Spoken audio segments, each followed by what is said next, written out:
From Ramen with Love by Ryushi-the-DutchEroSennin. Chapter 13, Go, Go Naruto! Dawn broke on the edge of the sleeping village of Konohagakure, the first rays of sunshine awakening many from their slumber. In one of the many apartments in the village, Tenten rolled over and stretched out as the rays of sunshine abruptly woke her up from her slumber. "Ohio," she muttered as she slightly opened her eyes. Tenten sat up and sleepily stared at her lap for a while before letting out a yawn and stretching out. "Eh?" Tenten let out as she froze in her stretching position, noticing something was different from usual. Her eyes slowly moved down and she let out a small shriek as she noticed her blouse was unbuttoned. After quickly covering herself up with the ends of the blouse, Tenten shyly looked over to Naruto and she let out a sigh of relief when she noticed that he was still fast asleep. Did Naruto do this? Or perhaps did we? Tenten blushed and then sighed again. She lowered her head and her arms, closing her eyes for a moment and slightly revealing her cleavage as her blouse hung open once again. "Air?" Tenten let out as she stared at her chest for a moment. "Did I take a red bra with me?" "I could have sworn I took a white one." Tenten shook her head. "Damn, it's still way too early." She buttoned up her blouse again and slightly turned her head towards the two sleeping blondes beside her, laying her sleepy gaze upon the two of them. They looked kinda cute together like that. Tenten supported herself on her hands and bent over to Temari, momentarily lifting one hand up to brush a few locks out of Temari's face. Temari slightly moved her head and the locks that Tenten brushed away fell back in her face before she snuggled closer to Naruto, if that was even possible. Tenten smiled at Temari and then ruffled gently with her hand through Naruto's hair. "You really are a teddy bear, huh, Naruto?" Naruto slightly groaned and Tenten giggled a bit before dropping down beside him and scooting closer towards him. All right, I'll test you out before having my judgment ready." She yawned sleepily, closed her eyes and fell asleep again. So there he was again, Uzumaki Naruto, 15 and some years old, being embraced by two girls he liked, to say the least, and being fast asleep. On the other hand, one might wonder if he truly was asleep if one knew what had happened a few hours ago. Naruto slowly opened his eyes, finding Tenten's face an inch away from his. He slightly groaned again. "Tenten, looks like you can even kill people in your sleep, though if I didn't lose consciousness I probably wouldn't have slept at all." Naruto tried to sit up and get ready to head out of bed, but he found himself being tightly held by the two girls. "So that's how it is, huh?" After silently lying with open eyes in his bed for a few moments, Naruto frowned. "Damn, I'm hungry but I don't want to wake those two up. Temari is pretty damn dangerous to wake up and I really do not know what Tenten would do if I'd wake her up." Naruto let out a sigh as his stomach loudly grumbled. "I guess I have no choice." He looked at Tenten's sleeping face for a moment and then softly whispered, "Tenten, wake up." When Tenten didn't even do as much as move, Naruto slightly shook his head. "I guess it's no use, but you know Tenten's face looks extremely cute while she's sleeping and so damn kissable." "Ah. What am I thinking? I can't just kiss Tenten in her sleep." But Naruto gave Tenten's face another look. No. No way. She'd definitely kill me. Though would she notice if I gave her a small kiss on her cheek?" Naruto slowly and carefully moved his face towards Tenten's cheek until he suddenly felt a glare that was sharp enough to cut him in half. "Naruto, what do you think you are doing?" Naruto heard and he slightly shivered. Temari, I was just trying to wake you and Tenten up so I could eat, and it's too early. You idiot, I'm not awake enough to let go off you either," Temari replied and rubbed with her cheek once against Naruto's back. Naruto pulled himself away from Tenten and started to carefully turn around to face Temari. "But you know I'm hungry." Tima all went silent as Naruto found himself staring at Temari's closed eyes as her lips seemed to remain connected to his own for ages. Once Temari broke the kiss by turning her head more towards the pillow, Naruto's lips brushed over her cheek. "Tite Temari," Naruto barely managed to bring out as he felt a huge blush form on his face. He looked at her sleeping form for a moment, quietly listening to her breathing. "She's asleep, Then just now I guess I'm going to have it if she finds out when she wakes up. Naruto shook his head and then laid back down on the pillow and wrapped his arms around Temari, before closing his eyes and hoping he wouldn't wake up in the hospital with most of his bones fractured or broken. Cute, huh? Yeah, I end up like that lecher, Jiraiya shame, but right now that's should we? He will only one. Naruto's eyes twitched as the voices that partly seeped into his mind as he still didn't quite feel like waking up. Good morning, Teddy Bear-chan. Naruto's eyes shot wide open as he felt the cheeks of two certain girls press against his own. Ohio, Naruto said and yawned as his eyes partly shut again. My, aren't we energetic in the morning? Ten teased as she slightly shook Naruto. That's my line, you know. Naruto replied.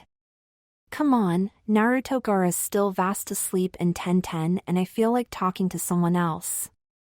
Temari said. Talk to each other, Naruto grumpily replied and rolled over.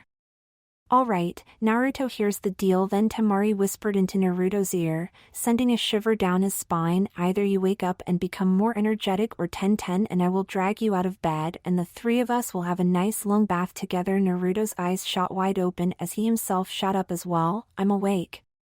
Temari and Ten giggled and pushed him back down then, Ten giving him a sweet smile. Good, that saves us a lot of trouble of waking you up, huh? Naruto looked at Ten, flashes of the previous night flashing through his head and making him blush crimson. Why yeah, you know what I think? Temari said as she turned Naruto around, the tip of her nose brushing against Naruto's, that Naruto actually wants to take a shower with us. Naruto felt his blush turn brighter as he stared into Temari's deep teal eyes and Ten replied to Temari's previous statement. So he's like his sensei after all? No. Naruto protested. For the sake of the blood he had recently regained, definitely not. You two are still trying to get revenge on me, aren't you? Nope, not one bit, Ten said and snuggled up against Naruto, though we do plan on exploiting you as a teddy bear for as long as possible. Temari grinned widely at Naruto before snuggling up against him. Blame yourself for being so damned soft and cuddly. I'm not soft, Naruto grinned sheepishly. Yes, you are. Ten brushed her body against Naruto's. You are very soft. Naruto started to blush and blushed even more when Temari did the same as Ten. If this keeps up, who knows what we might do? Naruto gulped and jumped out of his bed. I just remembered I had to do something. Temari and Ten laid their eyes upon Naruto and gave him a questioning look as they slightly blushed upon seeing Naruto, who wore nothing but his boxers right now. I'll be right back, Naruto stated and rushed out of his apartment. Oi, Ten, Temari said as she blinked at the front door, through which Naruto just left. Yeah? I think we overdid it a bit, Yeah, a bit, Ten nodded as she sat up. Did Naruto just run out of here in nothing but his boxers? Yeah, he did. Meanwhile, Naruto was running like a maniac through the, still mostly empty, streets of Konohagakure. Aya. What was that just now? At that rate, things like this and stuff like that would have happened. Naruto screamed at the top of his lungs as he ran as fast as possible. God! Why are you doing this to me? I'm too young to die. And I want to die in combat, not by bleeding to death from seeing the seductive looks of two girls. Naruto began to run laps around Konoha by now. Naruto let out as he passed by Lee at a speed close to that of the speed of sound. A sharp sparkle blinked in the corner of Lee's eye, as expected of Naruto-kun. He has trained so hard that he surpassed me in my basic speed. However, I won't be defeated this easily, Naruto-kun, Lee exclaimed when he caught up with Naruto. Fuzzy eyebrows. Your speed is impressive, Naruto-kun. Can you go even faster than this? Lee wondered out loud and Naruto just stared at him with wide white eyes. Do you think I'm doing this for fun? If you have no fun in your training, then your training will be meaningless, Naruto-kun.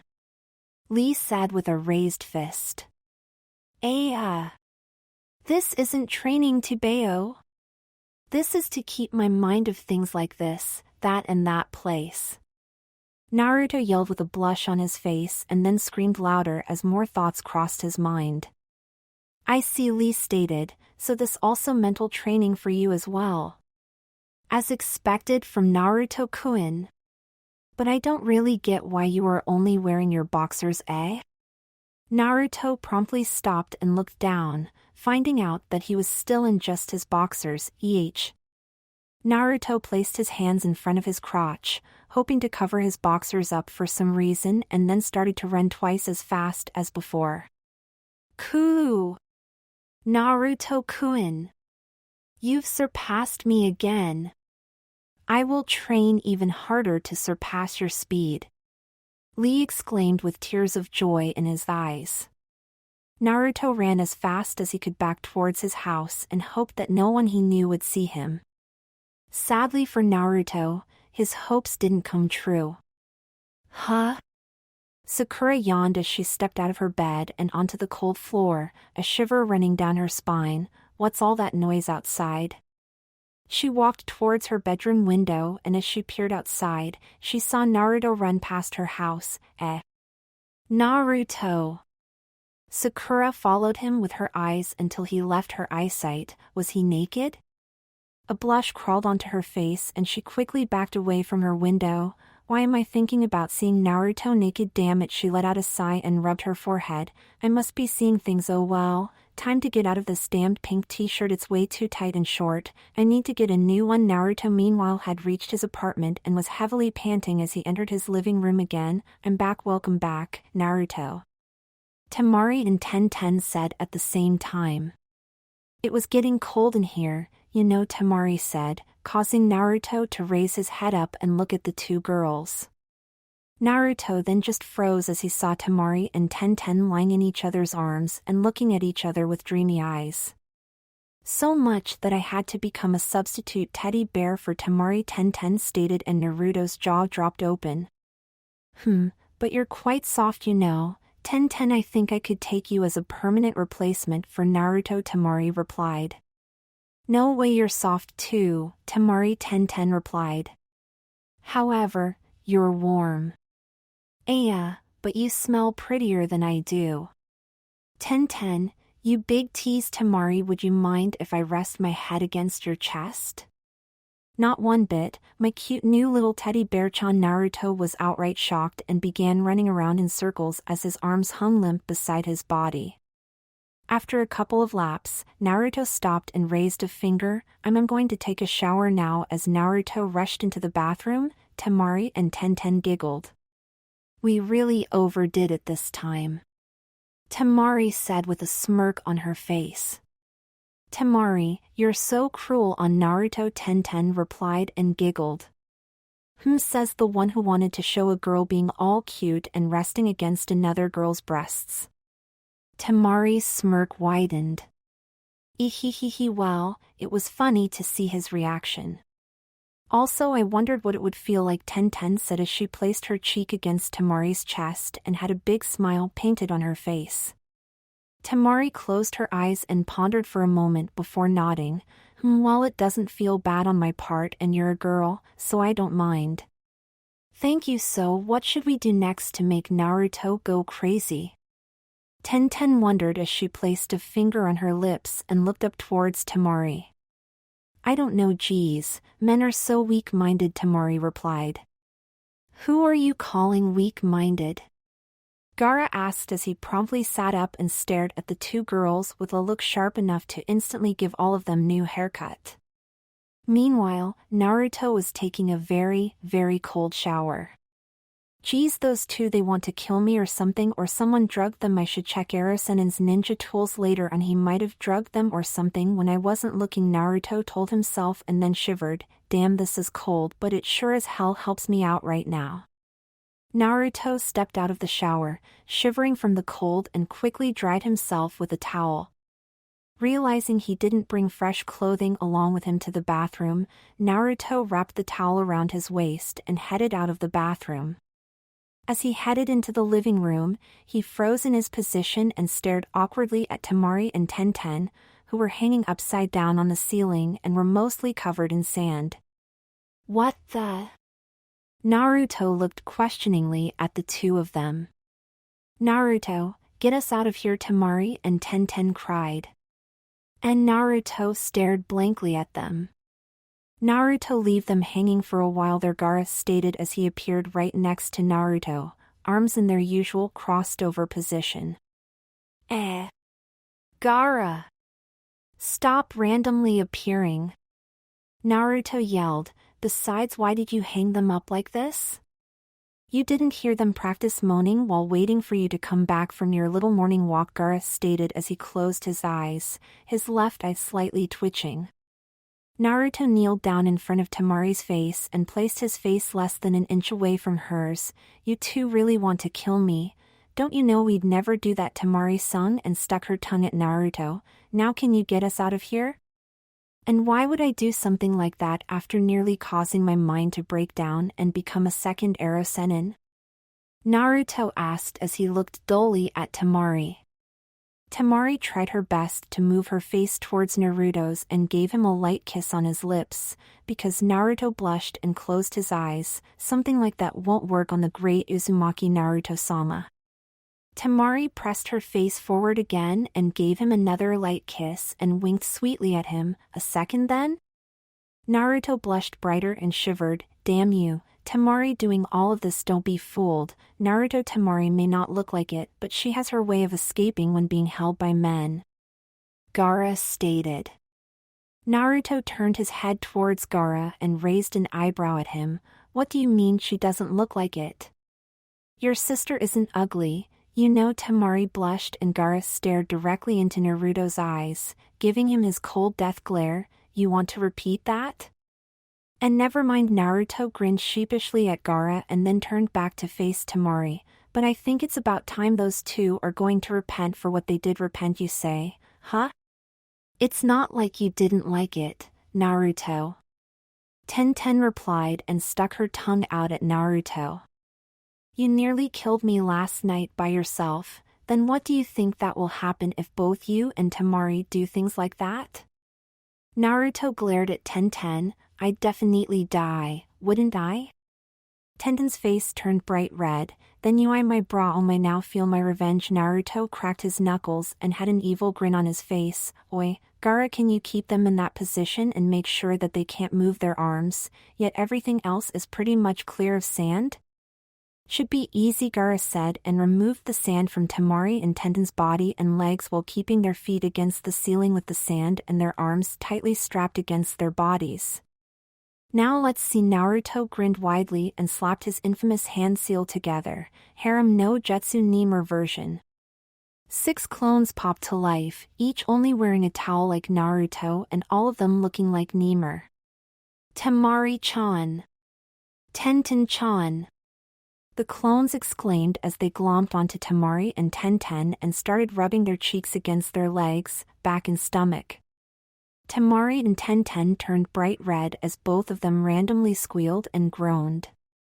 Naruto, stop this, Tenten said with her face flushed red, and, a second later, a moan escaped her lips. Naruto, you cruel bastard, I'm going to get you for this, I swear, Temari said and bit her lip as she felt one of the clones trace with his fingers over her back.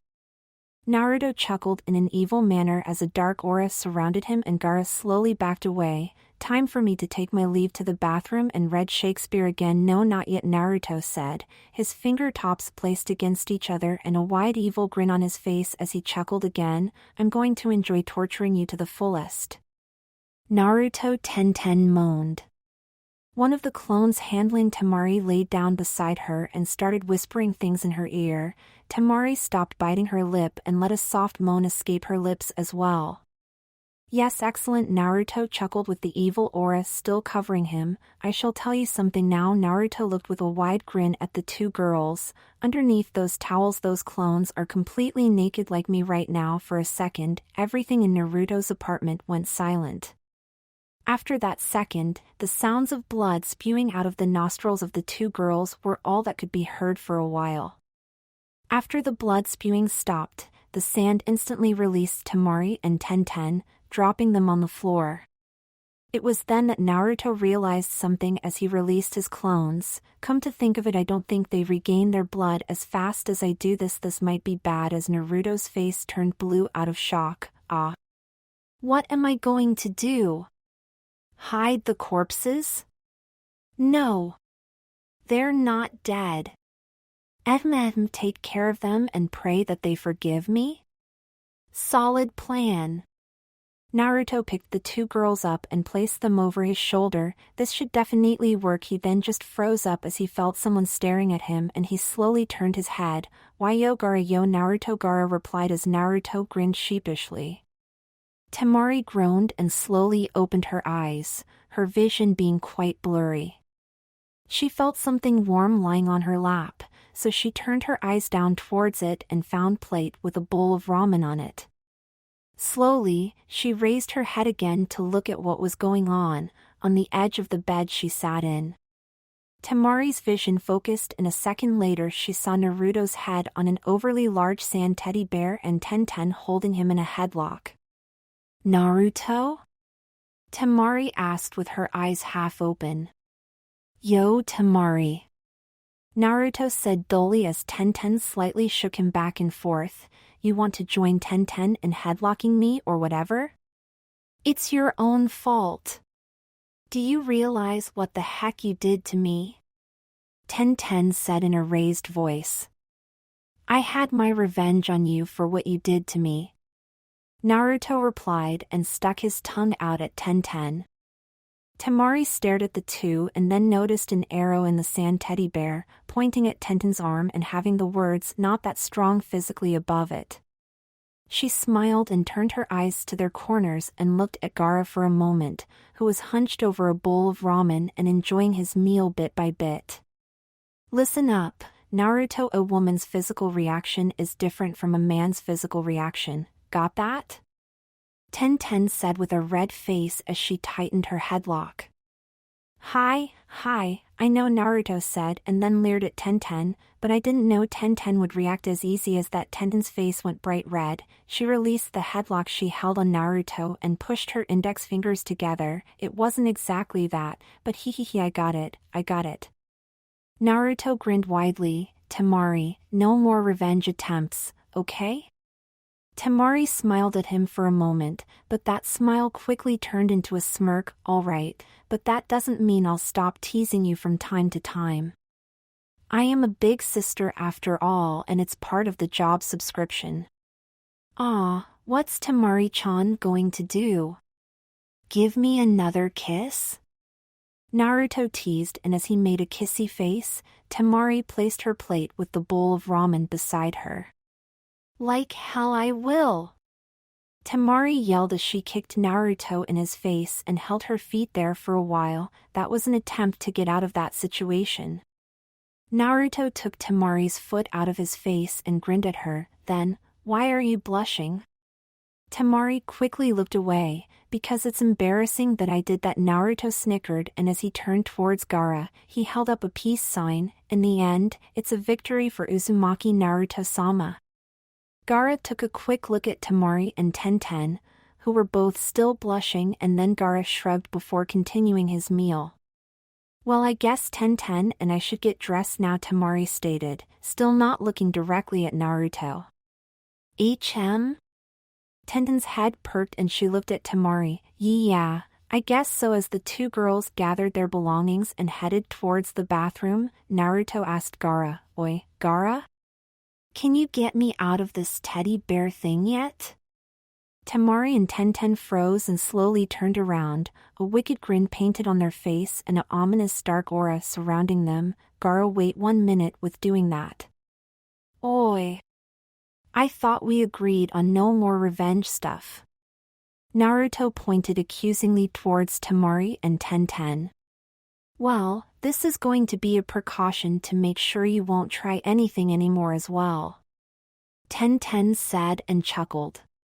A while later, Naruto was sitting on the edge of his bed with Temari and Tenten next to him. Temari and Tenten both had one arm wrapped around Naruto's waist and had the other stretched out in front of them, making the peace sign. All right, Naruto, you'd better give us an honest smile. Temari stated with a smirk on her face. After all, this is a once-in-a-lifetime moment for all of us, I guess. Tenten said. All right. I won't make a sour face, I promise. Naruto replied. Ready, Gaara? Temari asked as Gaara held the photo camera ready, yet Temari and Tenten playfully stuck their tongue out and winked. Naruto grinned widely and Gaara took the shot. That should be it, right? Gaara asked as he put down the camera. Yeah, we'll get it developed later today. Temari stated with a smirk on her face. Gaara nodded and made the sand crawl off Naruto and back into his gourd. Tenten stared at Naruto for a moment. Naruto, all that sand made you dirty again. How about Temari and I wash you in order to somewhat make up for you know? Naruto and Temari's face turned bright red and they simultaneously yelled, Are you serious? We'll just blindfold Naruto and wash him first before kicking him out and washing ourselves. Tenten stated and then slightly blushed. That's all right, right? We could have fun, and Temari sighed and partly hid her blush. All right, but we'll keep our underwear on just in case the blindfold falls off his face. Naruto managed to let out before being dragged towards the bathroom by Temari and Tenten. Gaara. Do something already. Gaara looked at Naruto for a moment and then made his sand form the words good luck in the air. Once they were inside the bathroom, Tenten locked the door behind them. All right, Naruto. Just look that way. Temari said as she made Naruto face one of the walls. We'll face the other way and well, just undress already. Somehow I've got a bad feeling about this, Naruto thought as he began to undress. Stop with the Obi-Wan act, Naruto. Naruto pictured Ayame in his head and yelling at him. Naruto snickered and the girls noticed, so Tenten decided to be the one to ask, What's so funny, Naruto? No, nothing. Don't mind me. Naruto said and snickered some more. Ayame-chan, I wish I could ask you for advice right now. Whatever you do, don't do anything perverted. The little Ayame in the back of his mind yelled. I figured as much, but still listen, Naruto. If you can get through this without any trouble, then those two will most likely feel far more comfortable around you. In other words, you'll be closer to them and they'll trust you more. You can do this, Naruto. Ayame-chan, thank you. Naruto whispered as tears of joy flowed from his eyes. Did you just say Ayame-chan? Temari asked. What? I did? Please tell me I wasn't speaking all of my thoughts out loud, Naruto said as nervosity started to take control of his mind, sweat crawling over his back. No, you just muttered something to yourself and all I heard was Ayame-chan, Temari replied. Naruto, for some reason I don't think we wanted to hear your thoughts, huh? Tenten asked. And no. It's not like that. I was just thinking about some stuff Ayame-chan told me. Naruto replied. Now you've caught my interest, Naruto, Tenten said with an overly sweet smile on her face. Who is this Ayame-chan? You don't know? Ayame-chan works at Ichiraku Ramen. She's really smart and cool, you know. She helped me a lot with things I'd rather not talk about and such. Naruto replied and sheepishly laughed. No matter what, I can't let them know that Ayame-chan helped me. No, made those letters that I send them, though they don't know it's me really. I see. Anyway, let's do this already, huh? Ten stated. Yeah, blindfold me anytime now. Naruto said and sheepishly laughed again. Naruto saw two arms reach past him, one holding a white towel, and a few moments later, Naruto's vision became quite dark. Somehow this feels weird, Naruto thought as he felt either Temari or Tenten tighten the knot behind his head, and he also felt the fabric of a bra and some skin brush against his back. Naruto gulped. This could be bad. Yeah, really bad. He heard the water being turned on and felt the temperature in the bathroom slightly rising. Whether that was because he was nervous or just because it was that the temperature actually rose, Naruto didn't know. However, he did know that with his luck he was probably about to die a happy man. A few moments later he felt two warm, wet cloths against his back, and as the two girls rubbed the cloth over his back, Naruto relaxed a bit. Ah, this feels good, Naruto sung as the girls kept rubbing the cloths over his back. Yeah, we can tell you're enjoying it, Temari stated, and then couldn't help but giggle. Eh? What's that supposed to mean? Naruto asked as he felt Temari and Tenten move down to his legs. Call it a woman's intuition. Tenten replied and then giggled as well. You're really cute at times like this, Naruto, Temari said as she roughly rubbed Naruto's leg with the cloth. When I'm in my boxers and blindfolded? Naruto asked, really, what is so cute about me right now? No, it's not that. Temari replied as she moved onto Naruto's lower legs. You two are quite weird together, you know, Naruto mused. A moment of silence followed as Temari and Tenten looked into each other's eyes and then bursted out in more giggling. Girls can act so strange at times. Naruto shook his head. Anyway, keep this up. I don't know really, but this is making feel so relaxed. Don't worry, as long as you won't fall asleep and we aren't done with you, we'll keep washing you. Tenten replied. Ehehe, there's no way I'd fall asleep right now. Naruto replied and laughed. Naruto's laughing abruptly ended as he thought that they removed his blindfold. Huh?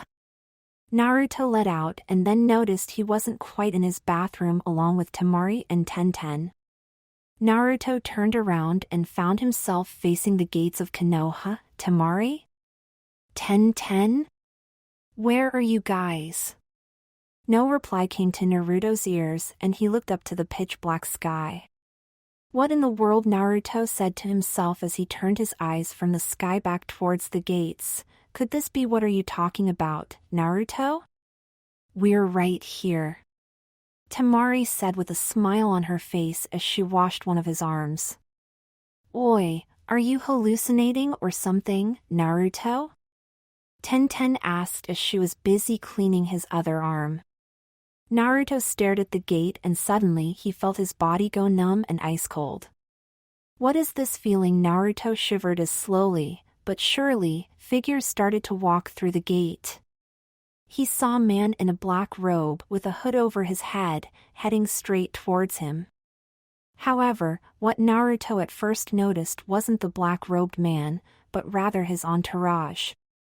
8 people dressed in black robes with red cloud patterns on it followed the man that headed straight for Naruto.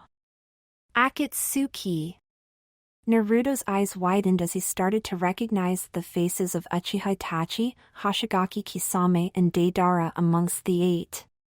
The 9 of them kept walking towards Naruto and he tried his best to move, but for some reason he couldn't push his body forward. It wasn't long before he was surrounded by the 8 Akatsuki members and the black-robed man just walked right past him. Some of the 8 Akatsuki members grabbed Naruto and forced him to turn around. You bastards! Let go of me! Eh? Tenten let out as both her and Temari looked shocked at Naruto. Naruto, what's wrong? Did we do something wrong? Temari asked as she looked worried at Naruto, who was clenching his fists and gritted his teeth.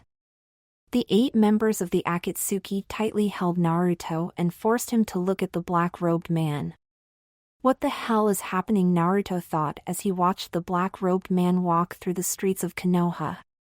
All of a sudden, Sakura appeared in front of the black-robed man and she looked into his eyes like she was hypnotized. Sakura-chan? Naruto could now see the chin and mouth of the black-robed man and he saw the man tell Sakura something, but he couldn't hear what it was. Sakura's hypnotized eyes instantly changed when the man stopped talking and they flared with anger. She threw a punch at the black-robed man, but he easily caught it and didn't even seem to be fazed by the strength of Sakura's punch. Naruto gasped as he saw Sakura was having trouble breaking herself free from the man's grasp and was actually in pain. The black-robed man went through a series of one-handed hand seals as Sakura cried in pain from the pressure that was being put on her hand. "Sakura-chan!" Naruto called out. A second later, 2 spires raised out of the ground and impaled Sakura, her emerald green eyes going wide with shock as blood flowed from her mouth. The next moment, the spires retracted and Sakura's lifeless body fell down on the ground. No, this isn't real. This can't be real. Naruto's eyes went wide with shock. Sakura-chan. Naruto then slightly gasped as he saw Ino appear in front of the black-robed man. This isn't real, people don't appear out of thin air. He saw the black-robed man talk again and Naruto could tell that he said the same to Ino as he did to Sakura. Ino's facial expression changed just like Sakura's did after the man stopped talking to her and she too attacked the black-robed man. Ino, however, was no threat to the black-robed man either and ended up lifeless on the ground just like Sakura did.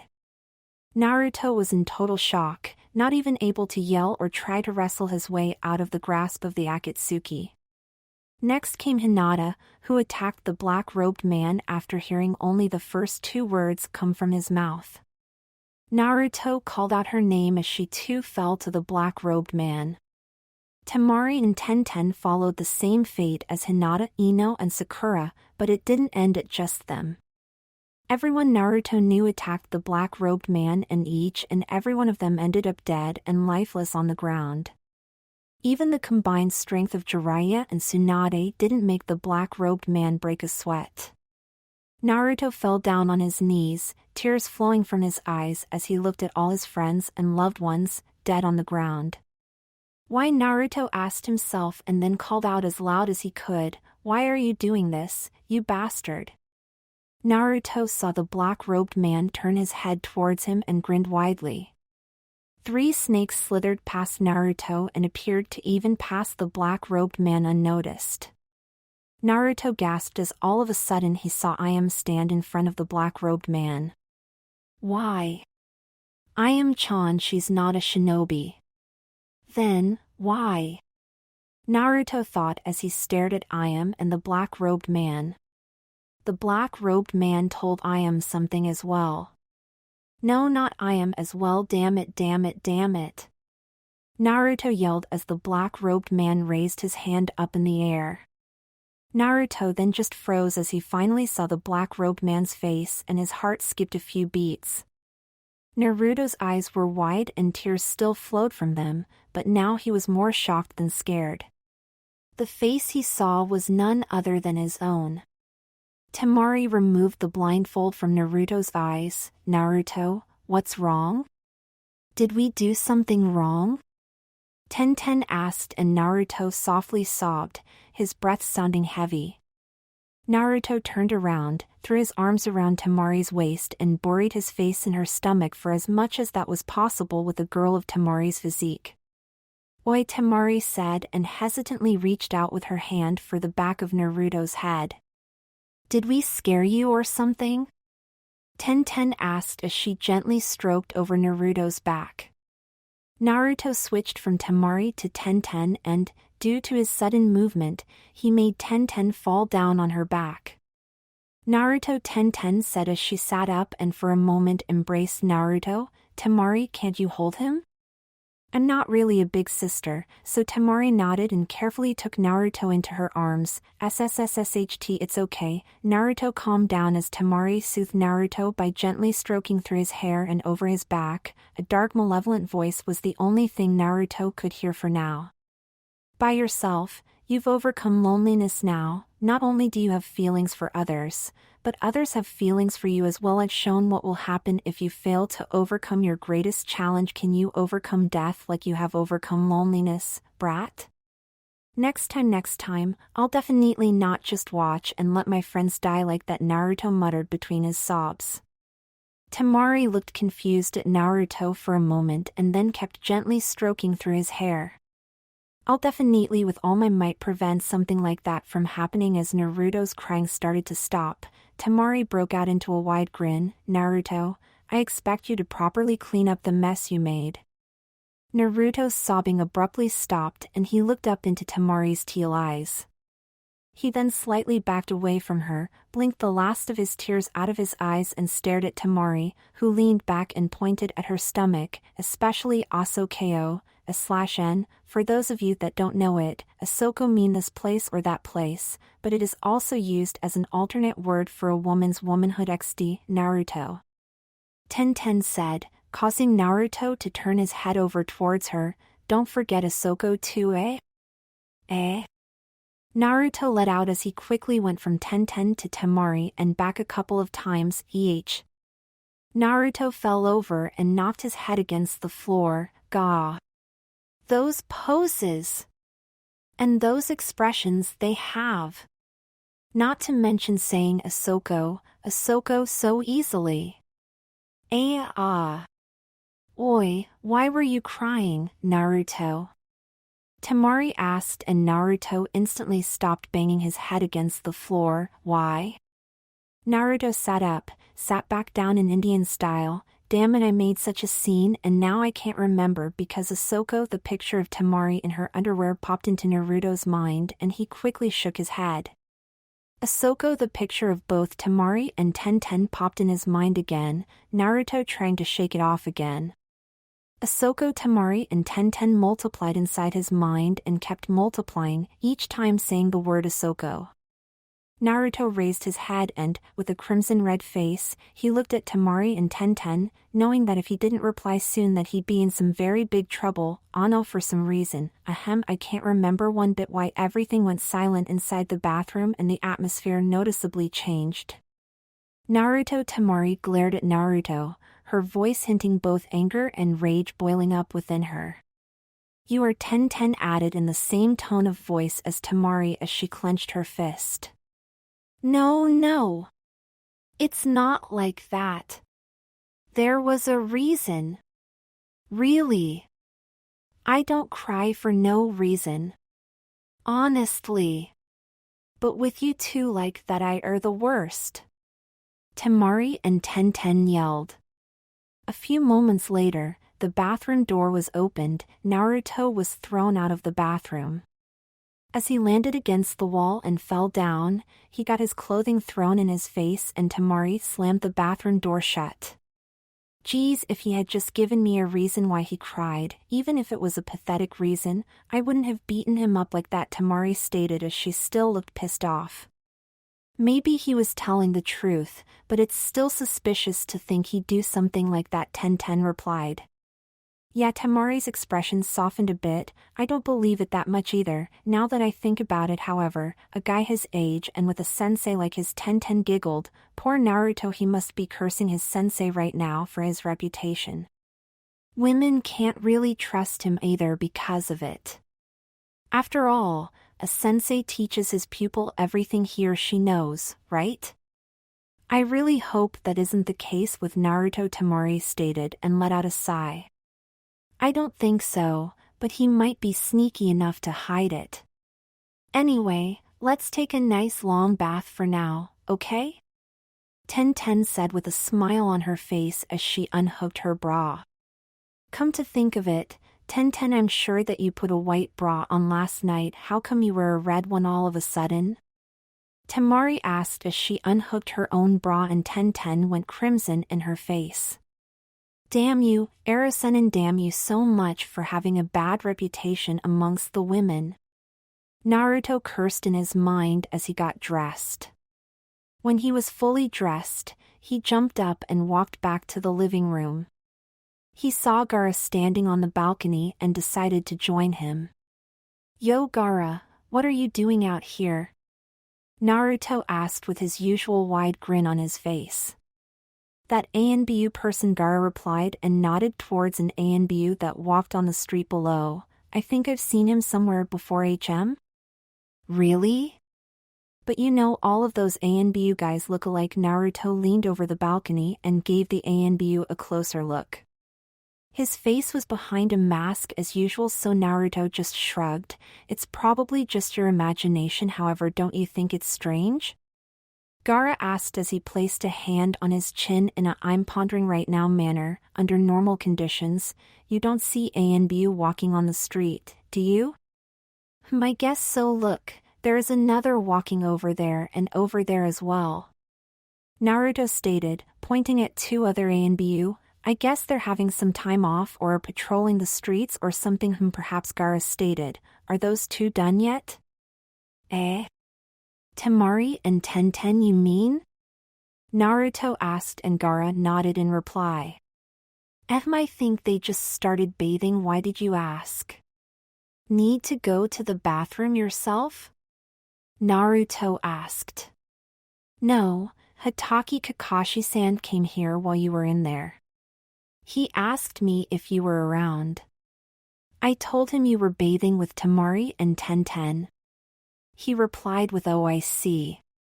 Then, please tell Naruto I was here and that all of you should gather as fast as possible in front of the Hokage's office. He then left chuckling like mad and I continued to look over the streets of Konoha. Gaara stated. That Kakashi-sensei, he must have been thinking dirty thoughts about me and Temari and Tenten. Why the heck am I stuck with all those perverted sensei? Naruto thought and nodded. I see then, I'll go eat some ramen while we're waiting for Temari and Tenten to be done bathing. About half an hour, 20 cups of instant ramen and a hopelessly one-sided shugi game with Gaara later, the four of them were heading for the Hokage's office. Geez, what in the world took you two so long? I even played a full game of shugi with Gaara. Naruto had his hand on the back of his head as they kept heading onward towards the Hokage's office. And lost. Even more horrible than Kankuro is able to do, Gaara added as he lifted a finger in front of his own face. Gah! No need to say useless things. Naruto snapped at Gaara. It is merely the truth, Gaara said. That's why. Naruto sighed and then looked at Temari and Tenten. Well? Why was it that you two needed to bathe for such a long time? Unlike you, we didn't bathe earlier this morning. Also, since it's two of us, it's twice the time, you know, Temari explained. Besides, we're going to meet up with Tsunade-sama, right? We've got to look fresh and clean in front of her. Tenten added cheerfully. Just FO that old lady? She smells like sake most of the time anyway, so it will probably create one hell of a toxic gas. Sake and two freshly smelling girls, that is, don't talk about Tsunade-sama like that. Tenten yelled, waving her arms wildly at Naruto as she felt the urge to defend the honor of her idol. Why not? It's just the truth. What are you, her #1 fan or something?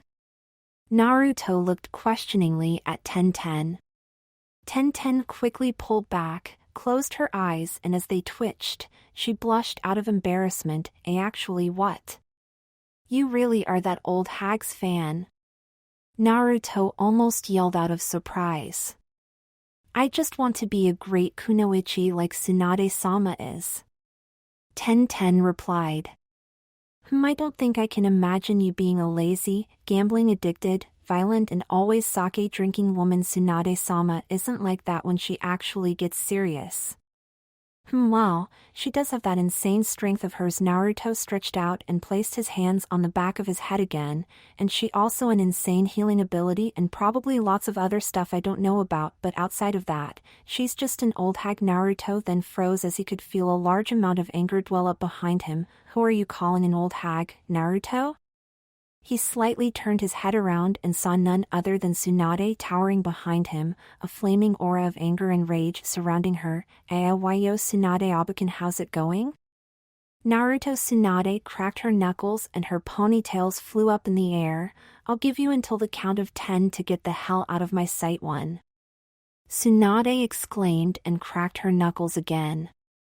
Naruto slightly jumped up and tried to figure out what would be best for him to do, since he obviously would not escape Tsunade's wrath by simply hiding nearby, and he didn't know if he could get completely out of her sight in 10 seconds. 2. 3. 4. An idea popped into Naruto's head. 5. Naruto quickly whispered something in Gaara's ear. 6. 7. Tsunade exclaimed slightly louder than before, and Gaara nodded towards Naruto. 8. 9. 10. Tsunade threw her fist towards Naruto's face, but she stopped her attack a hair's length from Naruto's face. Naruto grinned widely and threw his hands up in the air. Hoyu! Tsunade's sweat dropped and was thrown off her composure as she stared at Naruto, who was in golden sand and looked like a big teddy bear. /n, Hoyu means, according to the site where I get a lot of my Japanese words from, hug. So, a deadly silence followed and a soft breeze blew a cloud of dust past them. Naruto frowned and then raised an eyebrow at Tsunade. No hug for Naruto? Tsunade closed her twitching eyes and straightened back up. Naruto, get out of that retarded sand costume so I can punch you. Naruto crossed his arms, closed his eyes and frowned more. I'm not coming out of this until I get a hug from Tsunade Abakan. Tsunade shook her fist in the air and gritted her teeth. Fine. Then she took a deep, deep breath and then tightly hugged the sand teddy bear called Naruto. Hokage-sama, Gaara said, and Tsunade looked up when she noticed that Gaara's voice was coming from way closer than it should be. As much as I'd like to further improve the relations between Suna and Konohagakure, hugging me while being used for a Kawarimi no Jutsu isn't really the way to do it, eh? Tsunade looked at Gaara's cold, emotionless face, which had replaced Naruto's face in the sand teddy, and she then looked past Gaara's head to see an army of Kage Bunshin carry Temari and Tenten away. Everyone, run for your lives! Naruto commanded his clones as they made haste. Yes, sir. The clones replied in synchrony. Naruto! Get back here this instant! Tsunade yelled at the top of her lungs. Hokage-sama, I'd appreciate it if you didn't yell into my ears also. You can stop hugging me now, Gaara said as he had his eyes closed. Tsunade momentarily glanced at Gaara, quickly let go of him and started to laugh sheepishly. Ahahaha, sorry about that, it's all right now. If you'll excuse me, Gaara said as he turned around and calmly followed Naruto's path towards the Hokage's tower. Naruto, put me back down. I'm begging you. Tenten said as she wobbled over the hands of the Naruto clones that supported her and Temari. You'd fall behind. One of the clones stated. Then stop running. Tenten retorted. Oi, don't complain, just don't sit down on your behind and you'll have a free ride without any troubles. Temari stated and smirked at Tenten. EY, like I'd try to grope either of you two's asses. Naruto replied. What? My ass is not good enough for you? Temari raised an eyebrow at Naruto. Naruto softly growled, don't say stuff like that out in public. Besides, I don't want to have more pissed off women after me, now do I? Oh no, Naruto, you're not getting off that easily. I'm not going to shut up about it until you pinch my rear end. Temari replied and sat down Indian style. There was a moment of silence, followed by the sound of Naruto pinching Temari's behind. One explosion of anger and increase in Naruto's average miles per hour later, Temari yelled, "Naruto! What did you do that for, you little... But... You said you wouldn't stop talking about it until I did so." Naruto cried out, "You basically commanded me to do so. And since when do you follow my commands? It's not like you'd obey if I told you to get naked." Temari yelled as she snapped her fan open. "Yes, I would. I already did so today, damn it," Naruto replied. "Pervert senses tingling," Jiraiya said as his ears tingled and he looked around with shifty eyes. "HM?" Kakashi looked up from his Ika Paradise novel. "Looks like we'll have some trouble." Jiraiya peered into the distance and saw a rapidly increasing in size mass of orange rush towards them. "Everyone, step aside. I'll handle this," Jiraiya said and walked past the gathered group. "Naruto! I command you to stop," Jiraiya called out as he grabbed a cup of instant ramen out of his pockets and held it in front of him. "The power of ramen compels you." Just then, Temari let out a war cry and created a large whirlwind with her fan, which headed for Naruto group of clones. The entire Kage Bunshin group was lifted off the ground and hurled towards Jiraiya. One by one the clones hit Jiraiya and knocked Jiraiya slightly back as they popped out of existence, eventually leaving Jiraiya knocked against the wall with Naruto lying stretched out horizontally against him. Cha Tenten let out as she rubbed her sore behind. "Something broke my fall." "Good morning to you too, Tenten." Niji, who was lying underneath Tenten, said and sounded slightly annoyed. "Ah, Niji." Tenten quickly stood up and reached out with her hand. "Sorry about that. Are you all right?" Niji jumped back up and dusted himself off. "Yeah, next time you decide to greet me awkwardly, suddenly hug me instead of attempting to break my spine. It's not like intentionally jumped landed on top of you." Tenten slightly blushed and then softly added, "If I did, I'd probably fall in a different way." "It's alright already," Niji replied. "Sorry for catching you in the blast as well," Temari said once she had caught up. "I'm not hurt, so don't worry, Temari." Tenten smiled at Temari. "I think I should have tried to evade that move. My vision has turned sideways," Naruto said and blinked. His vision was then returned to the state as it should be. "Naruto, you're late." "Erosennin?" Naruto looked over his shoulder at the slightly beat-up Jiraiya. "What the heck happened to you?"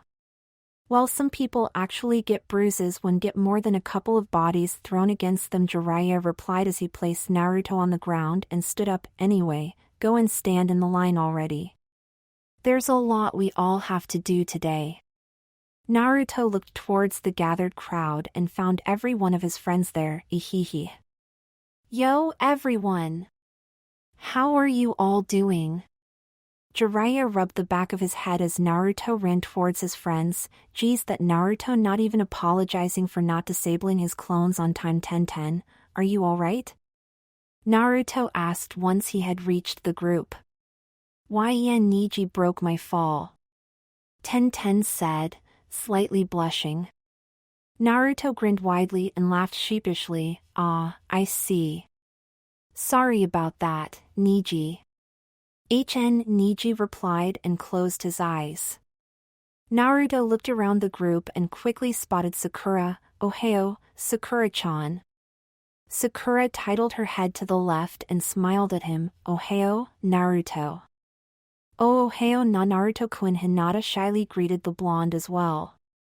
"Ohio, Hinata." Naruto smiled widely at the Hyuga heiress. "I hope you slept well last night." Hinata blushed, looked towards the ground and rubbed the tops of her index fingers against each other. "Why, yes, Naruto-kun."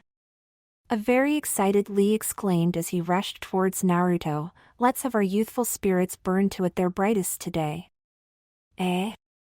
Yeah. Though, I'm not sure what's going on, Naruto replied and contemplatively rubbed his chin. All right. Today I'll have my springtime of youth explode as much as yours did earlier this morning. Lee exclaimed and raised a fist up in the air. Next time, I'll go in my boxers as well. A long murdering silence followed, Naruto not feeling quite comfortable anymore. Oh crap, surprisingly, it was Shino who finally broke the silence. What the? Everyone, save a giggling Temari and Tenten, looked confused at Lee and Naruto, not sure if they wanted to know what Lee meant by that.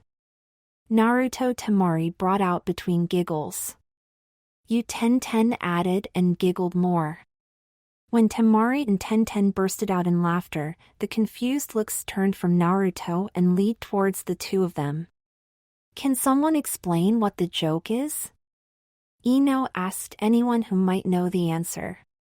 It's too troublesome for me to think up theories, Shikamaru replied, placed his hands on the back of his head and stared up to the sky. I bet that involves some kind of bet. And some meat, Chuji said as he threw a bunch of potato chips into his mouth, and Ino looked questioningly at him. Why the meat? Yup, it definitely involved meat, Chuji nodded, not even bothering to answer Ino. That makes no sense at all, you know. Ino raised an eyebrow at Chuji. Or I'm just getting hungry because it's nearing lunchtime, Chuji replied as he popped his empty potato chip bag, and Ino shook her head. I really don't get what's so funny about it either, Lee said as he gave a moment of thought to it. Well? What is it? Niji asked. Temari and Tenten stopped laughing for a moment, straightened up, looked at each other and then said in unison, it's a secret. Hi, you guys can discuss Lee and Naruto's boxers, kunoichi secrets and stuff later, Kakashi said as he softly bounced off the wall he was leaning against and walked towards the group. For now, line up so Jiraiya-sama and myself can explain today's mission for all of you. Within a few seconds everyone was lined up and Kakashi and Jiraiya stood in front of them. As all of you know, we have 4 days until Tsunade and I marry each other. Even though we prepared for it some time now, there's still much left to do. Jiraiya said and grinned widely. Normally, it would be probably impossible to get everything done within 4 days for a wedding. However, having an entire village ready to help out and a lot of young shinobi is a big advantage that Tsunade and I have. I have a question. Shikamaru raised his hand up in the air, or actually, I have 2 questions. What is it, Shikamaru-kun? Kakashi asked. My first question is, why do you want to specifically marry each other in 4 days' time? And my second question is, why do we have to help out with preparing everything for the wedding? Shikamaru asked and lowered his hand. Well, that's because the 14th of February is a special day and we wanted to make it extra special. Jiraiya sheepishly grinned and rubbed the back of his head. As to why all of you have to do this, Kakashi said, it's because we can't have a lot of high-level shinobi working on festivities when there are still other missions to do. Also, it's a nice opportunity to have the Rookie 9 from 3 years ago guys Team O, and Temari-san and Kazekage-sama, get together and improve their relationships with each other. Hokage-sama said that all of you haven't had the chance to do so yet due to the increase in missions over the past 2 years. Well, I'm sure all of you don't mind having a moment to catch up. Right, Naruto? Ehehe. Naruto sheepishly grinned and rubbed the back of his head. In other words, we're all going to work together and gather what is needed for the wedding? Gaara asked. Oi. Since when were you here again? I thought you were miles behind us. Naruto pointed accusingly at Gaara. I think about a minute ago, Gaara replied. I see. Naruto lowered his finger. It's creepy how he can be amongst us and not even be noticed until he speaks up. Kakashi coughed, as Kazekage-sama said, that's your objective for today. Each of you will get a bunch of tasks assigned and work on them the entire day. If you're done with all your tasks, help the others out. Gai Sensei's eternal rival, Kakashi-sensei. I have a question. Lee raised his hand in the air. Why isn't Guy-sensei with the two of you right now? Guy?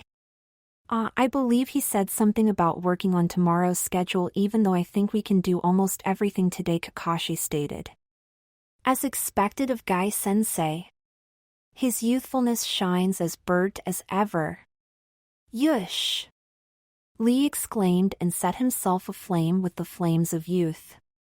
Geez, some people are just over energetic, Temari muttered and closed her eyes.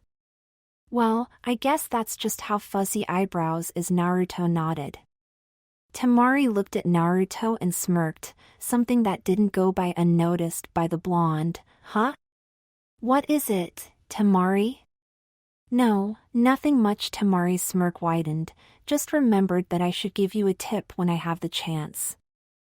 Somehow, I don't like the sound of that. Temari slightly laughed and then playfully winked at Naruto. Rest assured, I won't publicly embarrass you.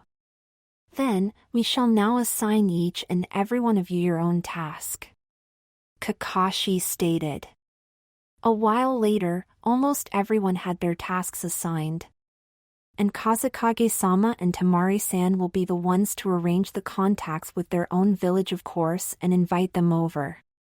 Jiraiya placed his hands on Gaara and Temari's shoulders before moving on to Naruto. As for Naruto, Jiraiya wrapped an arm around Naruto's shoulders and turned the two of them away from the rest of the crowd. He. Naruto, you will be in charge of getting me my special present for Tsunade. He. Go to my store and pick out the finest you can find, if you get what I mean. Erosennin. Naruto glared at Jiraiya and his right eye twitched. Why the heck do I have to do this? Well, you've been there before. Besides, if Tsunade doesn't like it, then I can blame you. Anyway, Jiraiya took out a small folded piece of paper from his pockets and handed it to Naruto. Here's everything you need to know. Good luck. He. Naruto sighed. All right, I'll do it on one condition. Jiraiya looked questioningly at Naruto. What? This evening you'll start teaching me that new move you promised to teach me if I did that whole you know what in a few days thing, Naruto said and firmly nodded. At least this way I can be certain that I'll at least get something out of doing all of this for that perverted old man, all right. Now, go get some good stuff for me, Naruto. Jiraiya slapped Naruto on his back and laughed loudly at him. Kakashi looked at Jiraiya for a moment and then back towards the gathered crowd. All right, now that everyone has their tasks, the mission can start. Everyone, good luck. The groups separate from each other, each heading into their own directions in order to start on the tasks given to them. Temari stared at Naruto, who was walking away from the crowd as well, for a moment and then turned towards Gaara. Gaara? Mind if I do something else for a bit? Do whatever you want, Gaara replied. All right, then I'll be back soon. Temari said and ran off towards Naruto. Geez, Erosennin owns the freaking store, but he can't even go and get something for Tsunade Abakin on his own. Wait, the store Erosennin owns is, Naruto thought and pondered for a moment. Damn you, Erosennin. You want me to get those kind of things for Tsunade Abakin? Then that paper, Naruto thought, unfolded the piece of paper and stared at it. What? This is. Naruto stared at the small piece of paper, or rather what was written on it, until Temari's voice broke him out of his trance. Yo, Naruto. Eh? Naruto quickly put the piece of paper away. Yo, Temari. What are you doing here? Well, I figured you could use my help and Gaara can contact a lot of people on his own, so Temari said and looked away from Naruto. Eh? Help me? Naruto looked questioningly at Temari, who looked back at him and smirked. Well, I bet that Jiraiya-sama is making you do something that would be less embarrassing with a girl around, right? I think it's somewhat embarrassing either way. Naruto sheepishly grinned and rubbed the back of his head. Temari moved her arm around Naruto's back, reached into his pocket and pulled out the piece of paper, which he had previously put away. Let's see. Temari took a look at the piece of paper. Oi! What do you think you're doing, Temari? That is... Naruto exclaimed, and Temari silenced him by placing a finger on his lips. Classified information that the people around us would misunderstand about if you said it out loud because you're with me right now, got it?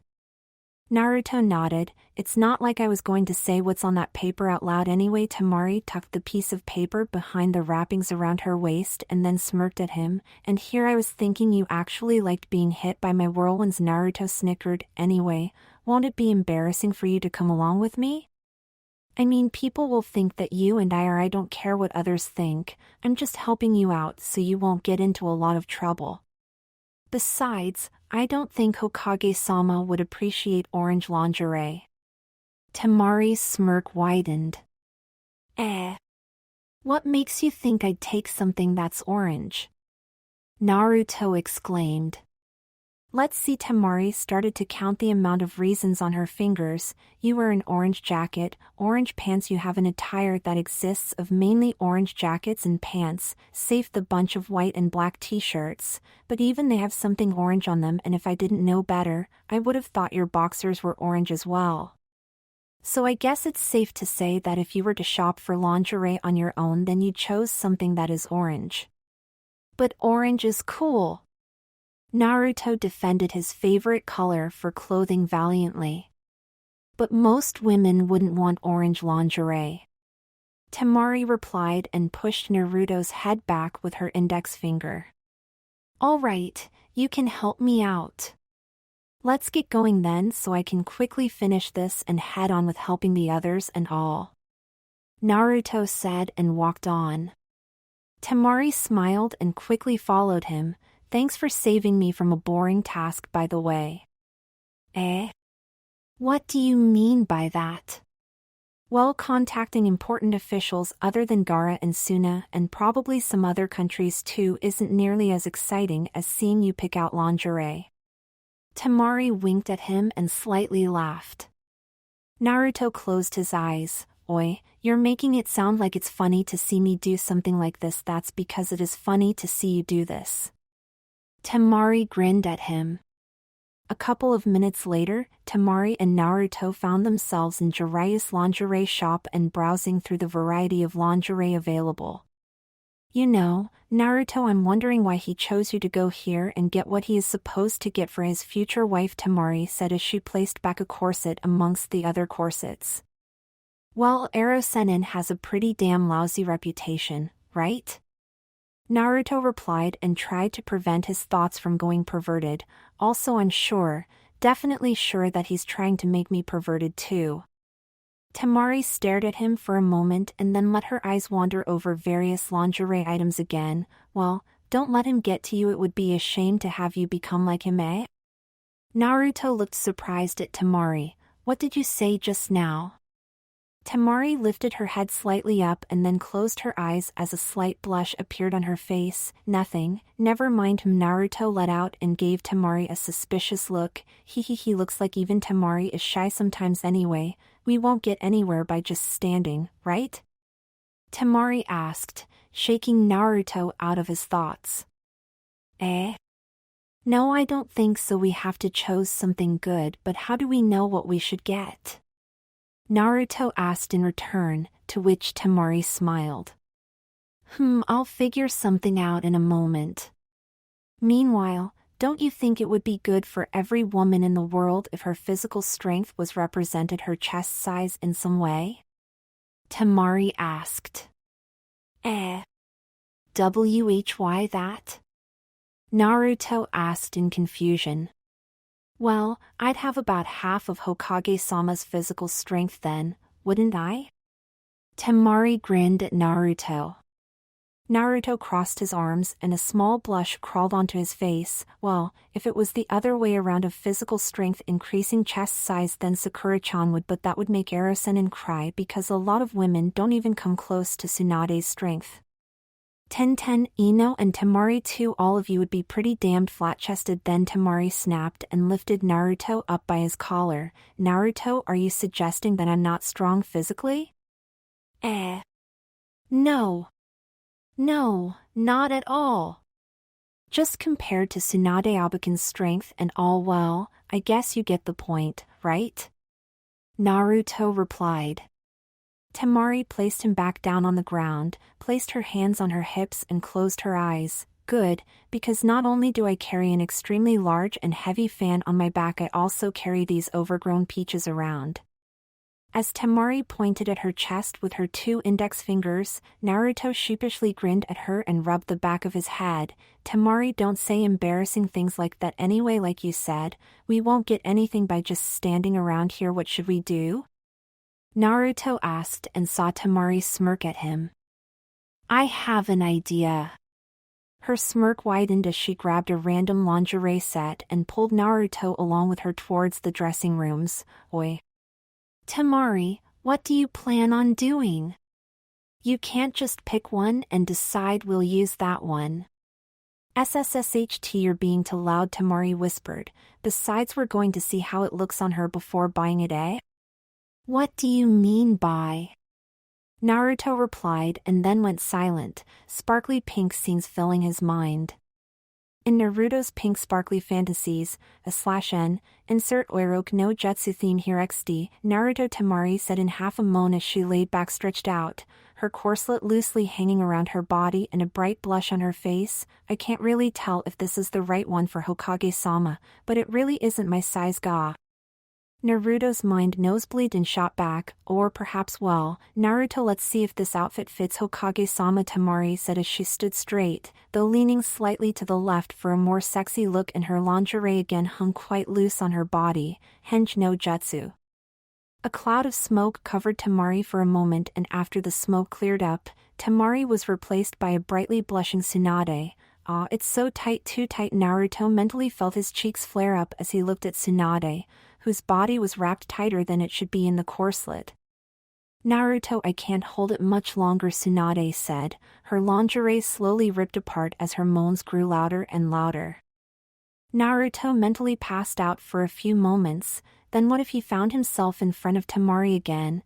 This time she had her back towards him and already appeared to have her corselet on again. Naruto, Temari looked seductively over her shoulder. Can you measure up my chest and see if it fits 2 times in this corselet? Hokage-sama has twice my size after all. Naruto mentally screamed his lungs out as his imaginary Temari grabbed his hands and moved them forward towards her chest. Don't be too rough, Onigai. Naruto's nosebleed caused him to fly up with such power that his arms were still near Temari, even though he had launched away for more than just a few meters. Gah! What am I thinking? I can't think, but let's slowly test out if this is suited for Hokage-sama, shall we? Temari asked as she stood in a seductive pose, arms behind her head and her corselet only barely covering her chest up. First step, checking if it's still too small for Hinata? Temari said, and with an explosion of smoke, she transformed into Hinata, slightly filling up the corselet. That won't do at all, any Naruto-kun? Hinata asked as she looked shyly at Naruto with a bright blush on her face. Naruto gulped as Hinata continuously moved her body from left to right and placed the tip of her right index finger in her mouth. Second step, seeing if it's still too small for Anko-sensei. Naruto instinctively jumped back in his mind upon hearing this and threw his arms in a no. Too dangerous position. A cloud of smoke covered Hinata, and a few moments later, the smoke cleared up and the infamous busted purple-headed kunoichi named Mitarashi Anko. Yo, Naruchan, looks like there is still some room left here, Anko said as she pulled on the front of her corselet. Want to see what body parts of yours can fit in here? Naruto vigorously shook his head and backed away from Anko. No, definitely not her. Then again, we must see if Hokage-sama fits this, ani? Anko said, a smirk on her face painted on her face before she transformed into Tsunade. Good job, Naruto. It's a perfect fit. Tsunade said, fists in her side, and Naruto let out a sigh of relief. I'll give you a special reward for finding something this perfect for me. Tsunade bent over and looked straight into Naruto's eyes. Let's review all stages again, okay? Temari, Hinata and Anko popped into existence next to Tsunade, and the four of them prowled towards him. Naruto, Temari said in a moaning tone as she walked towards him. Naruto-kun, Hinata moaned as she stepped forward as well. Naru-chan, Anko said longingly. Naruto. Tsunade groaned. Galwalwalwea. Naruto banged his head against a wall. Damn you, Erosennin. This place is corrupting my mind. You did something to this place, right? What the hell was just that? There's no logical reason that I thought about those things all of a sudden. Last time I was here I didn't think like that either. Erosennin. Mark my words, or thoughts whatever. I'll beat you up for corrupting my mind. Meanwhile, Jiraiya was at his favorite hot spring, peeping at the young ladies as usual when all of a sudden he sneezed. Bless you. I didn't sneeze then, you? I didn't sneeze either then, that means Kai. The women screamed and quickly ran out of the hot spring with a towel wrapped around them. Damn it, that sneeze revealed my presence. Whoever made me sneeze shall pay. I think Jiraiya muttered to himself. Back in the lingerie shop, Temari tugged Naruto's arm as he continuously beat his head against the wall. Naruto, what are you doing? She asked, sounding slightly worried.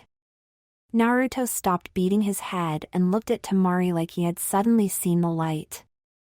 It's just that I thought of something that made me realize I was an idiot in that situation, and ollie hee hee. Naruto laughed sheepishly and rubbed the back of his head. Temari shook her head. Next time, don't beat your head against a wall like that. It's not something that's very funny to— oh wait, yes it is. Naruto let his head hang in defeat as Temari grinned widely at him. I did another stupid thing, eh? And don't worry about it. You were kind of spacing off anyway.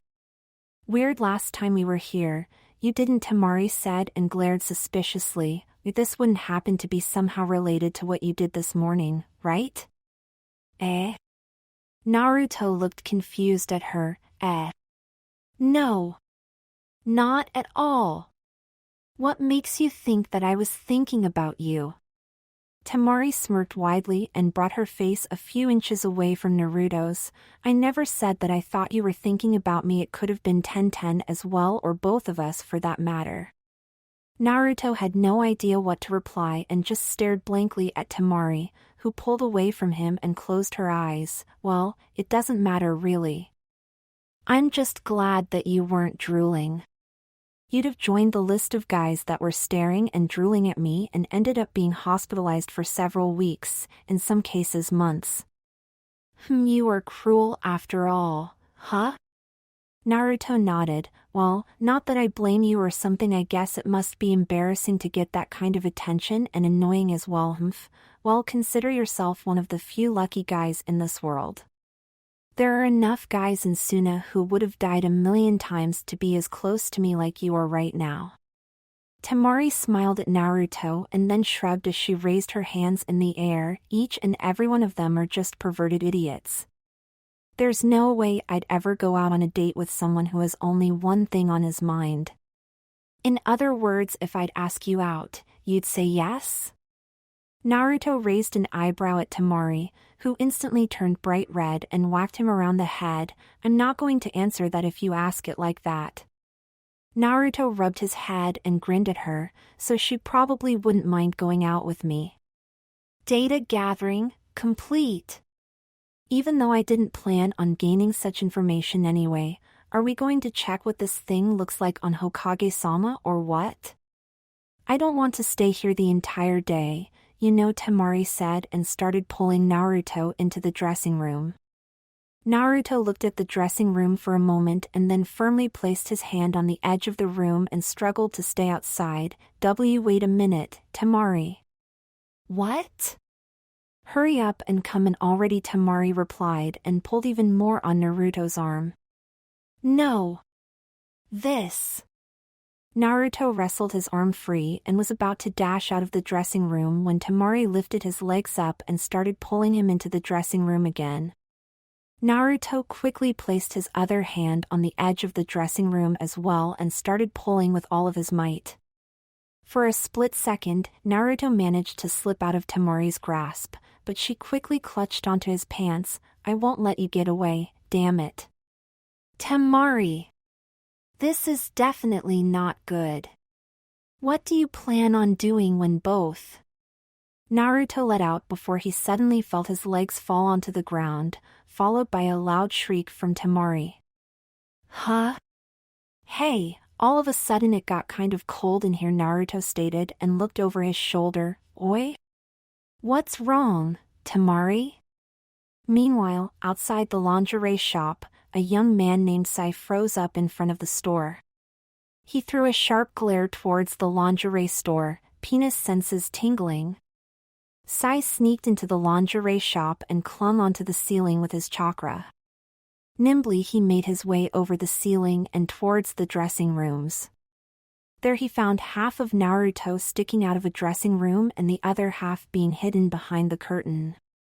That's impossible, yet those are clearly a set of pants.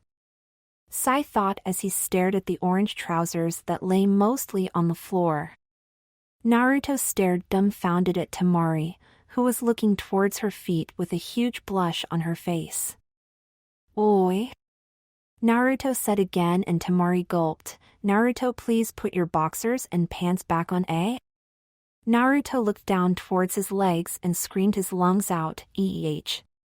He quickly pulled his dropped pants and boxers back up and made sure everything was properly back in place. Crap, this has become an extremely awkward situation all of a sudden. Naruto, I swear it was an accident. I didn't want to, Temari apologized. Naruto couldn't help but smile at her. Yeah, I know, we're pretty sure that this thing is Tsunade Abakan's size, right? Let's just take this then and get out of here. If that old lady doesn't like it, Erosennin is going to be the first to feel like crap anyway.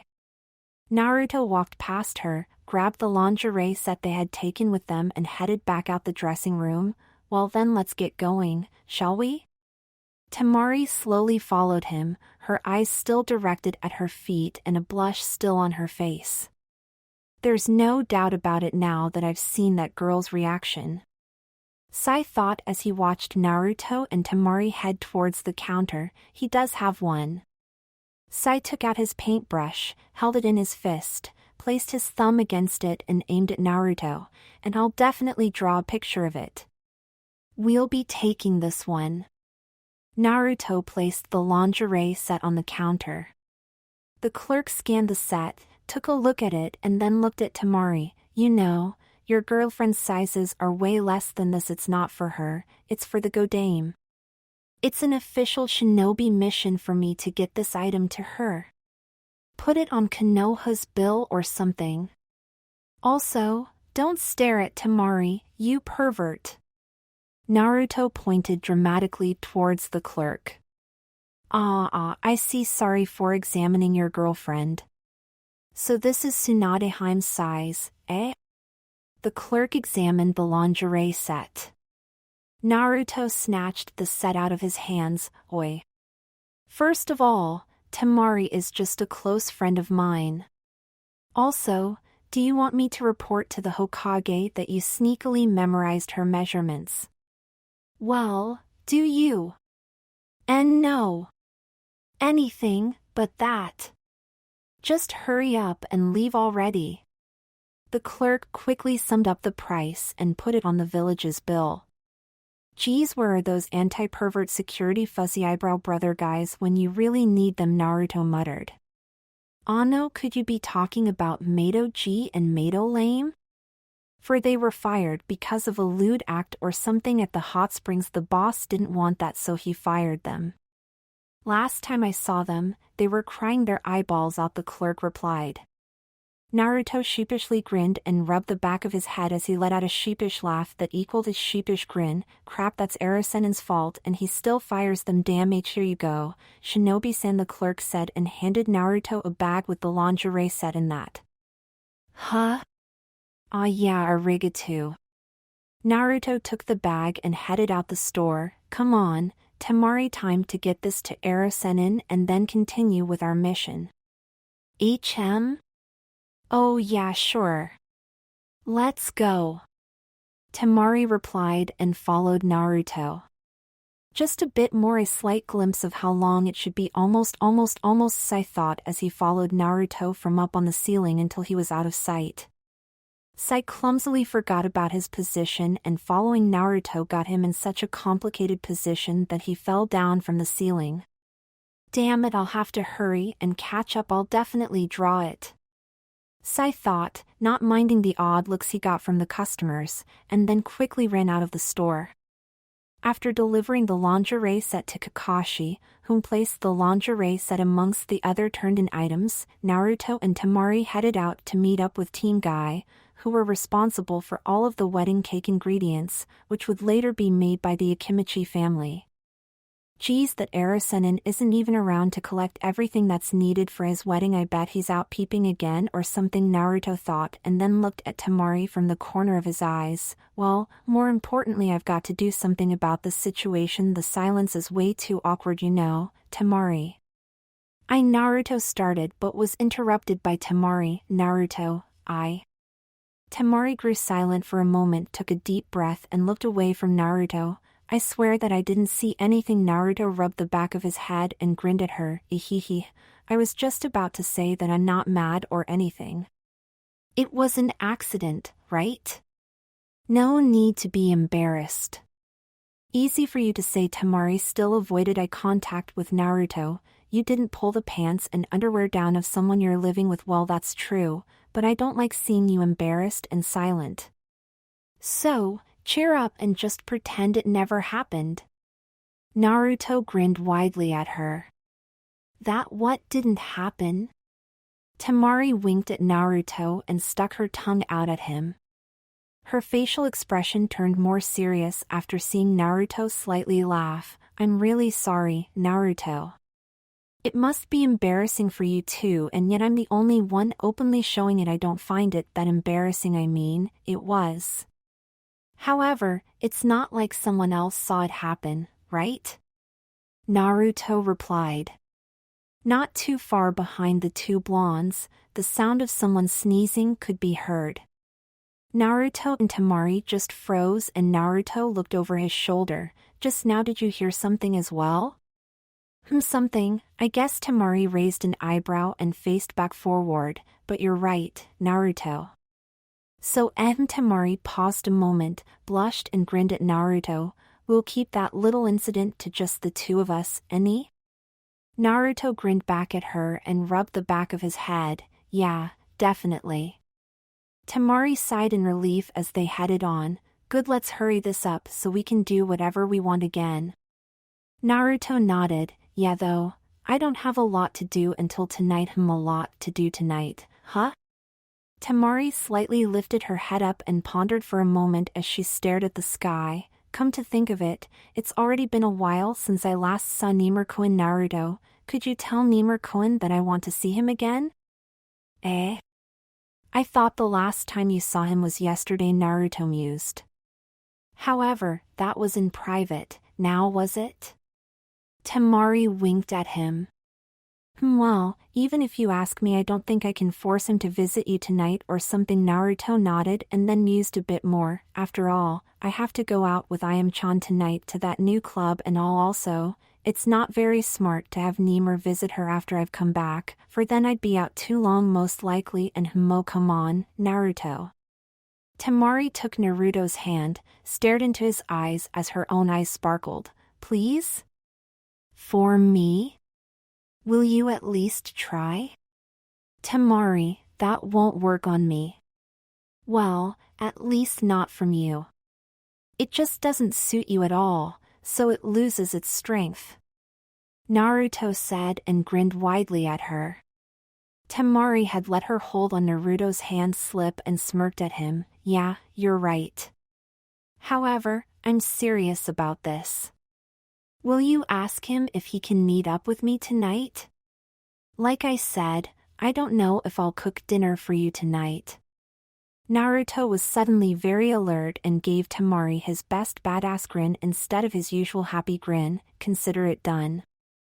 I guess it has its advantages to live with you, huh? Temari winked at Naruto and then laughed. Naruto stuck his tongue out at Temari. The same is true about knowing the fact that you'll hug anything close enough to you in your sleep. Wait. What? Temari yelled as Naruto skipped onward, snickering and grinning widely as he did. Naruto. Come back here.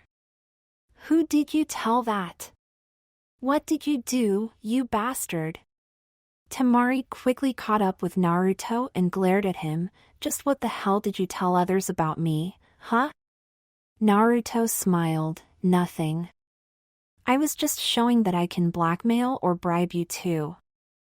That's what you think, huh? Temari leered dangerously at Naruto. Yeah, that's exactly what I think. Naruto returned the leer with one of his own.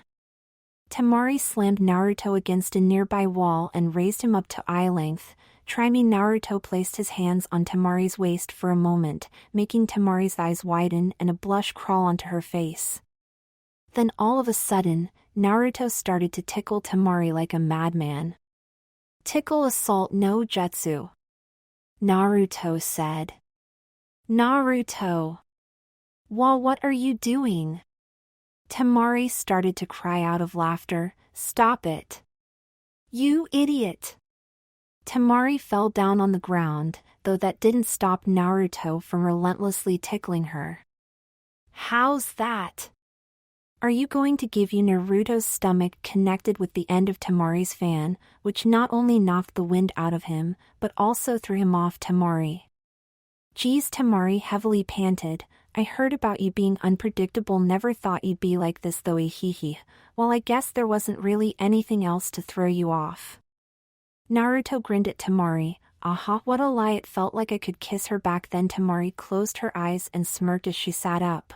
Well, that's enough fooling around for now on, Temari? Naruto asked as Temari was about to get up. What is it? Shouldn't you straighten your clothing first? I mean, Naruto looked away, pointed towards Temari's top half of her kimono, which had slightly shifted from its original position and show a bit more skin than it normally would. Temari looked down towards her chest for a moment, quickly turned around and started to straighten her clothing. Geez, I thought I had put it on properly this morning. Normally it doesn't move even after hours of training or combat. Well, take your time. After all that is left to do for us is to help our friends out. Though I'm sure they really don't need our help, so we could just sit back and relax. Naruto stopped talking when the cold metal of Temari's fan softly pushed against his chin. Thinking about abandoning your friends? Ehehe, it was just a joke. Naruto laughed sheepishly. I almost forgot Temari can be scary too. Guess most women just have that in them then. Let us hurry. Temari smirked at Naruto as she pulled him up from the ground. Yeah, we've wasted enough time. Besides, Tenten, Neji and Lee are working on getting all the ingredients for the wedding cake, right? I wonder what kind of cake it will be. Naruto said cheerfully and grinned widely at Temari. If we hurry up, we might be in time to find out. Temari smiled. Tenten, be careful, there's a customer who is about to cross your path. Neji radioed over their team's radio headphones. All right, leave it to me. Tenten replied, nimbly leaped through the air and over the head of a rather surprised woman. Lee, be careful with those eggs, Neji stated. Neji! Don't worry. These eggs will reach you in a safe and completely youthful state. Lee exclaimed. Yes, because rotten eggs make rotten cakes and we don't want that. Now do we? Niji replied. Also, don't yell so loud on the radio. I can even hear you without it. I wonder where they are, Naruto said as he and Temari walked past the first set of shelves. Well, I'm sure we'll find them. Temari replied as they headed for the next aisle. Eggs of youth! Lee exclaimed as he launched himself over the store's shelves. That is, Naruto said as Lee landed in front of them. Gomen, Naruto-kun, Temari-san. I have no time to waste. Lee exclaimed and dashed past them at full speed. Let's hurry up and follow him. Temari suggested and Naruto nodded in reply. Please move aside, Mina-san. Lee exclaimed as he dashed past various amounts of customers, who could do nothing but try to jump off Lee's path. Geez, he's moving this fast even though it isn't training or combat at all. What's up with him? Temari asked as she and Naruto ran as fast as possible after Lee. He's just one very energetic guy. Naruto grinned as they turned around a corner. Niji gasped and deactivated his Byakugan as he turned his head to the right. Niji! The eggs are still youthful. Lee rushed towards him and quickly placed the eggs in the shopping cart. What should I get next? Looks like we'll have to rearrange our lists a bit. Isn't that right, Naruto, Temari-san? Niji asked as Naruto and Temari walked towards him and Lee, and one could tell that they were slightly out of breath. Looks like we've found you guys. Naruto grinned at his two comrades. We came here to help you guys out in any way we can. Temari elaborated before Niji could even ask why they had come here. I guess we should rearrange the lists then, Niji stated, pulled two papers out of his pocket and examined them. Niji! Lee started running on his spot. Hurry up. This wedding cake must be made while the eggs are still youthful. Lee, eggs don't rot that fast, Niji stated. Meanwhile, not all too far away from Naruto and the others, Sai stuck his head around the corner. All right. From this kneel-down position and this angle, I'll definitely be able to get a rough idea of his shape or size. Sai crawled a bit more onto the path, held up his paintbrush and peered towards Naruto. Niji! I'm back with the strawberries! Tenten exclaimed as she came running around the corner and headed towards the group. Naruto and Temari turned towards Tenten. A smile crawled onto her face. Hey, Naruto. Hey, Temari. It's almost the perfect pose right now. Sai thought, too caught up in his work that he didn't hear Tenten rapidly approaching. Tenten on the other hand had her eyes focused on the group and didn't even notice Sai either. Have you guys Tenten started, but stopped when her shin connected to Sai's non-suspecting skull and she started to fall headfirst. The plastic box, which contained the strawberries, slipped out of her hands and flew momentarily through the air. Both Niji and Naruto moved at the same time and Niji spun around when he had caught the box, in order to still save Tenten from falling as well. However, to Niji's great dismay, his free hand didn't reach Tenten to support her and stop her from falling and instead landed on Naruto's ass as Naruto had managed to save Tenten from falling flat on her face.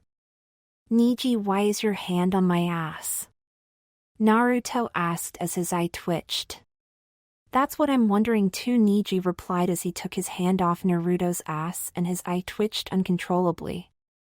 After a short moment of silence, Tenten couldn't help but let out a giggle. By the way, Tenten, what were you doing? It's kind of embarrassing for a ninja to trip when running, Naruto gave Tenten a questioning look. Ten quickly helped herself up and turned around. It wasn't like I tripped over my own feet or something. I'm almost sure there was something sticking out of that aisle over there. Naruto tilted his head and looked towards the nearby aisle. Nothing is there anyway, we have a mission to complete. Let's focus on that instead of figuring out why Ten tripped, Neji stated as he stood straight up once again. Damn it, why it's such an opportune moment. Sai thought as he hid behind a bunch of piled up soup cans and rubbed his sore head. However, I will not give up. I'll just keep stalking and stalking until he has to go to a public bathroom, and then I'll get my chance. Sai then sneaked off, knowing that he won't have another chance at the grocery store, but that other opportunities would follow. Alright, I've divided the items again. The 4 of you will work in 2 groups and will first gather all of the items that we need the most. Temari-san and Ten, the 2 of you will get, and I quote, lots and lots of whipped cream. Neji stated.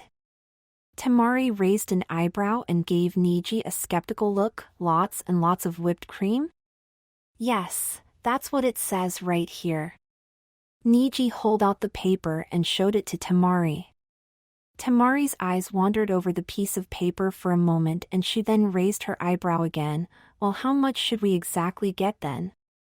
I guess as much as you can carry. Neji said and took the piece of paper out of Temari's hands. I wonder if a wedding cake will be really tasty if it needs lots and lots of whipped cream. Too much of it could ruin the taste. Naruto nodded as he had his eyes closed and his arms crossed over each other. Somehow I have the feeling that the whipped cream isn't just for the wedding cake, Ten replied. Eh? What do you mean, Ten? Naruto asked as he looked up at her. And nothing at all, really. Ten slightly blushed as she scratched her cheek and let out a small sheepish laugh. Anyway, let's have the 2 of you already on your way, Neji stated and momentarily closed his eyes. Byakugan. The whipped cream can be found at 10-meter distance to the northeast of here. I'll give directions over the radio in case you can't immediately find it. Neji stated. Understood. Ten said and looked at Temari with a smile. Let's get going, Temari. Yeah. See you all in a while then. Temari said as she and Ten ran off to get the whipped cream. Then, Lee and Naruto, you're to get 4 kilograms of flour. The flour is located 6 meters from here to the southwest. The same goes for you guys, that I'll radio you in case you can't immediately find it. Neji stated. All right. Naruto nodded. Let's get going, fuzzy eyebrows. Yes. Let's go, Naruto-kun. Lee exclaimed in excitement as they headed off to get the flour. Hold up, Naruto. Neji stated and both Lee and Naruto turned around to face him. I'd like to talk to you for a bit. Lee, you can go. Naruto will catch up later. Alright, Lee said hesitantly and then ran off. Naruto looked questioningly at Neji and as he slowly approached him, Neji closed his eyes. What is this all of a sudden, Neji? I heard about it. Neji stated and then opened his eyes. About Ten spending last night at your place and that she slept in the same bed as you. Naruto let out in surprise and jumped towards Neji. SSSH, not so loud. Damn it, people will misunderstand. Besides, how the hell do you know that? So it is true, huh? Neji stated. Well, I had no reason to doubt Ten's words, however I had to confirm it either way. Why would you? Let me tell you this, Naruto. There won't be a next time that Ten will spend the night at your house, understood? Naruto straightened up and looked questioningly at Neji. What's that supposed to mean? I can't just refuse her if she's in need of a place to stay like last night. Neji closed his eyes again. You can and you will. The next time I hear from Ten that she has shared a bed with you, it wasn't my choice that Tamari, Ten and I slept in the same bed. If it were up to me, I would have slept on the floor. Naruto stated. Besides, what has she exactly told you anyway? Niji slightly lifted Naruto up by his collar and looked him straight into his eyes. Just keep your hands off her. Do I make myself clear, Naruto? Naruto tightly gripped onto Niji's wrist and gave him a sharp glare. I don't know what's gotten into you all of a sudden, but don't talk like you have seen with your own eyes what exactly happened. Then, you will tell me exactly what happened. Niji demanded. Naruto swatted Niji's arm away and walked off. I have no reason to tell what happened because, other than me and Ten, no one knows about that rather embarrassing story. Well, you know something of it right now, but if you want details, ask Ten. I'm not going to tell anything personal about her to anyone, no matter how much they threaten me. Fine by me. Just stay away from her. The same goes for your comrade called Lemur, Niji stated as he looked with sharp eyes at Naruto. Naruto looked over his shoulder towards Niji with his own firm look before heading on and muttering, "Geez, acting all high and mighty, she's not your property." Not too long after that, Naruto managed to make his way to the aisle where Lee was standing, in front of a bunch of shelves which surprisingly didn't contain flour. Lee turned his head towards Naruto. Yo, Naruto-kun. You've caught up. However, I can't see the flour around here. But it should be here, right? Naruto asked as he walked towards Lee. Lee, look behind you. Niji radioed in.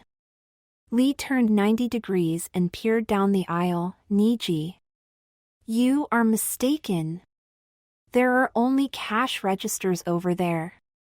Guh Lee, the other behind you, Niji replied reluctantly. Lee turned around and stared at Naruto for a moment. Niji, I'm starting to doubt your youthfulness. Are you sure you aren't going blind of unyouthfulness? Lee, turn to the goddamn left right now. Niji yelled over the radio. Your left or mine? Lee asked and only got silence in return. Naruto turned around, pointed at the shelves and said, I think he means over there, because that looks like flour to me. I see. Lee nodded and a grunt could be heard on the radio. 4 kilograms is the amount we need, right? Naruto asked as he walked towards the shelves. Yes. That's it. Looks like all the high-quality flour is on the top shelf. Lee stated and pointed towards the top shelf. All right, I'll grab the boxes and hand them to you until we got 4 kilograms. Naruto said and slightly climbed up on the shelves in order to reach the top shelf. Understood. Lee exclaimed and quickly walked up next to Naruto. Naruto took one of the front boxes, moved it towards Lee and dropped it, figuring Lee would catch it. Ah. Naruto raised an eyebrow before dropping the next box into Lee's hands. Yeah. Geez, they aren't that heavy, fuzzy eyebrows. You should find those boxes as light as feathers, Naruto stated as he dropped the next one. Naruto-kun. Stop for a second. Why? We need to have, Naruto said as he turned around and went silent as he saw Lee covered in flour and 3 empty boxes in his hands, because, Naruto-kun, these are broken. Naruto yelled out of surprise, all of them. Naruto then took another box of flour, held it above Lee and more flour was poured onto Lee, this one too. Try another one. Lee exclaimed. Naruto nodded, picked up another box and again the box's entire content fell onto Lee. Damn it! Are none of these closed properly? Naruto yelled as he went through multiple boxes of flour, each and every one of them not being sealed probably. Naruto-kun, I'm almost sure that these are all sabotaged. Lee exclaimed and Naruto jumped back down to the floor. But it's supposed to be the best quality flour there is, right? Lee thought for a moment, unless it's not. Which means that the best ones are on the bottom shelves so that they are more accessible. I see. Nice thinking, fuzzy eyebrows.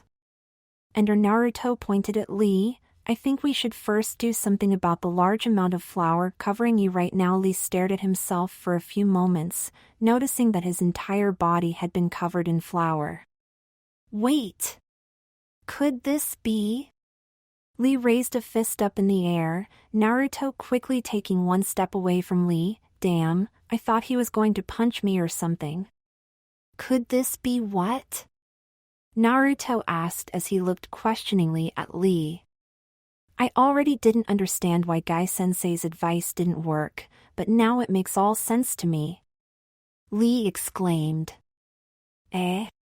Since Valentine's Day is coming up and I was thinking up a youthful way to ask Sakura-san out again, I decided I should ask Guy-sensei for advice. However, it was already night time and I should have been in bed. Nevertheless, I went to Guy-sensei for help and he told me I should get Sakura-san a flower. Lee exclaimed as his eyes went from left to right as if he was reading a book. However, that didn't work. And now I know why. Guy-sensei wasn't talking about a flower, but about flour. Now I can finally ask Sakura-san out and she'll agree. Yush!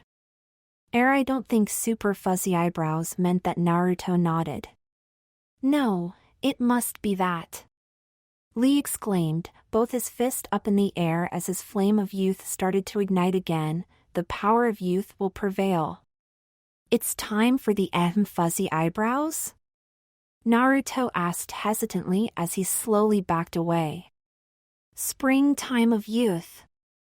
Lee exclaimed at the top of his lungs, EXPLO-. Before Lee could finish his sentence, he glowed bright white and created a huge, yet somehow mostly harmless, explosion. Ayahaha! Naruto yelled as he was hurled through the air by the explosion and eventually he ended up in a display of instant ramen cups. Ugh! Naruto groaned as he got up. Looks like the ramen broke my fall, but what happened to fuzzy eyebrows? Naruto peered into the distance, which mainly meant that he was staring at a large cloud of smoke that slowly cleared up. He then quickly ran towards Lee in order to check up on his current condition. Oi, fuzzy eyebrows! Are you all right? Naruto yelled as he ran through the smoke.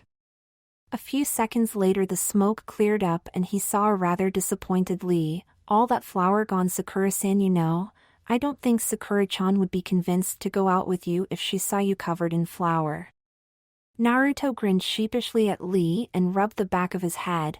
Why don't you think up something else that is youthful? Lee jumped up and instantly ignited himself with the flames of youth again. Yush! That's it! Wait! No, it isn't. There's still a lot of flour left. Oi! Don't start covering yourself in flour again. Naruto yelled as he tried to keep Lee away from the flour. But for Sakura-san and my sake. Lee reached out towards the flour. We need the damned flour for the wedding cake. Sakura-san is more important than the mission. Lee exclaimed.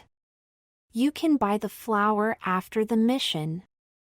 Now let's get the heck out of here before they find out we caused this. Lee straightened up and blinked at Naruto for a moment. Naruto-kun, you are right. Geez, Naruto sighed. Let's just grab the flour and get out of here. Yes, let us be on our way again. Lee exclaimed and started walking off. Oi! You're forgetting the flour. Naruto yelled.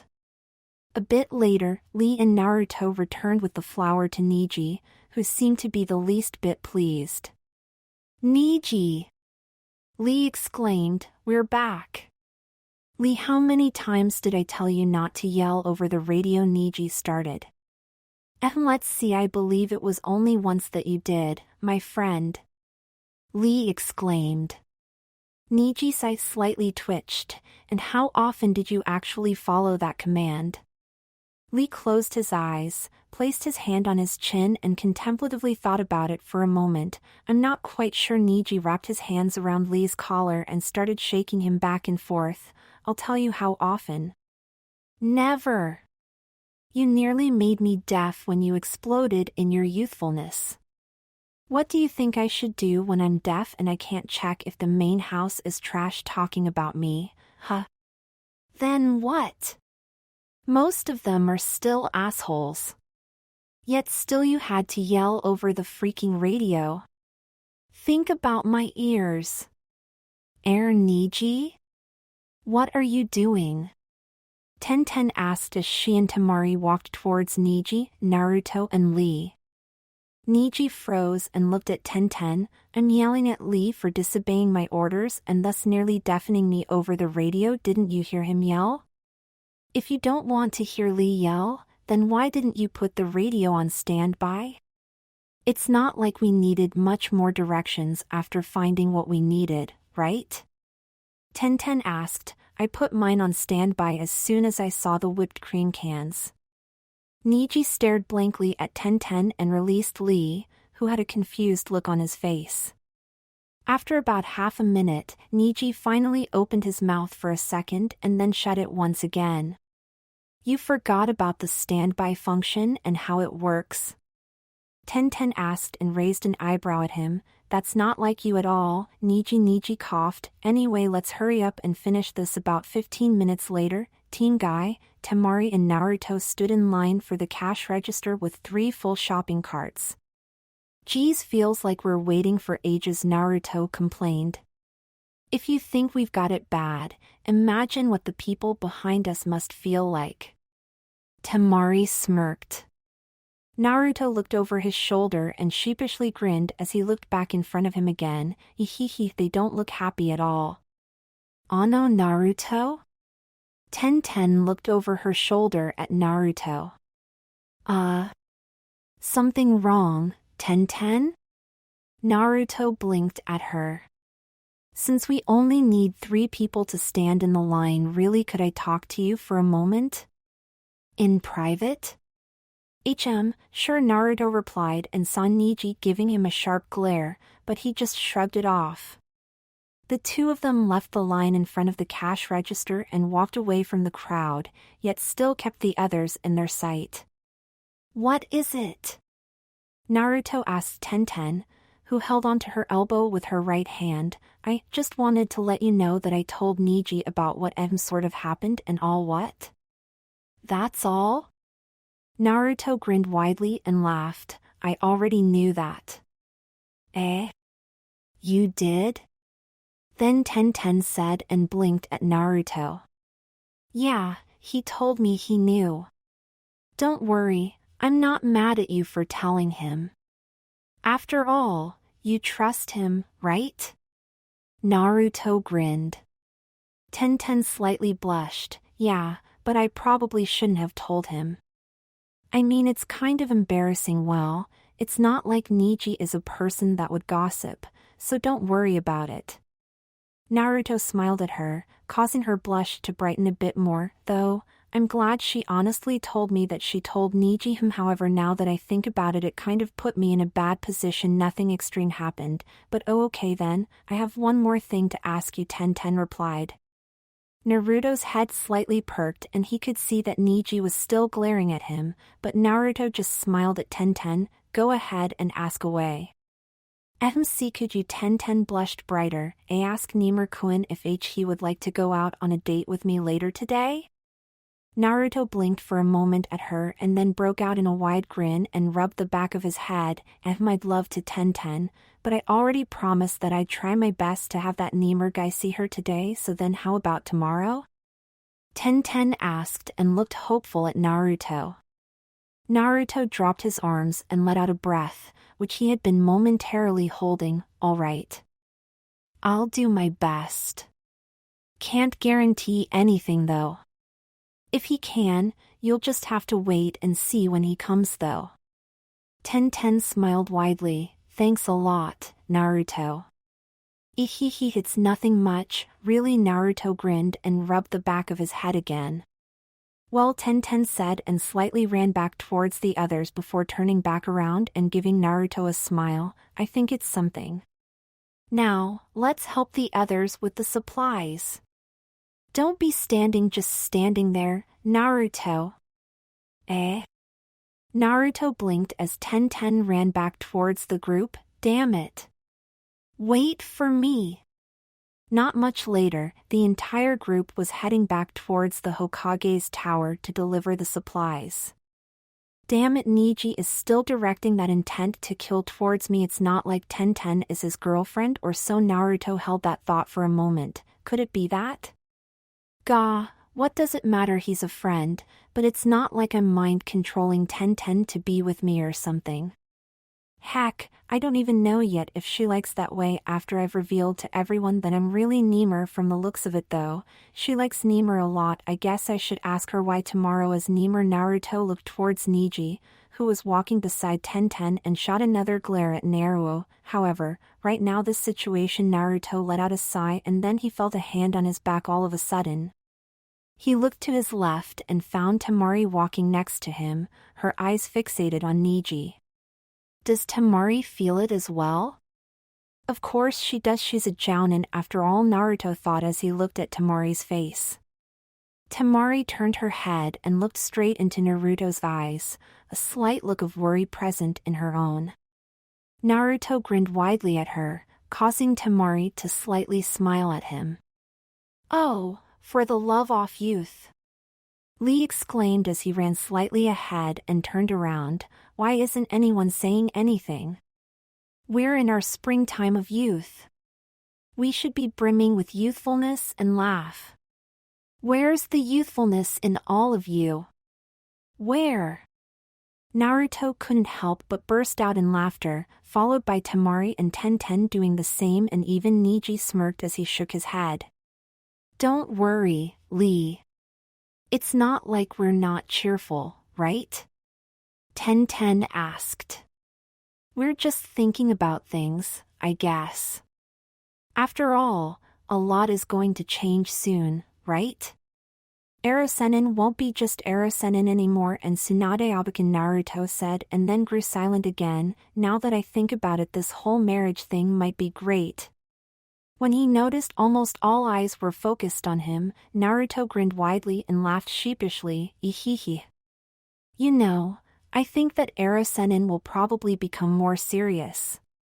Also, Tsunade Abakan will probably lay down on the sake and all. This is going to be great. Tenten smiled at him, not to mention they're getting married on Valentine's Day. It is just so romantic to marry on the day of love. As the four of them talked on and walked past Lee, the beautiful green beast ignited in his flames of youth again. Yash. Guy-sensei. I did it. I restored youthfulness to our precious youthful comrades. After a while, Naruto and the others had arrived at the Hokage's tower and Kakashi had ran through the supplies they had brought back. Looks like this is all we need, Kakashi stated. Well then, Teen Guy and Temari-san, the four of you will bring this to the Akimichi family, who are busy preparing all the meals right now. Oi! Kakashi-sensei! What about me? Naruto pointed towards himself. You will get a different task. Since you can basically work for a lot of people, you can go out by yourself and provide support for an entire team. Kakashi stated and placed a hand on Naruto's shoulder. Kage Bunshins, you mean huh? Naruto asked and Kakashi smiled at him. Exactly. Well then, Teen Guy and Temari-san, be on your way and good luck. As the four of them left the tower, Temari looked over her shoulder towards Naruto for a moment. As for you, Naruto, Kakashi said. What am I going to do? It's not going to be something that just stinks, right? Naruto asked. Kakashi smiled at him. Trust me, Naruto, what you are going to do now will definitely not stink a while later. Naruto was standing in front of the Yamanaka flower shop. Somehow I should have known Kakashi-sensei was talking about this place, Naruto muttered to himself before he pushed the shop's front door open. Yo, Sakura-chan, Ino. Naruto greeted the two girls cheerfully. How's it going in here? Both Sakura and Ino looked and smiled at Naruto as they temporarily stopped their work. Naruto, we're almost done with preparing most of the bouquets aside from the bride's bouquet, so there probably isn't a lot you can do. Sakura stated before bending over again to work on her bouquet. Though you'll be perfect for what we have to do in a bit. Ino winked at him before continuing her work as well. Why do we need that many bouquets for the wedding? Isn't the bride's bouquet the only one that's needed? Naruto asked as he stared at the large amount of stacked-up bouquets in the store. There's going to be a lot of flowers to decorate the place where they are going to hold the wedding, so just the bride's bouquet wouldn't do at all. Ino stated. I see. But what am I supposed to do here if the two of you are the ones making all the bouquets?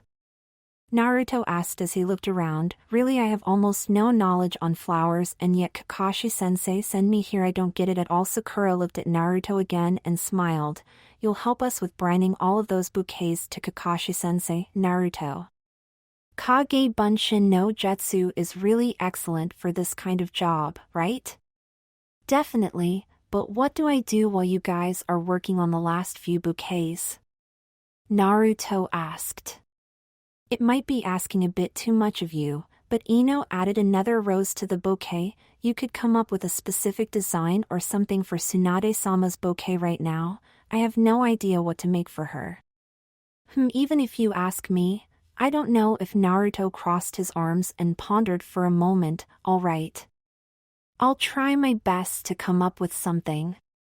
Though, I'm not quite sure if I can. Naruto's head then perked up. Ino, where's the toilet? Ino straightened up and blinked at Naruto. The toilet? It's in the back. Come on, I'll show you where it is. Naruto followed Ino to the back of the shop, and after passing a stairwell and a small hallway, Ino pushed a door open, which led to the bathroom. Here is it. Ino said. Naruto stepped into the bathroom, sheepishly grinned at Ino and rubbed the back of his head. Thanks, Ino. Ino stepped into the bathroom after him, the door slowly closing behind her. Don't mention it. Just be sure to use this blue labeled soap bottle. The other one is for disinfecting wounds and is kind of expensive. Okay. Thanks again. Now if you don't mind, Naruto said and laughed sheepishly. Ino gasped and slightly blushed before she closed her eyes. I'm on my way already. Just don't make a mess of this. She stopped mid-sentence when she tried to pull the door open, but it wouldn't even budge. What's up with this door? It won't open? Naruto asked as he looked over Ino's shoulder. Geez, it isn't even locked yet, it's stuck. Why? The Ino gritted her teeth and pulled as hard as she could on the door. Here, let me try. Naruto said and took over from Ino. Naruto pulled with all his might, but the door still seemed to be locked into place. Damn it, it's almost like something is holding it shut, Naruto stated as he let loose his hold on the doorknob. Sakura? Sakura! Oi! Ino yelled. Damn, what's that girl thinking, locking me up with you? I don't think Sakura-chan is the kind of person to do that, Naruto replied. I know, but there isn't anyone else around and she plays tricks on me every now and then, Ino said and let out a sigh. Let's try to bash the door together, Ino. I really have to go right now, Naruto stated as he looked rather uncomfortable at Ino. Ino closed her eyes and gritted her teeth. Fine then. Do your thing. I'll be staring at the door and pretend I'm not in this situation. Thanks, Ino. You're a lifesaver, Naruto said as he quickly turned around and lifted the toilet seat up. Ugh, I just know I'm going to regret this, Ino said. As Naruto unzipped his zipper, he raised a questioning eyebrow. It's not like you'll die of hearing me take a piss. Just do it already, damn it, Ino cursed and closed her eyes. Didn't think she'd be this embarrassed in this kind of situation. Well, not that it's a bad thing, Naruto thought as he relieved himself and looked up towards the small window above the toilet. Aha, this feels so damned good, Naruto sang, and Ino's face turned slightly red. Oh, shut up, just hurry up and finish already, oi. It's not like I can help it that you are stuck here with me, Naruto replied and then turned on his singing voice again. You being here doesn't make it any less of a good feeling either. Ino's face brightened. You're making it sound like you enjoy having me here while you do your thingy, hehehe. It's not that. It just feels good either way, and Naruto looked up to the window again, this time seeing the face of a black-haired boy behind the window, and he seemed to be staring at Naruto. Wah. In response to Naruto's sudden scream, Ino spontaneously turned around. What's wrong, Naruto? There's a guy staring at me up there, Naruto exclaimed as he quickly wrapped up his package and zipped up again. That guy. Ino pointed at the guy, who now raised a paintbrush in the air. He was after Sakura before, but she rejected him. He must be out for revenge. Naruto yelled and slightly backed away from the window. Is he going to try to kill us or something? No. I don't want to die as a virgin, Ino shouted as the boy dropped down from the window. There followed a short moment of silence. Do you know who he is? Naruto asked Ino. I think I heard him say that his name was Sai, Ino replied. Peeniinitis. Ino and Naruto suddenly heard Sai yell at the top of his lungs. Wah! Forget about dying as a virgin, I'd rather keep my virginity than lose it to him, Ino shouted and hid behind Naruto. Damn it, Naruto. Do something. Use a technique or something. Can't you blast the door open or something with one of your jutsu? Naruto asked as he saw Sai's hair appear again behind the window. No. We'd get seriously injured in the process. If I could have done so, I would have been out of here long before you needed to take a piss, Ino yelled. Damn it, Naruto quickly went through his kunai pouch. I think I have a way for us to escape, but I'm not sure if it will succeed. Just do it already, Ino commanded. All right, Naruto replied and threw a smoke bomb on the floor. Ino coughed. What are you doing, Naruto? All this smoke could suffocate us. Bear with it for a bit, Ino. This way he won't see the way we exactly escape from horror, Naruto said as he kneeled down next to the door and slipped a piece of paper underneath it. All right, Ino, hold on to me as tight as you can, Naruto said as he stood back up. What are you going to do? Ino asked. Just do it already, so we can get out of here, Naruto exclaimed. Ino threw her arms around Naruto, clinged onto him, and when Naruto felt that, he went through the series of hand seals he needed to do for his technique, Shunshin no Jutsu. The next second, both Ino and Naruto were outside of the bathroom, Naruto leaning against the bathroom door and Ino safely in his arms. Ino, are you alright? Naruto asked as he deeply breathed in and out. Damn, I underestimated it, should have used more chakra. Ino looked up at Naruto and slightly blushed when she realized she was pretty much leaning against him. Why, yeah, good. Naruto grinned and pulled the two of them away from the bathroom door. Ino moved out of Naruto's arms and looked at the bathroom door. Naruto, look. Naruto turned his head so that he faced the door and raised an eyebrow at the randomly positioned black box. What the heck is that? I don't know, but I think that is what was keeping the door jammed some way, Ino stated as she studied the door for a moment. Man, Ino looks kind of pretty when she's thinking, Naruto thought and slightly smiled. Anyway, we got out, didn't we? We should head back and check up on Ino's head perked and she dashed off. Sakura. Oi, wait for me. Naruto exclaimed as he quickly ran after Ino. Sakura. Ino exclaimed as she slammed the door leading to the store open. Are you all right? Naruto added as he appeared behind Ino. Sakura looked towards the two of them with a look of utter confusion, and all she could do was slightly tilt her head. Looks like he didn't come into the store yet. Naruto stated as he looked at Ino. Who? Sakura asked. What's going on, you guys? Naruto, you go beat his ass up. I'll stay here and make sure nothing happens to Sakura. Ino commanded. Hello Sakura to Ino and Naruto, what the hell is going on here? Sakura asked as she raised an eyebrow at her two best friends. Gotcha! Naruto said and dashed out of the store. Will you please tell me already what is going on?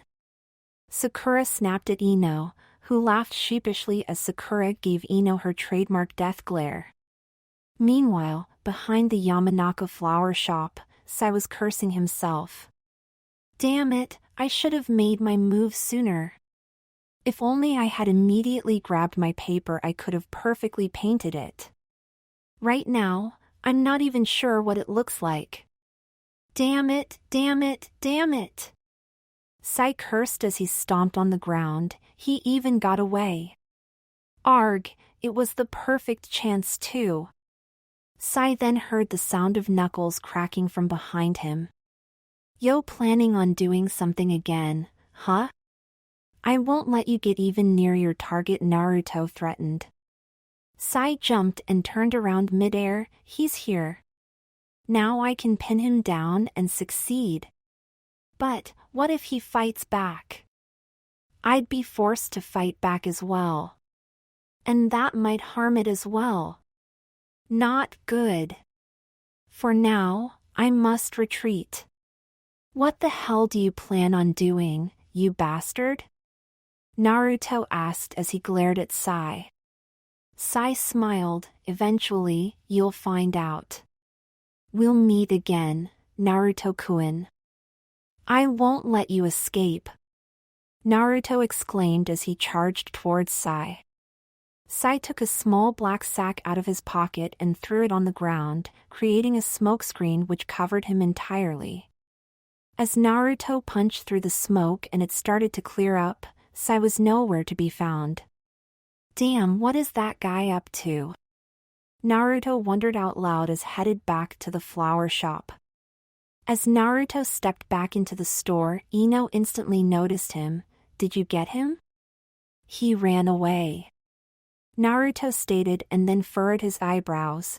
I have no idea what he was planning to do either. He got away. Ino snapped and ran towards Naruto. How the heck did you let him escape? It's not like I let him escape, he just did, Naruto mused. He knows where I live. Ino shook Naruto back and forth. What are you going to do when he crawls into my bedroom at night and rapes me, huh? I'll hold you responsible if that happens. I swear, I'll rip your manhood off, cook it in ramen and feed said ramen to you if anything happens to me because of that guy. Got it. Yeah, Naruto said as he sheepishly grinned at her. Damn, I seriously hope that guy wasn't after Ino, both for her sake and for mine. Ino sighed. Let's just hurry up and bring the bouquets to Kakashi-sensei already, eh? You're all done then? Naruto asked as he looked at Sakura, who gave him a wide smile. Well, other than the bride's bouquet, we are Sakura and I will just work on that together. For now, we'll just deliver all the other bouquets to Kakashi-sensei. Ino stated as she turned around and looked at Sakura. At least this way you have something to do as well, right, Naruto? Sakura asked. Yeah, but wouldn't it be easier if I just brought all the bouquets to Kakashi-sensei while you guys work on the bride's bouquet? Naruto asked. We can't just have you do all the work, Naruto Ino stated. Besides, it's more fun to walk all the way to Kakashi-sensei with someone else along instead of just having a million copies of yourself tagging along, isn't it? Sakura smiled at Naruto. I really don't mind going by myself. Naruto stated, and Ino just shook her head. Don't worry, Naruto. Even if Sakura and I were to stay here, we couldn't instantly come up with the perfect idea for Tsunade-sama's bouquet. Besides, we could also use so fresh air. All right then. Naruto grinned. Hold the door open and stand back, for I'm about to make my move. Ino opened the shop's door for Naruto as he slapped his hands in his infamous hand seal formation, Kage Bunshin no Jutsu. A while later, the three of them along with a lot of Naruto clones were walking down the streets of Konoha. You know, I've never realized this before, but Naruto, it's quite impressive that you can make this amount of Kage Bunshin and not even look exhausted. Ino stated as she held a bouquet in her arms. Sakura laughed at Ino and pushed with her shoulder against Naruto's, for she too was carrying a bouquet along. What? This guy might not look like it, but he's probably got more stamina than anyone else. Even so, I was almost sure we'd still have to go back to my place to get a second, and maybe even third, round of bouquets even with this guy, Ino replied. Really, this kind of thing is nothing for Naruto. Did you know? Tsunade-sama told me this guy mastered a jutsu in a month's time, while that same jutsu took Yondane 2 years. Sakura stated. Eh? Ino sang, looks like you have some kind of talent after all, huh Naruto? Naruto sheepishly grinned and slightly blushed. Geez, Sakura-chan and Ino too, it's really not that big of a deal. It was only a bit more than a year ago that I managed to do the Rasengan without a Kage Bunshin. Even so, to do such a jutsu with a Kage Bunshin in just a month's time, it's quite an achievement. Ino said and winked at Naruto. It must be because you're blonde too. I guess we all changed a lot the past 2 years, huh? Sakura smiled softly. What are you talking about? You're not blonde, so you have no way the near talent Naruto and I do. Ino playfully stuck her tongue out at Sakura. What? Sakura snapped. I did become a damned good medic nin in just 2 years' time, you know. It was just a joke, Sakura. Calm down. Ino nervously laughed for a moment until Sakura stuck her tongue out at her. However, we really did change a lot these past 2.5 years. I never thought Naruto would be taller than me. I don't remember you being taller than me, Naruto said as he closed his eyes for a moment. Well, it wasn't by much, but I was taller than you were. And right now you are taller than me, but not by that much either. Ino smiled and winked at Naruto. Naruto grinned widely. Ihihi, however, out of the two of us, are you the one who has matured more? Ino blushed and nearly tripped over her own feet. What's that supposed to mean? Nothing at all, Naruto smiled. Just that you probably changed the most in looks and behavior. I guess. Well, thanks, I guess. Ino closed her eyes, blushed brighter, and Sakura couldn't help but giggle. What's so funny, Sakura-chan? Naruto asked as he looked at Sakura. Ino thought we were going on a real mission today or something, so she dressed up in her usual shinobi outfit. She went through some trouble because of that already. Sakura stated and giggled a bit more. Now that you mention it, Naruto said as he eyed Ino up and down, she's wearing the same outfit as when I first saw her after my training with Erosennin, a purple skirt, a purple top, and her stomach, shoulders, and legs mostly exposed. I guess she does it to distract or seduce male opponents. Well, she doesn't really need it though, Ino sighed. If I knew it was just doing stuff like this, I would have worn more casual clothing. Well, don't worry about it, men who don't have a girlfriend or wife will look At you either way. Naruto nodded. Take Erosennin for example, he just goggles at every girl he finds even moderately attractive. Ino brightly blushed, stared towards the ground, and when Naruto noticed this, his eyes slightly widened. Ah. Ino, I didn't mean you specifically, you. They look at Sakura-chan as well, and Naruto stopped when he felt Sakura staring, and he decided that he should end it here without messing up much more. I mean, they look at girls in general, you know, because and all that. Ah, sorry. It must be kind of tough having guys stare at you all the time and being the center of attention, right?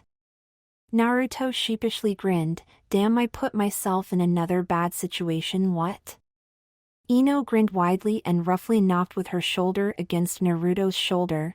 You're making it sound like we're the most beautiful girls in Konoha. Don't say such embarrassing things. Yeah. I know Valentine's Day is coming up, but there's no need flatter us to death. Sakura added and winked at Naruto. Ah, you know I didn't say those things because Valentine's Day is coming up. Naruto sheepishly grinned. Speaking of which, Naruto, do you have someone for Valentine's Day or someone who you expect to give you chocolates? Ino asked as she looked curiously at Naruto. Eh? Naruto let out as his head perked up and a blush crawled onto his face. Damn, what should I answer? Wait, that's the Hokage's tower. I'm saved. Well? Sakura asked as she looked, in the same way as Ino did, at Naruto. Look, you guys. It's the Hokage's tower. Let's go. Naruto exclaimed, and all his clones added in synchronization. Asu. Oi, Sakura, what do you think? Ino asked Sakura after Naruto and all his clones had passed by and reached out of the maximum hearing distance. I really don't know, we shouldn't pressure him too much with that question though, Sakura, as she followed the large orange mass with her eyes. Yeah, it could be somewhat of a touchy subject, Ino added as the two of them slightly increased their pace. Not too far behind them, four masked faces popped around the corner and three of them had an evil sparkle in their eye while the fourth just sweat dropped. Naruto's clones carefully placed each of the bouquets carefully in the storage room and then popped off. Is this all of them? Kakashi asked once Naruto himself went inside. Ino and Sakura-chan will bring the last two of these bouquets soon enough. Naruto said as he quickly ran into the storage room and back out. Kakashi-sensei? Shouldn't you put these in water or something to keep them fresh? Well, I'll contact a certain guy who knows a certain jutsu in a few moments and we'll make sure that the bouquets will stay fine even long after the wedding. Kakashi stated and turned the page of his Aika Aika Paradise novel. A moment later, Ino and Sakura ran into the building. These two are needed too, sensei. Sakura stated. Hi, just put them in the storage room along with the others. We'll take care of all of them in a moment. By the way, which one is Hokage-sama's wedding bouquet? Kakashi asked. We still need to finish that one, so I'll bring it by later. Ino stated. All right. Then, please hurry up and finish Hokage-sama's bouquet so the two of you can continue on. Naruto, since your job is done now, I'll assign you to help out someone else. All right. What am I going to do this time? Naruto asked cheerfully as he grinned at Kakashi. Go over to the Hyuga compound. You'll hear what you have to do over there, Kakashi stated. Naruto looked with disappointment at Kakashi. Can't you just tell me right now? No, that won't do now. Hurry up and get going. That goes for all three of you. There's still enough to do and it's still early, so Kakashi replied. Hi, I know, Naruto muttered as the three of them headed off again. I wonder what you'll need to do at the Hyuga compound, Naruto Sakura stated once they were back on the streets of Konoha. They're nobles, right? Maybe something like learning formalities and all that stuff? Naruto wondered. Well, whatever it is, good luck with it. Ino smiled at Naruto. Naruto smiled back at her. Well, if it's something like carrying stuff around again, it will be easy. Ehehe. I can't really think of anything that the Hyuga clan would possess that is needed for the wedding. Sakura mused. Ah, whatever it is, you. The blonde-haired boy over there. Naruto suddenly heard being yelled from behind him. Ino, Naruto and Sakura turned around and found 4 masked men who were dressed rather odd. We challenge you. A small fat guy pointed at Naruto. Eh? Naruto stared blankly at the guy. Who the heck are you? Damn it, Bocchi. I told you we shouldn't do this. Another guy said, they don't even know who we are, let alone fear us. Shut up, Yusuke. You might have your Futaba-chan already, but Tenjin, Ichiban Boshi, me and the rest of our village can't go on without more beautiful women. Cool. They make such fine Amato-sans too. The tallest guy of them all said. Constrain yourself, Tenjin, we need to capture these. I may have lost Futaba to Yusuke, but my next target won't escape, the last guy, who was about average height, said as a sparkle shined in the corner of his left eye. Ino and Sakura shivered and took a small step back. Sakura, I don't like the feeling I'm getting from these guys. Especially from the short fat one. You're not the only one, Ino. Sakura replied as she looked with slight disgust towards the group. They kind of stink too. Oi, don't ignore me if you're challenging me, and what's up with challenging me in the first place? Naruto asked as he looked dully at the group of 4 people in front of him. The short fat guy named Bocchi pointed at Naruto again. Listen up, Blondie. We're the Buri no Yonin from Hidden Tuna. All your women belong to us. What's up with these guys? Also, what in the world is this smell? Naruto raised an eyebrow at Bocchi. Hidden Tuna?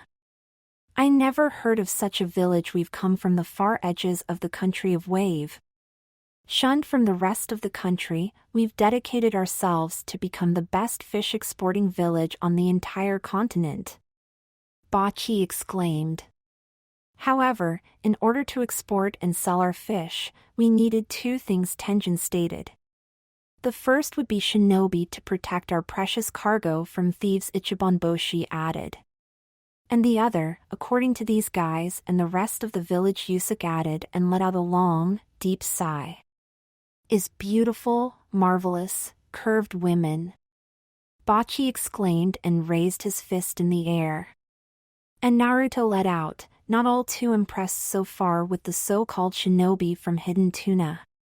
At first we used the women on our small island. It was a huge success. Over the past 2 years, tuna and other kinds of fish spread like a wildfire throughout the country of Wave and a bit beyond that. However, as we gained more and more wealth, our women started eating more and more, for they said they were tired after working an entire day. We understood that and let them eat as much as their hearts desired. However, Bocchi stated, over time, they started to become more and more fat. We couldn't stop them. Tenjin stated and started to cry. Even my cute Amato-san became the size of a whale. Why? Why? And thus the 4 of us headed out to bring as much beautiful women back to our island as possible. If we did that, sales would prosper and we'd have beautiful women once again. Ichiban Boshi exclaimed as he too raised a fist up in the air. The last member of the team, Yusuke, sighed. However, these guys forgot about my girlfriend's huge family that is filled with beautiful women and still decided to try and get women from other villages. Ano, what has this all got to do with challenging me? Naruto asked. Even though we're taking women from other villages, we've still got our honor. Thus we fight and literally win them over. Ichiban Boshi stated. And as soon as we reached the border town of the Country of Fire, we heard two interesting rumors. Yusuke said. The first was that Konohagakure had probably the biggest amount of beautiful women in the country. Tenjin stated. The other was that a young blonde guy in that village was insanely popular with all the ladies. Bocchi exclaimed and pointed at Naruto, who is none other than you. Naruto? Ino and Sakura asked simultaneously. Me?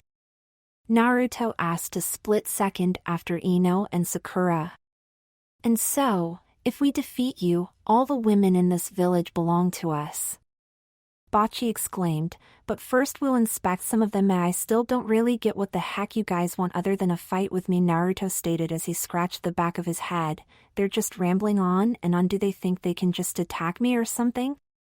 They'd be taken captive within seconds by the ANBU. Most likely you'll find out soon enough, Bocchi said and slowly stepped forward towards Sakura and Ino as he let out a perverted laugh. Just got to inspect those girls first, ehehe. What was that? Ino snapped, you fat little pervert. You'd better stay back if you don't want to get hurt. Sakura glared at Bocchi as she cracked her knuckles. Now I promise that you'll feel good afterwards. Bocchi giggled pervertedly. Well then, ladies, let's. Naruto's fist met Bocchi's face and sent him tumbling back to his comrades. Didn't you hear the women? Stay the heck away from them unless you want to get hurt. Naruto said as he glared at the group, hee looking good, looking good. Both Sakura and Ino will be impressed when I protect them from these guys. They're not even real shinobi anyway, so they can't use ninjutsu. He struck us. Time to retaliate, guys. Bocchi exclaimed as he jumped back up and Tenjin and Ichiban Boshi raised their fist in their air. Yes sir. Naruto grinned wickedly at the group, bring it on then. I'm not letting you guys lay a single finger on Sakura-chan, Ino or any other girl in this village. We'll see about that, Ichiban Boshi stated. Let's go! Naruto exclaimed as he charged forward, his fist raised up in the air. Buri nin Hijitsu.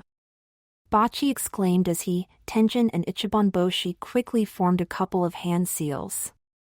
Ridiculously large tuna no jutsu.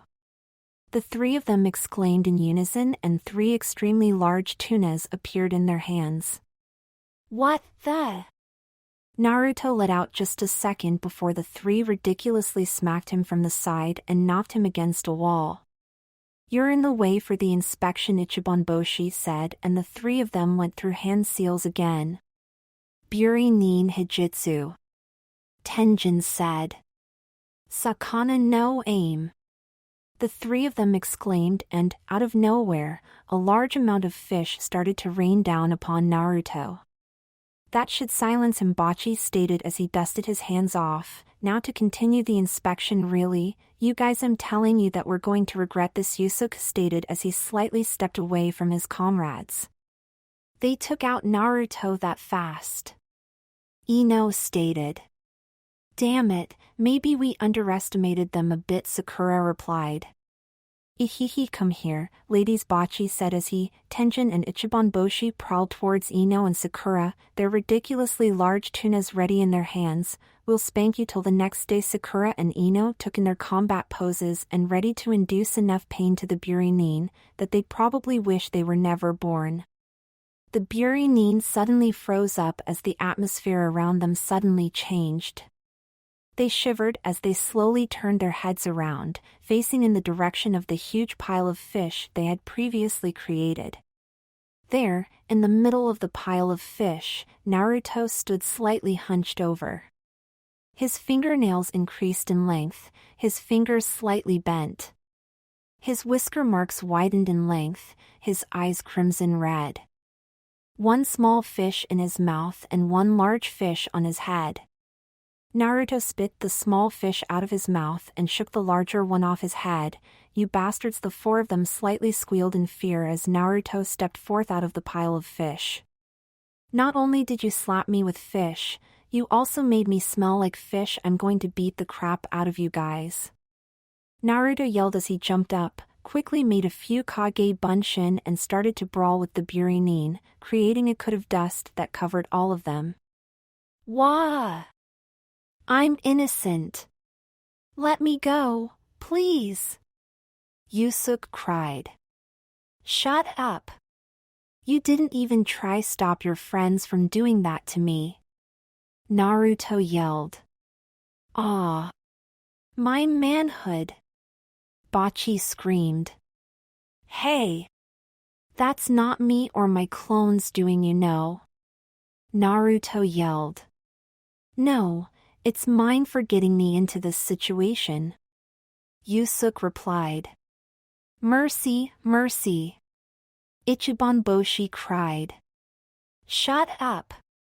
You guys tried to harass two girls I like. And made me smell like fish when I'm about to meet up with nobles. Naruto yelled a bit too loud, which he realized all too well. Crap, did I just yell what I thought I yelled? Oh man, this is going to cause so much trouble for me. Ino, did you just hear Naruto? Sakura asked.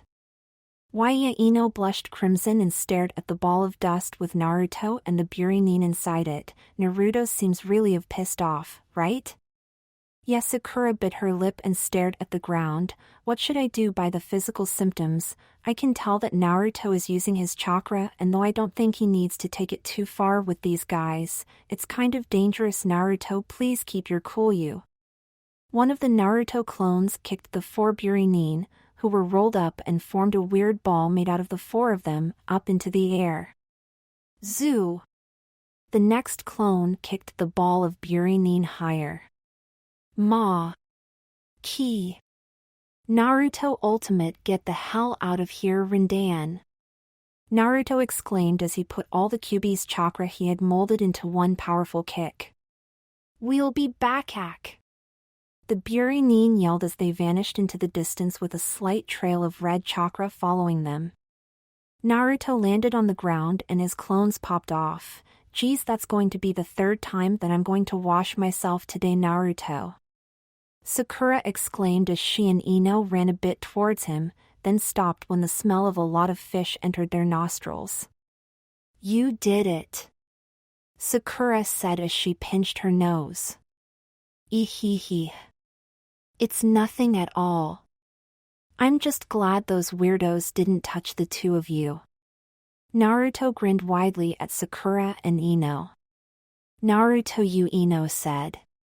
Sakura looked slyly worried at Naruto, but then softly smiled at him when she saw his crystal blue eyes. He's back to normal. Thank goodness. Mommy, Mommy. A little boy tugged on his mother's sleeve. When I grow up, I want to be a shinobi just like that guy. Did you see him fight, Mommy? He took on those four guys like they were nothing.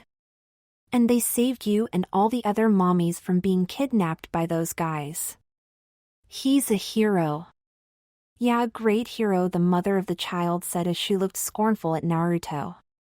Naruto noticed and slightly glared at her. Damn, I shouldn't have lost my cool and tap into that bastard fox's chakra just to scare the heck out of those perverts. Come now, honey. The mother's husband walked towards his wife and placed a hand on her shoulder as he smiled at her. He saved you and all the other women in Konoha. We should be grateful.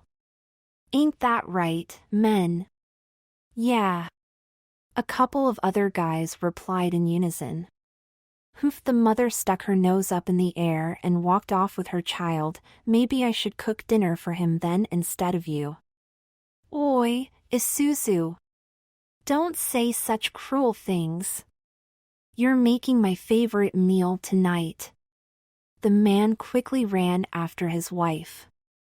We'll just see about that. Naruto stared after the family for a moment, slightly glaring at the mother until the little boy turned his head around, waved and smiled at him. Naruto couldn't help but smile and wave back at him. Even though a lot of people still see me as that bastard fox, a lot of others are starting to see me as a real shinobi, huh? Somehow I'm feeling rather happy now. Naruto, you can shower at my place if you want to, Ino said with a huge blush on her face. Eh? Why? I can just drop by my place and get fresh clothes there, otherwise I'll just smell like fish again, right? Naruto replied as he looked at Ino. Aw, why yeah, of course. Well, hurry up and go then. We've already wasted enough time with those perverts. Ino turned around and started walking away. Oi, Ino. Wait for me, Sakura said in a raised voice and quickly ran after Ino. Naruto quickly caught up, smiled at the two girls and waved at them. See you later, Sakura-chan. Ino. After that, Naruto rushed back to his apartment. Ino, what was up with that proposal? Sakura asked. I wanted to know if Naruto meant like as in a friendly way or something else. Ino said the last part in a whisper. I think he just likes you as a friend. After all, I don't think that Naruto would like you all of a sudden, Sakura replied.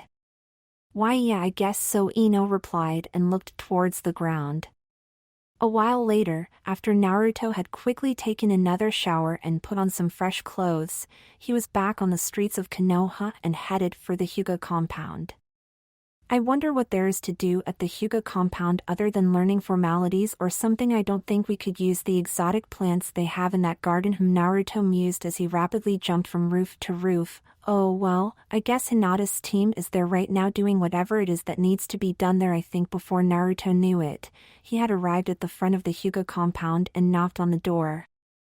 I guess it's better to knock on the door instead of just jumping in. Hinata's dad can be scary also. All those other Hyuga members probably don't even know me, so Naruto thought and was broken out of his thoughts when the door slowly opened and Hinata stood in the opening. Na Naruto-kun?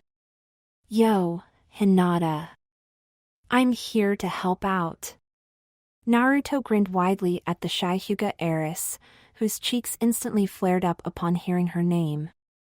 I see. Please, come in. Hinata completely opened the door for Naruto. So, what are we supposed to do here for the wedding? Naruto smiled at Hinata. Eh?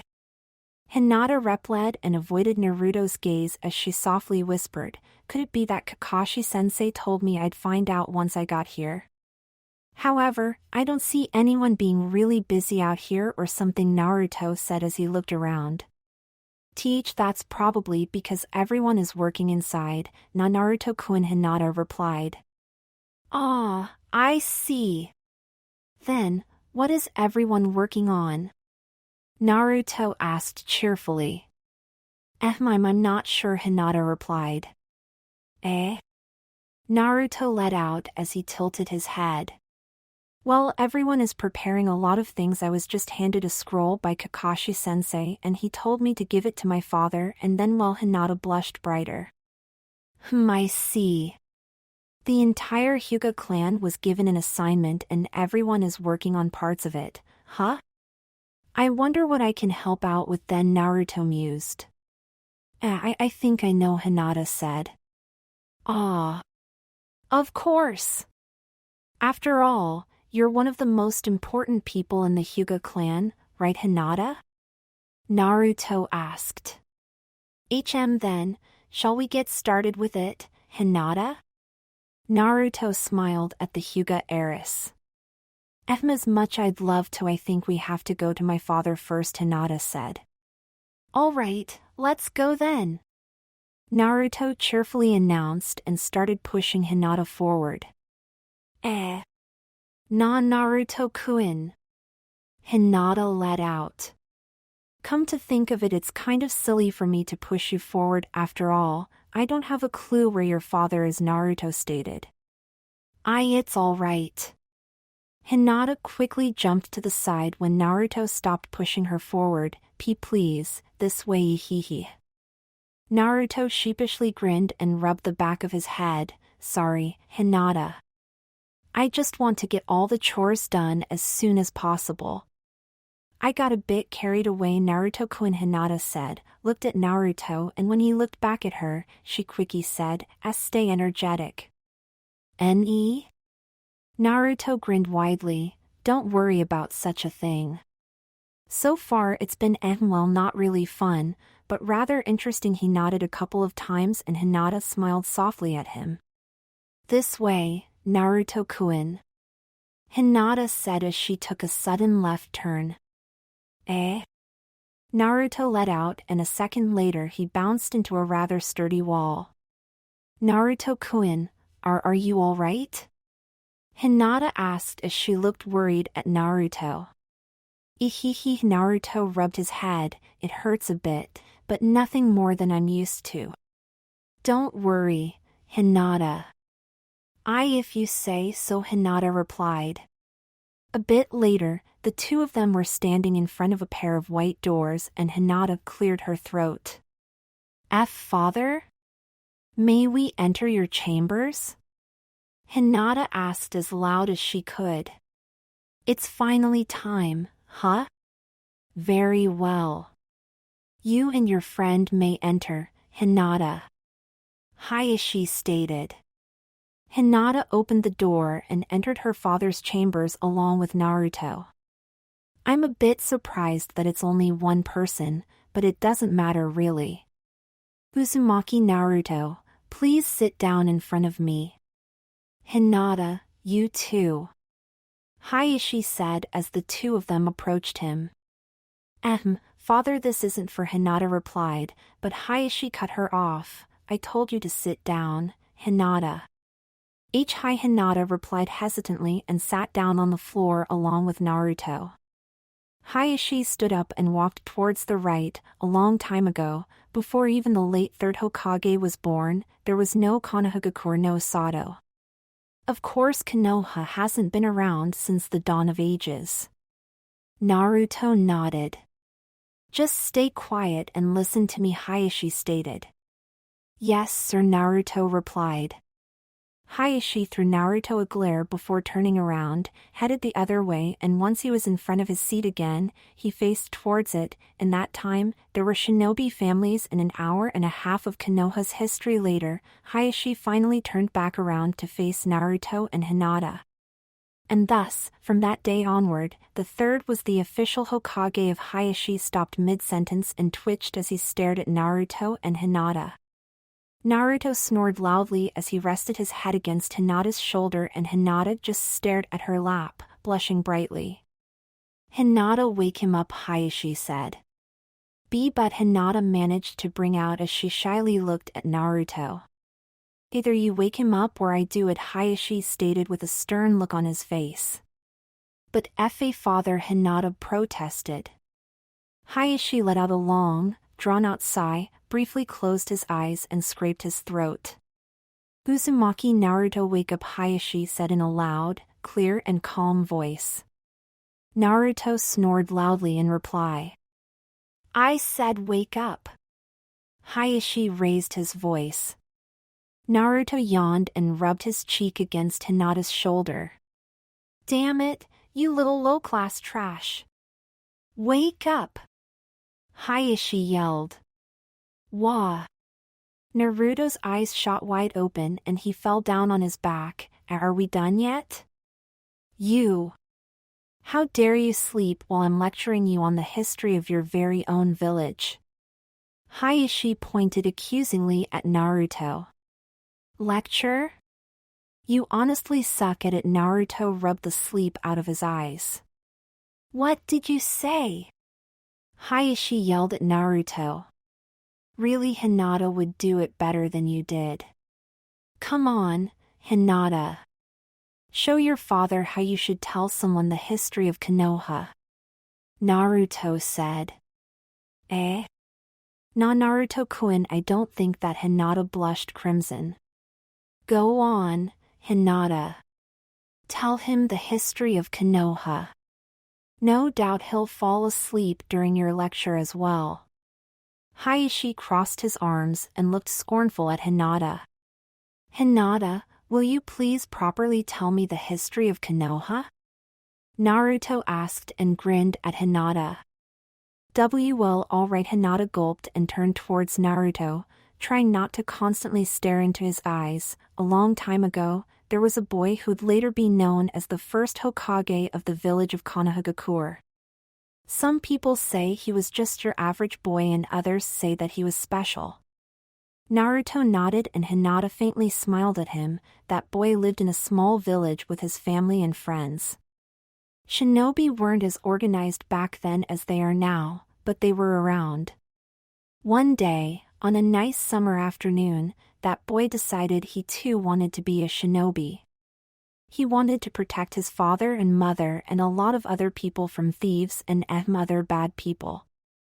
Hinata briefly paused and took a deep breath. He and his two best friends headed out that day to meet an old wise shinobi, who lived in the woods near his village.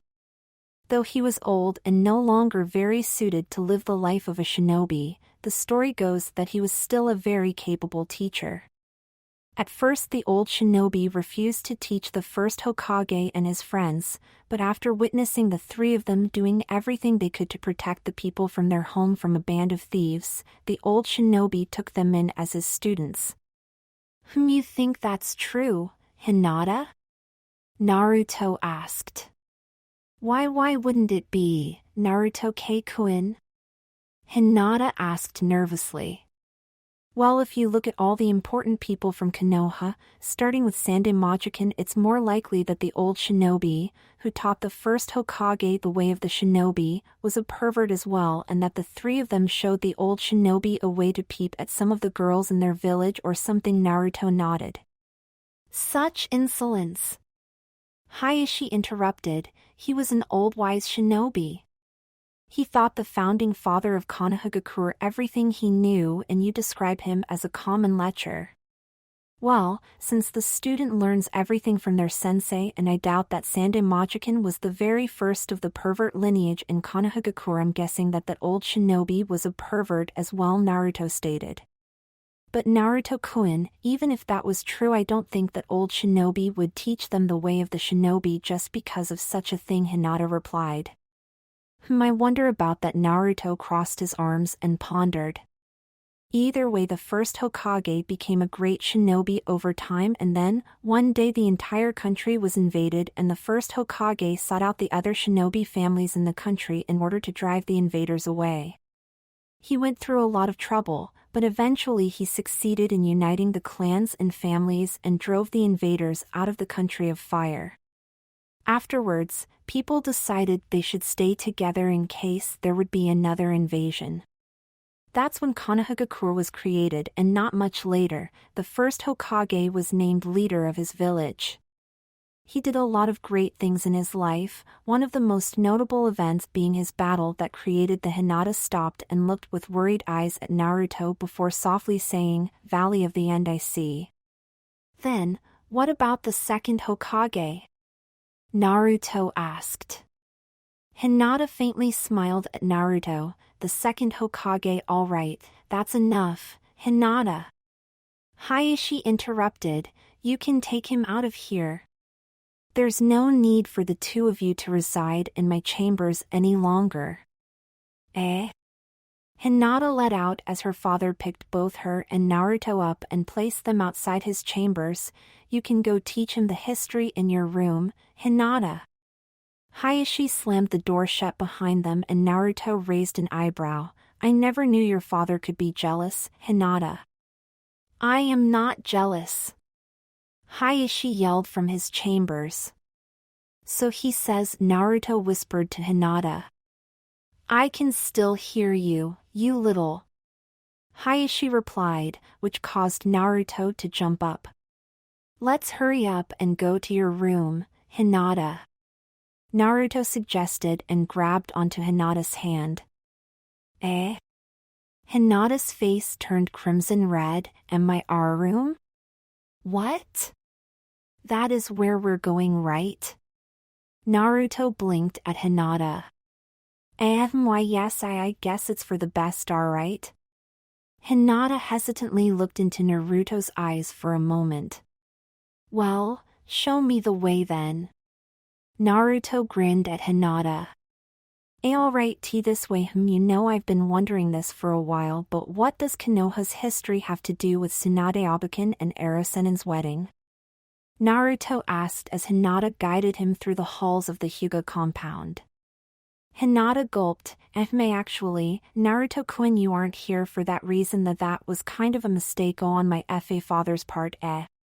So why did he? More importantly, what am I supposed to help out with then? Naruto asked. Hinata turned crimson red, and Naruto-kun, I think that you needed to help with. Naruto saw Hinata's lips move, but he couldn't hear at all what she was saying. Hinata? Is it alright if I tell you when we're in my room? Hinata asked, blushing madly. Sure. Naruto replied, I wonder what it is I mean. Hinata's acting like it's something really embarrassing, but it's for the wedding. So a bit later, the two of them were in Hinata's room and Naruto looked around. Wow. Hinata, your room is quite neat and tidy, you know. Naruto stated. Thank you, Naruto-kun. Hinata replied as she looked at her feet. Please take a seat. Naruto looked around once again. I guess I can't just sit down on her bed or something, so I'll have to take the chair by her desk. Naruto sat down on said chair and Hinata sat down on her bed. And Naruto-kun, I think you were sent here to judge whether or not the ceremonial kimono my little sister and the others have to wear for the tea ceremony after the wedding is appealing enough for the men. Me? Naruto looked surprised at Hinata. I guess so. Hinata blushed. We're to hold a tea ceremony for the guests afterwards. It must look beautiful and also well, I'm not sure if I can help with that, but I can at least try, right? Naruto replied. Then I'll put on the kimono now, Hinata said as she removed her forehead protector from around her neck, and Naruto nearly jumped up. Is she going to change while I'm here in the room? No way. Could you please? Hinata asked. Naruto jumped off his seat and ran to the door. Oh, of course. Sorry, Hinata. Let me know when you're done changing. He quickly closed the door behind him and leaned against it. Damn, she was probably going to ask me not to look at her while she's changing. Even if I did that, being in the same room with her when she's a mental image of Hinata he had earlier that day crossed his mind. No. Not again. I need to focus my thoughts on something else. And Naruto cut his train of thoughts off when he saw a girl's face a few inches away from his and whose eyes were intensely staring into his own. Hi? Naruto hesitantly let out. Hey. The girl replied. Could you be? Naruto started but was cut off mid-sentence by the girl, Hanabi. Ah, I see. You're Hinata Nizen's little sister. Hanabi finished for Naruto and smiled at him. Exactly, Naruto laughed sheepishly. So you're the one who's going to see the ceremonial dance before the wedding, huh? Hanabi asked. Dance? I thought Hinata was just going to show me the kimono she'd be wearing and ask me how she looks in it or something. Well, if Onizen won't dance for you, I will. Hanabi said. Oh really, huh? Naruto grinned sheepishly. Though my dance for you will be for a whole different type of ceremony. Hanabi winked at Naruto. What are you talking about? Naruto blinked at Hanabi. You want to find out? Hanabi smirked at Naruto. Perhaps not, Naruto replied. What's up with her? Standing so close to, I don't even know her. Say, if my sister takes too long in there, do you mind joining me for a swim in our lake? Hanabi asked. Naruto said, and just then the door was opened, causing him to fall against Hinata, who in return fell down on the ground along with him. Wah. Onizen, you better dance for him, or I will.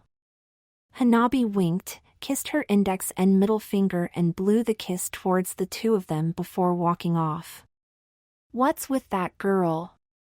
Naruto wondered out loud as he got up, and then he turned around to face Hinata. Hinata, are you? Why yes, I'm fine, Hinata replied as she supported herself on her elbows. Naruto's face turned bright red and steam vented out of his ears and nostrils. Hinata, your kimono, eh? Hinata looked at herself, finding out that her kimono had shifted from its place, revealing one of her legs as well as more than a bit of cleavage. Ah. Hinata quickly covered herself up and flushed crimson in her face. Naruto stood up, closed the door and stared at it. Hinata, go ahead and make sure that your kimono is properly placed or something. Why yes, Hinata replied. Sorry, Hinata. Naruto apologized. Damn, I have a knack today of making situations with girls feel awkward. It's alright, Hinata replied. Anyway, I'm looking forward to seeing you perform that ceremonial dance. Hinata replied. Na Naruto-kun, I'm done, so please sit down on my bed, so I can perform the dance for you. Is it really alright if I sit on your bed? Naruto asked. Just have to be sure whether or not she doesn't mind. Why yes, so please, Hinata replied. Naruto walked to Hinata's bed, sat down on it and looked at Hinata and the silver-white kimono that she was wearing.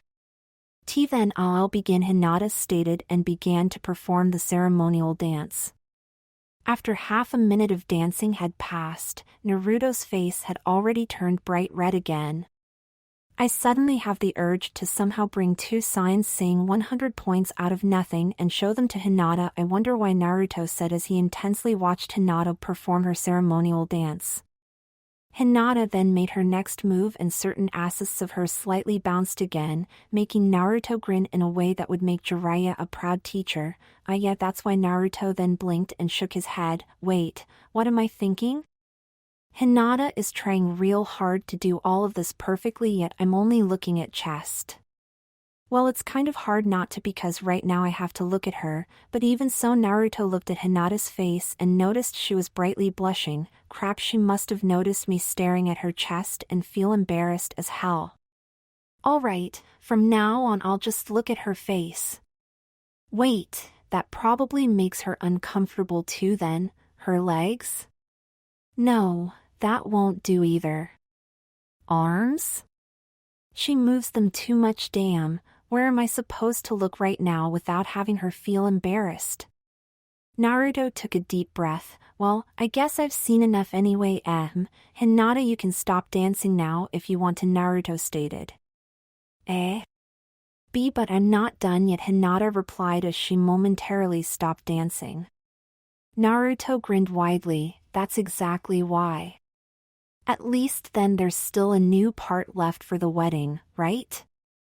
Also, I guess you're feeling somewhat embarrassed right now. Dancing in a room with just one guy watching you and all. Hinata fidgeted with her fingers. It's all right, Hinata. Just sit down and relax now. You looked great and I'm sure you'll look great when you will really perform the ceremony. Naruto smiled at her. Hinata smiled back at him and hesitantly moved to her bed, sitting on the opposite end of it so she wouldn't sit too close to Naruto. I guess we're done now, right? I guess so, Naruto pondered. Naruto-kun, before you go, Hinata looked at Naruto from the corners of her eyes. What is it? Naruto asked as he gave Hinata a questioning look. Hinata stuttered, and nothing, never mind. After a short moment of silence, Naruto stood up from Hinata's bed. Well, I guess I'd better get going now. You probably have still enough to do along with your clan, so could you give me a moment to use Henj no Jutsu to put on a disguise? Aside from the women in my clan, no one but Naruto-kun may see this kimono, Hinata said with a blush on her face as she too stood up from her bed. Why didn't you do that in the first place then? Naruto asked. Well, I wanted to know what it would feel like to really perform in front of Naruto-kun, so I decided to put it on, Hinata replied. Yeah. Of course there's a difference between an illusion and the real thing. Sorry, Hinata, I didn't take that into account. Naruto sheepishly grinned at Hinata. It's fine, Hinata replied as she looked away from Naruto for a moment and then used Henge no Jutsu to transform into her regular outfit. I'll show you out then, Hinata said and opened the door for Naruto. Ehehe. Yeah, if I didn't have you around to show me the way, I'd probably get lost in this place. Naruto grinned widely. A bit later, Naruto was outside of the Hyuga compound and waved goodbye to Hinata.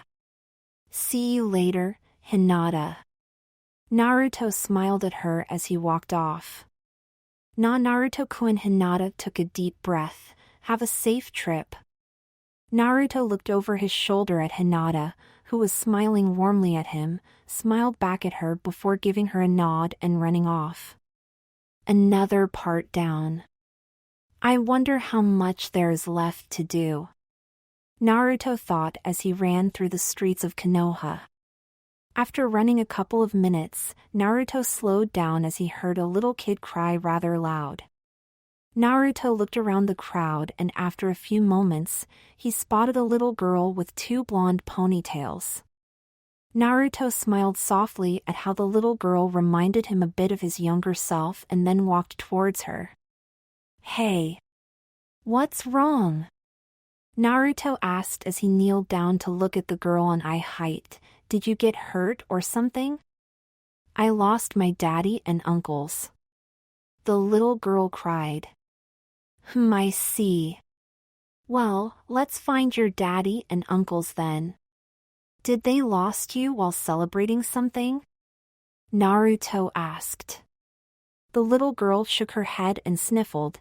Daddy told me that we were going to visit Konoha because he wanted to see the Hokage-sama's marriage and meet up with old friends from here. Daddy and I were just walking around and looking at all the cool stuff we don't have at home. Ah, you're here for the Hokage's wedding. Here, look. I'm a shinobi of this village and right now we're helping the Hokage out to prepare her wedding. Naruto said as he pointed with his thumb to his hitayate. The girl sniffled some more as she looked at Naruto's hitayate and then smiled widely. Then you can definitely find my daddy, Oniai-chan. Daddy used to be a shinobi as well. Really? Well, let's go find your daddy then. Naruto said as he stood up and extended his hand towards the little girl. The girl smiled at Naruto and grabbed onto Naruto's hand. So, what does your daddy look like? Naruto asked as he let his eyes wander over the crowd. Daddy is wearing his old AMBU. That uniform is what he's wearing right now, along with this really scary mask. The girl cheerfully told Naruto. AMBU? You mean ANBU? Your daddy must be quite strong then. Naruto smiled at the girl. Damn, finding an ANBU guy wearing his old uniform and mask will be hard. It's not like you can really tell the difference between most of them, yeah. But he said he had enough of that and wanted to do something else. Like having the time to play with me and collect all kinds of things. He has some of the coolest things in the whole wide world. Huh? Really? Naruto asked and the little girl vigorously nodded her head. Like what does he have then? Naruto asked. Daddy has all kinds of cool stuff, like the girl smiled at Naruto for a moment and then tilted her head. Daddy. Daddy! Over here! Naruto looked at the little girl energetically waving her hand for a moment and then in the direction the girl was looking. A dark blue-robed ANBU with a cat-type ANBU mask walked towards Naruto and the girl. So there you are, I told you to stay close to me, the ANBU said once he got within distance. Sorry, Daddy, but I lost you. Then Oniai-chan here helped me find you again. The girl replied cheerfully. Ah, I see. Well, let's get back to the hotel, shall we? The ANBU replied and extended his hand. Yeah. The girl replied. 1 second. Naruto said, causing the ANBU to look up at him. What is it? I'd like to be on my way with my daughter. She might recognize you as her father, but that doesn't mean you might really be him. Show your face. Naruto stated. Humph. The ANBU let out and Naruto could tell that he was smiling. Sorry, but even a retired shinobi like me still has enemies. Enemies that know my face. Therefore I have no intention to take my mask off in public. However, I really am her father. Oni-chan, don't worry, the little girl tugged Naruto's sleeve, this is my daddy. With him around, I'll always be safe. All right then. Take care, little miss. Naruto smiled at the little girl, who smiled back at him. You're a shinobi, right? The ANBU said as he looked at Naruto again. Isn't that obvious? Naruto asked, and Naruto could once again tell that the ANBU was smiling. As thanks of taking care of my daughter, I'll let you in on a little shinobi secret you are apparently unaware of. The enemy has eyes and ears everywhere, so don't drop your guard even inside the safe haven you call your village. The ANBU replied. Naruto mused, thanks, I guess. Then, let us be on our way, the ANBU said as he walked off with the girl. Bye, Oni-chan. The little girl waved at Naruto before disappearing along with her father into the crowd. Looks like a lot of old shinobi will be visiting Tsunade Abuken and Erosennin's wedding too, Naruto smiled and then continued on towards the Hokage's tower. A while later, Naruto was standing in front of Kakashi again. Naruto? Where did you go? Niji's team came back here about half an hour ago and they told me you never even showed up, Kakashi stated as he raised a questioning eyebrow at Naruto. Eh? Niji's team?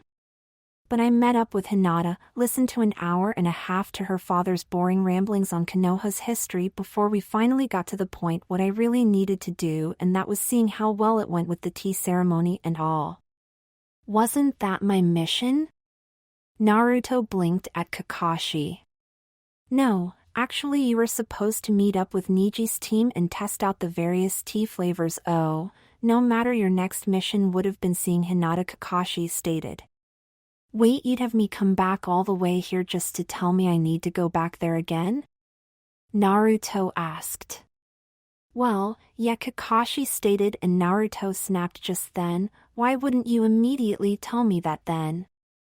Also, why didn't you specifically tell me what my mission was, Kakashi-sensei? Well, I figured you'd get there by the time Niji's team had just arrived, so you'd meet them.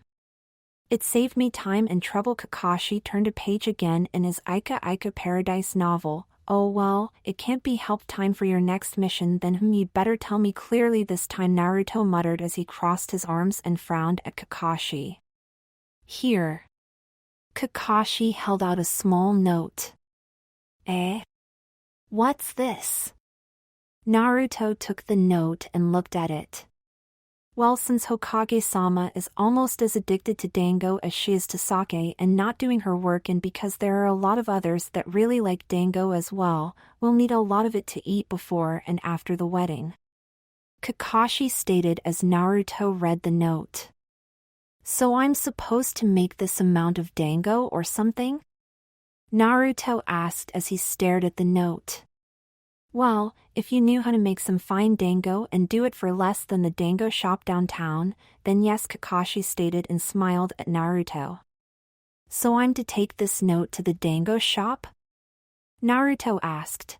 Just to be sure, you can never know with Kakashi-sensei. That's exactly it. Well, go on your way then. Kakashi said. All right. I'll be back in a bit then. Naruto stated and headed off. Take your time, Kakashi said and continued reading his novel. Naruto ran through the streets of Konoha, heading for the only dango shop he knew about in Konoha. This must be the easiest task of them all. There's no way anything could delay him, Naruto thought, but his train of thoughts was interrupted by two things he really did not want to hear at the moment.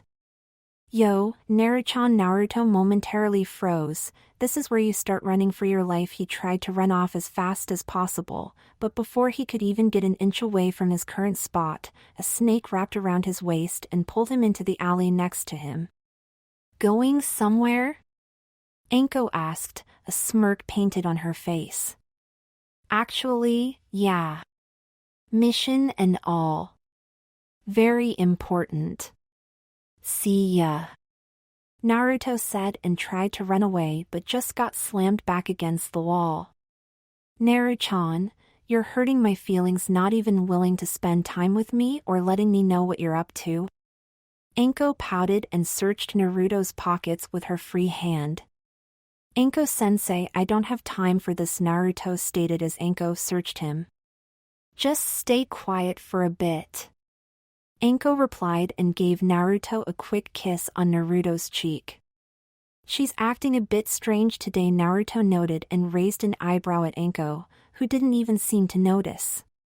Anko pulled out the little note Kakashi handed Naruto and read it out loud. Dango 14th of February. Anko stared at Naruto for a moment and Naruto managed to give her a confused look just before she spontaneously kissed him on his lips for more than just a brief moment.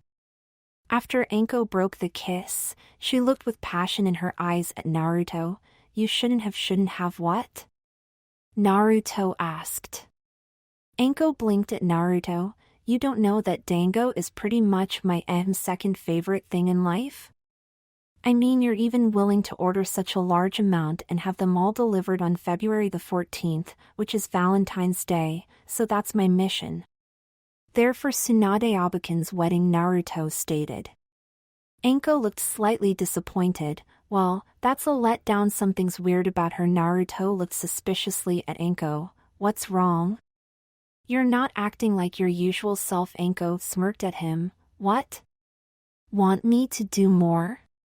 That's not exactly. Naruto stopped mid-sentence as Anko lapped his cheek, causing him to shiver. What I meant, if you think I'm not feeling like my usual self today. Anko traced with her index finger over Naruto's jawbone. Then you're half right and half wrong. Naruto stared at Anko for a moment. Well, either way, can you let me go now? I really want to deliver that note and all I know. Anko quickly stole another kiss from Naruto's lips. However, you seem to forget that I have more control over you than you realize. Hey? Really?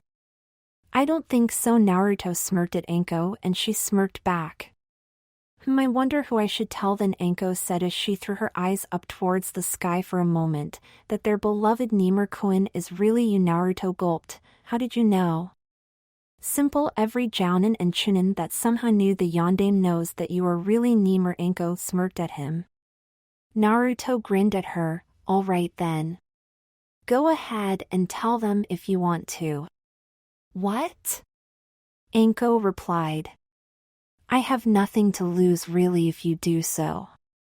You, on the other hand, might lose even the slightest chance you had of convincing to do things with you, for if you reveal that I'm that Lemur guy, then one of the girls I like might become my girlfriend. Naruto's grin widened. But what if they hate you for lying to them, then what? Anko raised an eyebrow at Naruto as she felt slightly thrown of her posture.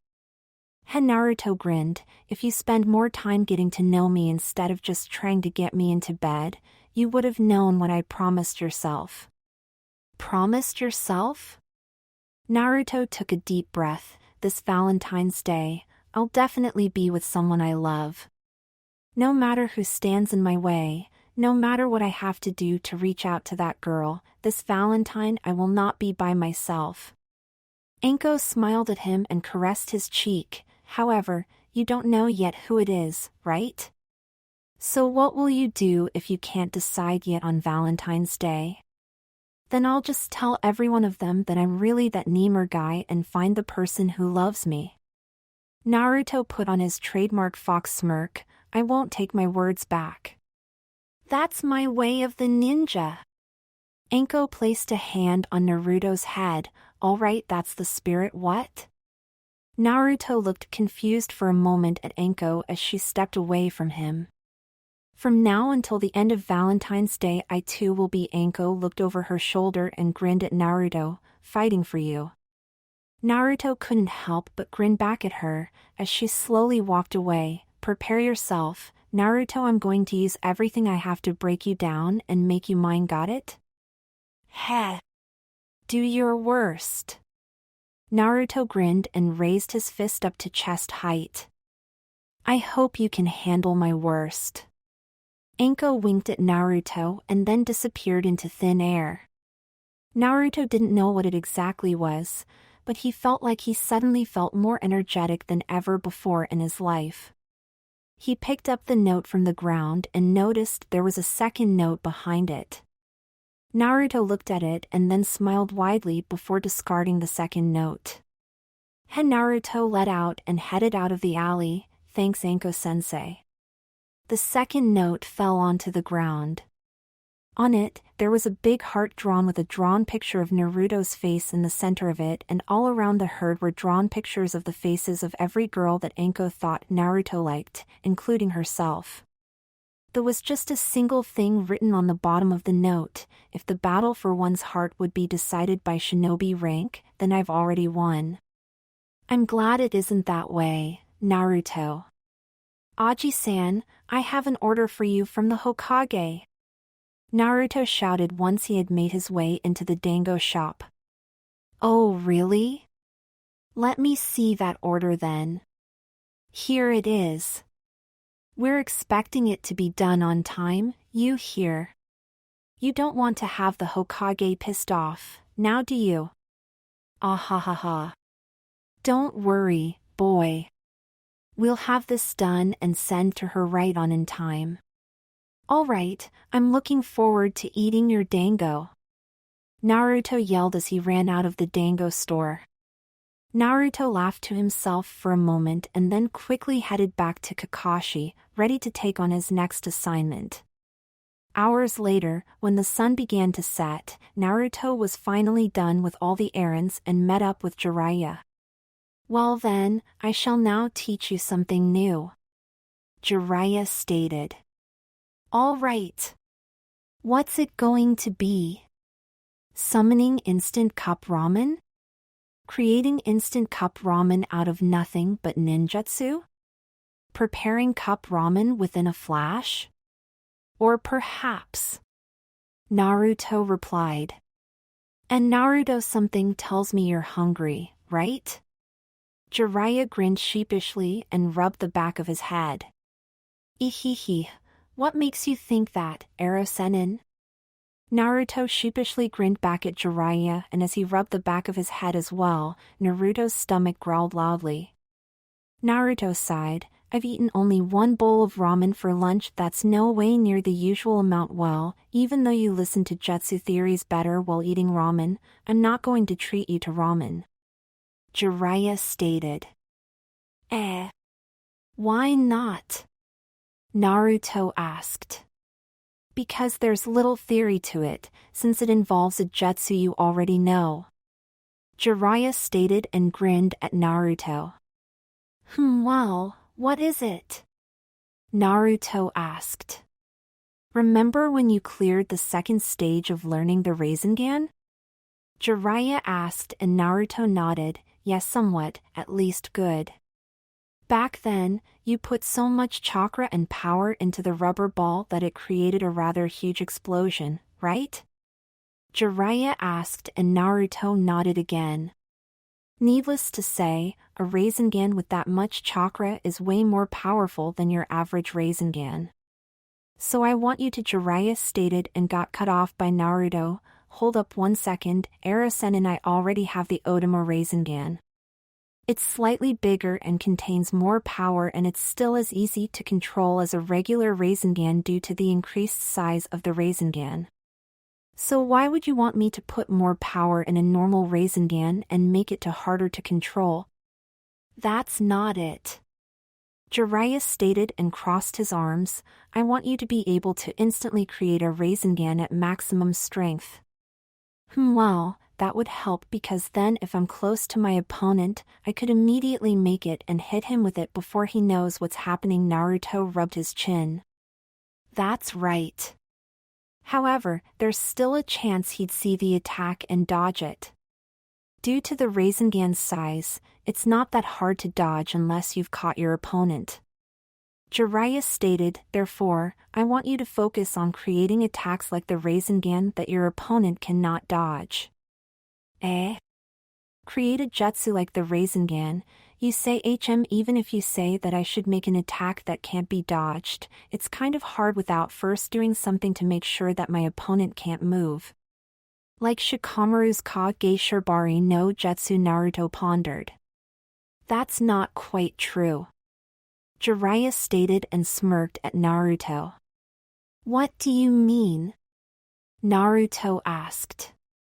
There's another way to be almost 100% sure that you will hit an opponent that excels at dodging, without even trying to stop his movements. Jiraiya stated. Hurry up and tell me already. Naruto shouted in impatience.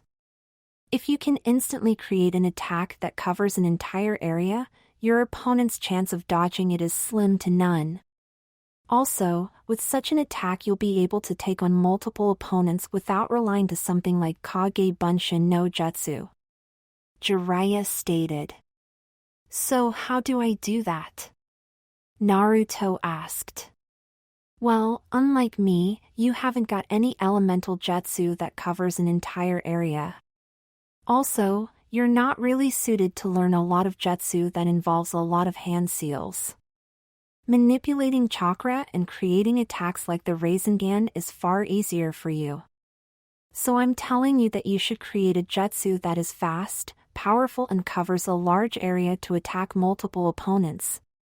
In other words, I must use the Rasengan to figure out a way to attack multiple opponents at the same time? Naruto asked. No, I'm saying you need to create your own jutsu based on how the Rasengan works and make it fast and powerful. Jiraiya stated. Damn, I thought you were really going to teach me something, Naruto complained. Well, I did. I taught you that you can use the ways the Rasengan works to create your own jutsu. And I want you to create one with the specifics I mentioned before. That's all. Jiraiya smirked at Naruto. Well, I can't think of anything on an empty stomach, Naruto stated. I'll be off then, you know. Naruto. Jiraiya rubbed his chin. I believe I heard Tsunade say that Sakura is about soon done with her medicine work, and since she's been working all day long, I'm almost sure she could use a nice meal as well. Naruto froze, turned around, grinned at Jiraiya and gave him a thumbs up. Thanks, sensei. You're the best after all, ihihei. Jiraiya grinned back at him. Go get her, Naruto. Yes, sir. Naruto shouted and ran off. See you later, Erosennin. Damn it, he's still calling me that even after I've given him a chance for a date with the woman he loves, Jiraiya stated resentfully. Naruto quickly made his way to the hospital and started to call out Sakura's name every 10 seconds as he ran through the hallways of the hospital. Sakura-chan. Naruto called out as he turned around the corner and walked into Tsunade and Shizune. Naruto, don't yell inside the hospital. The patients need their rest. Tsunade gave Naruto a stern look. I know, but how else am I going to find Sakura-chan? I have no idea where she is right now other than inside this hospital, Naruto stated as he looked around, searching for signs of the pink-haired kunoichi. She's in the room on the left down this hall. Tsunade stated and pointed with her thumb towards the back of the hall, so keep it down and go see her already then. Alright, thanks Tsunade-abakin. Naruto quickly headed off to the end room at the end of the hallway. But Tsunade-sama, Sakura-san, is Shizune said as she and Tsunade headed around the corner. Don't worry, she should be done just when Naruto walks into the room. Tsunade waved dismissively. Naruto smiled widely as he opened the door and cheerfully entered the room. Yo, Sakura-chan. I've been looking for you. Sakura's head popped out from behind a curtain that concealed one of the beds in the room. Naruto. What are you doing here? Like I said, I was looking for you. Naruto grinned widely and took a few steps towards her, but stopped as Sakura raised her voice and said, "Don't come closer, Naruto." Eh? Why not? Are you treating a patient or something? It's not like I can't handle seeing some sick person or something, Naruto stated. Just turn around already. Sakura raised her fist in the air and glared at Naruto. Naruto slightly jumped up. Why yes ma'am. Geez, what is so bad about me seeing her right now? Naruto wondered as he stared at the door for a few moments. All right, Naruto. You can turn around again. Sakura stated. Naruto turned around and his jaw slightly dropped open as Sakura stood in front of him. Sakura-chan? Why are you wearing the outfit of a nurse? Because it would take too long to get completely dressed in my normal clothing. Sakura stated as she placed her fist against her side. Okay, but wait, what was that? You were getting dressed in here. Naruto said a wee bit loud and slightly blushed. SSSHT. Sakura let out, no need to yell it. Due to circumstances, is this one of the few places where the nurses of this hospital can change their clothes today, I see.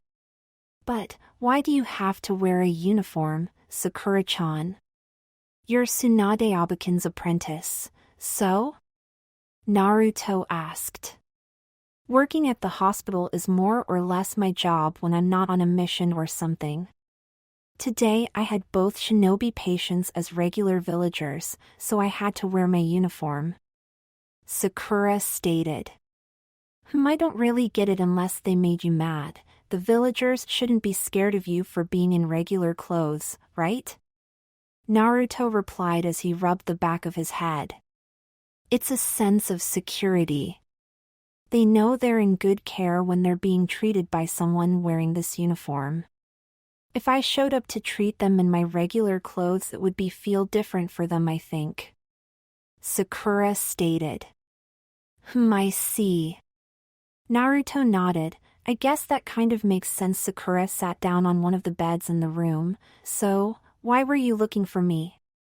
Well, Naruto sat down next to her. I heard that you were almost done with the work you needed to do today as a medic nin, so you came to pick me up? Sakura asked. Ihihi. Naruto sheepishly laughed and rubbed the back of his head. Why can't I just ask her if she wants to come along for some ramen? Thanks, Naruto. Sakura smiled at him. You seem to go through a lot for me these days, huh? Eh? What makes you say that? Naruto asked as he blinked at Sakura for a moment. Yesterday at the training, you somewhat rescued me. Today you went to beat up that Sai guy because you thought he was after me, right? And you even come to pick me up at the hospital. I just figured I needed to give you my thanks. Sakura smiled at Naruto. Really, Sakura-chan, it's nothin' SP. Naruto stopped mid-sentence as Sakura embraced him in a hug. I don't do this very often, so enjoy it while you can. Alright, Naruto? Well, in that case, Naruto replied and hugged Sakura as well. Ah. Naruto, what are you doing? Sakura hissed as the two of them fell back down on the bed. Eh? Naruto let out as he slightly pushed himself up. I think I overestimated Sakura-chan's weight. Naruto. Sakura glared at Naruto. And no. Sakura-chan, it's not like that. Naruto's facial expression jumped from moderately surprised to quite scared in an instant. You see, there are times when Temari needs someone to pretty much hug her out of nowhere and Gaara always vanishes then, so I'm the only one left to do it, and she never fell over with the way I'd hug her if she's sitting on her bed. So, I didn't do it on purpose.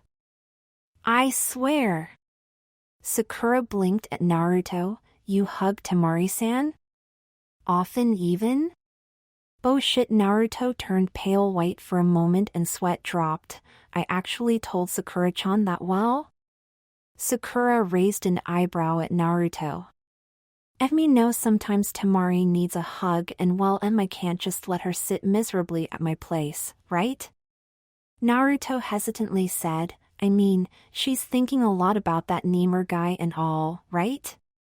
So every now and then Sakura smiled at him. Alright, Naruto. You've said enough. If you rant on any longer you'll probably screw up or something. You were just being a friend for Temari, right? Naruto nodded and Sakura's smile widened. Now will you please get off me? And Naruto looked at Sakura, lying underneath him, and he turned red in his face. Why yes, sorry, Sakura-chan. It's alright, Sakura replied once she sat straight up again. And Naruto, is it alright if I ask you something? Of course. You can ask me anything you want, Sakura-chan. Naruto cheerfully stated. Then I'll promise you that you can be honest with me and that you can trust me. I won't punch you for your answer either, because I'm asking you this, so first of all I want you to promise me that you'll be honest, Sakura said and laid her hand on top of Naruto's. Alright, somehow this makes me worry about what she's about to ask. Naruto thought for a moment and then nodded. Now this is not to brag, but I'm smarter than your average girl and well Naruto, I've noticed a couple of things that make me want to ask you this, Sakura started. Sakura-chan, go ahead and ask what you want to ask me already. Naruto grinned at Sakura. Well, I have multiple theories, so I'll start with my most recent one, Sakura said and slightly blushed. Naruto? Are you and Lemur-kun siblings? What the Sakura-chan, you are looking for a connection between me and my alter ego? Naruto's eyes slightly widened and then he just started laughing. No. It's just a coincidence that we're both blonde and have spiky hair. Besides, we're both orphans, so how could we be related? Sakura-chan, really that's just impossible. Well, I could give you my whole theory on that matter, but I already thought the chances were slim of that one being true. Sakura nodded, then Naruto's laughter stopped and he looked at Sakura again, who looked straight into his eyes. Naruto, tell me, are you and Lemur-kun one and the same person? Naruto blinked at Sakura. That's Sakura-chan for you. She completely saw through me. Damn, I guess this is the end of the charade. He smiled at Sakura. Sakura-chan, you just then. The door was opened and both Naruto and Sakura turned their heads towards it. Sorry for the interruption, but this is important. Anko stood in the door opening, one hand on her hip and using her other arm to lean against the door post. Sorry, Sakura, but Naruto and I have some matters to discuss in private. Will you please take your regular clothing and change in the room across the hall? Anko asked as she walked into the room. No, Anko-sensei, Naruto and I are somewhat in an important talk as well, and Sakura started. Sakura, I understand that, but I'm still your superior in rank and right now I'm obliged to tell you that you must leave, for this is something that I can tell only Naruto and it's important. Anko stated. Alright, I understand. Sakura got off the bed, gathered her regular clothes and headed out the room. We'll finish our talk later, Naruto. See ya. Bye, Sakura-chan. Sorry that we got interrupted. Naruto replied. Don't worry, we'll talk later. Sakura smiled at Naruto and then went out of sight. Anko closed the door and walked towards Naruto. Geez, I guess you somewhat saved me, huh? Well, why are you here in the first place? Naruto asked as he looked at Anko, who smirked at him. A little snake told me that you were in a bit of a troubling situation. Anko winked at Naruto. Well, it helps me out a bit too to let your alter ego stay like that for a while. Besides, do you know how hard it is for me to not call you Naru-chan? Well, now I'm still going to be confronted by Sakura eventually, Naruto stated. Anko crawled onto Naruto's lap, supported herself on her hands as Naruto leaned away from her and supported himself on his elbows. You know, if you want to, I could help your secret stay a secret for the next few days, Anko smirked at Naruto. Oh, no. I know you, Anko-sensei. You'd ask something unreasonable in return. Naruto backed away from Anko and pointed accusingly at her. No way I'd take your help for the price you're asking. I'm sure you want nothing, Anko interrupted him. Eh? Naruto let out. Anko smiled at Naruto and slightly blushed. I said, I want nothing in return from you if I lend you my help to keep your secret a secret. Anko blinked at Naruto as he reached out with his hands and rested them on the back of her head. Naru-chan? Naruto untied Anko's hatayate, put it aside and stared for a moment at Anko, who stared in disbelief at him. He then placed the back of his hand on Anko's forehead. Sensei, are you sure you haven't caught a cold or something? Anko smirked at him, took his hand off her forehead and licked his index finger. I'd rather call it having the hots for you. Oh, wait a damned minute. Naruto blushed as Anko crawled further on top of him while giving him a wicked smirk. What? You read that second note, right? I'm serious about fighting over you. Also, I already told you that I won't hold back, nah. Chan, Anko replied and her smirk widened. Well, what about the promise you made then? Naruto's eyes widened as Anko prowled over to his face. Don't worry, I'll keep it. I'll tease you more though and use everything I have. For example, Anko moved her face down upon Naruto's, turned his head slightly and slowly lapped his cheek, causing him to shiver. I've noticed that you seem to like this, Anne? Naruto hesitantly brought out. Today, I will show my feline style, Anko stated. I wonder, would you like more the sweet adorable kitten in your lap that you just can't stop cuddling, or the wild ferocious tiger that rips your clothing apart and let into my feral instincts? Kitten. Kitten. Definitely the kitten. Naruto quickly stated as his eyes were as wide as possible. Damn, I can't just escape her now. What am I going to do? She's pretty much got me where she wants me. I like the tiger more for our situation, Anko said as she traced with her nails over Naruto's jacket. After all, I'm the hunter and you are my prey. Naruto let out. Wait, I've heard that somewhere before. That's right, that's why I like going after you so much. You're not easy to win over like all the other men and women I've had before you, Anko replied and stole a kiss from Naruto's lips. Are really? Naruto managed to reply. Damn, how am I going to get out of here?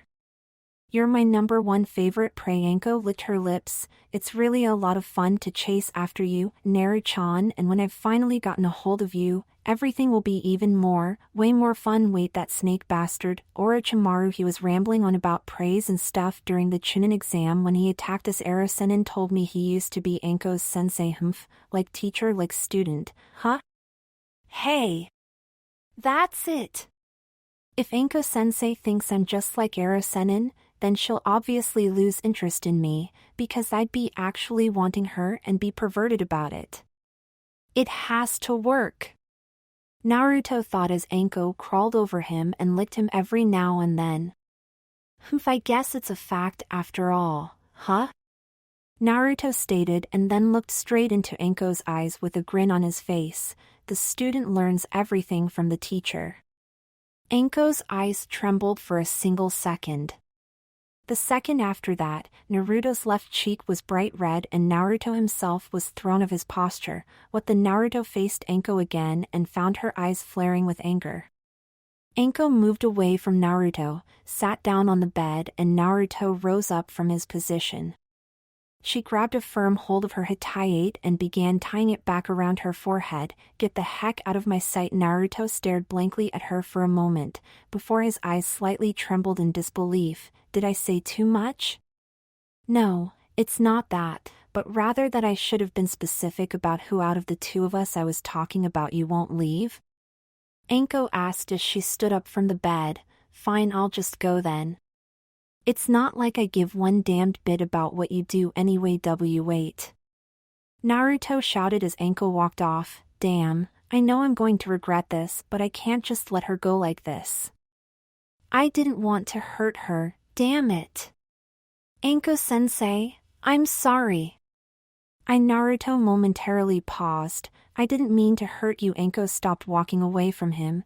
Tsch, that isn't what it looked like to me. I know, Naruto muttered. You just freaked me out. I figured if you thought I was just like Erosennin, that you'd stop. I didn't think that when I said that you would think I thought that you were the same as Anko slightly tilted her head back. Well, guess what you did, but you're nothing like that snake bastard. After all, you stayed with Konoha, right? You didn't betray your friends or did things that were just wrong, right? I don't know what it was like for you or what you've been through, but I do know that he would never even try to honestly help someone without gaining something out of it himself, and you did. I don't like to admit it, but you really helped me out and I never really repaid you for it, Naruto said. Anko turned back around, took a few quick steps towards Naruto and tightly embraced him. I'm sorry I lashed out at you, Anko said softly. It's just that you don't have to tell me if you don't want to, Naruto stated, and Anko took a deep breath. I'm going to rant a little now, if you don't mind, Anko said.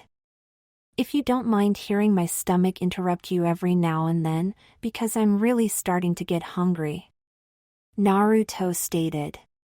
Anko softly smiled, then I'll keep it as short as I can. Alright, I hate him.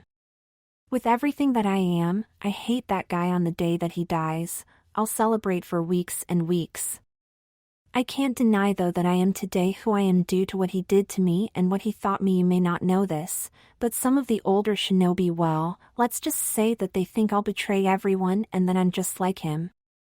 That I'll eventually become obsessed with power and do things that would cause grief in all of Konoha, maybe even be a major part in the village's downfall or something. So you see, I guess I can't really handle being compared to him. Because I am not like him, not one bit, aside from the fact that you're both acting a lot like snakes. That bastard in a bad way, and you when it comes down to wanting a certain guy. Naruto stated and grinned. Oh, shut up. It's not the same, Anko replied and ruffled through Naruto's hair with her hand. I bring happy things whereas he does nothing but hurt people. Well, I guess you're a pet snake then or something, Naruto nodded. If you want me to be your pet snake, Anko smirked.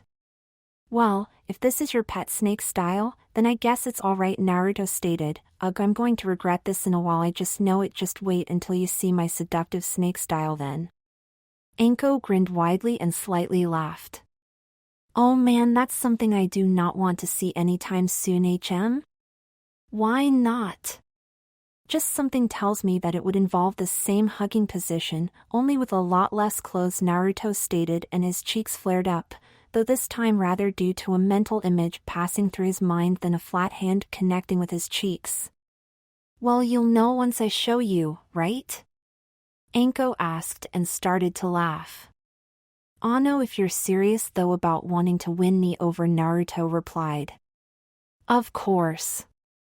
I can't stay mad at my cute little Naru-chan, especially after hearing your sweet words, Anko replied and caressed Naruto's back. Ahem, Naruto suppressed a shiver, as I wanted to say, if you're serious about it, sensei, you should try to have me feel mentally attracted to you and not just physically. What did you say? Anko asked as she blinked at Naruto. Crap, I shouldn't have said that. I knew I was going to regret this situation. Time to make my escape. Naruto thought and then turned his head around to face the window. Hey. Isn't that snake bastard right there, mooning us? Where? Anko nearly yelled as her head shot in the direction of the window. When she found out no one was there, she looked back down towards Naruto. You know, that's just Anko abruptly stopped her sentence and stared at the fuzzy green thing in her arms. She held it up in the air for a moment and tilted her head to both the left and the right. Another stuffed animal? Oh well, the other one he gave me in Naichan is worn out already anyway. Naruto quickly made his way out of the hospital and kept running when he was outside. Damn, finally, I can go and eat something again. Ichiraku's ramen, here I come. A few minutes later, Naruto was sitting on his usual seat at the Ichiraku ramen stand.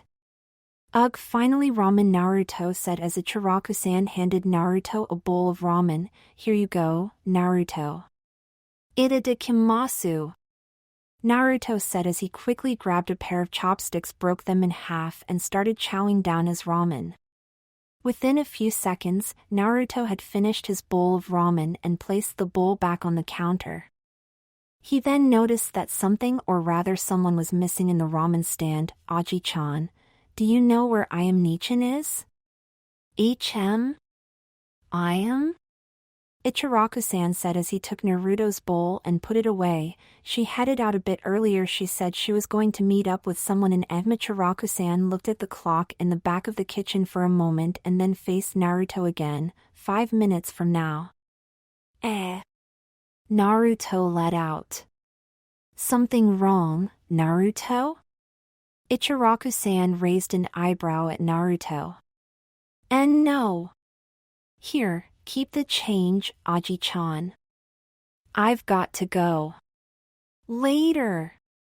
Naruto said as he threw some money from his pocket onto the counter and ran off. Ichiraku-san quickly counted the money. Oi. Naruto. This isn't enough to cover for the bowl of ramen you had. Naruto quickly ran back and threw some more money on the counter. Sorry, my bad. He then quickly ran off again only to be called back a second later again. Oi. Naruto. Come back here. It's still not enough. Gah.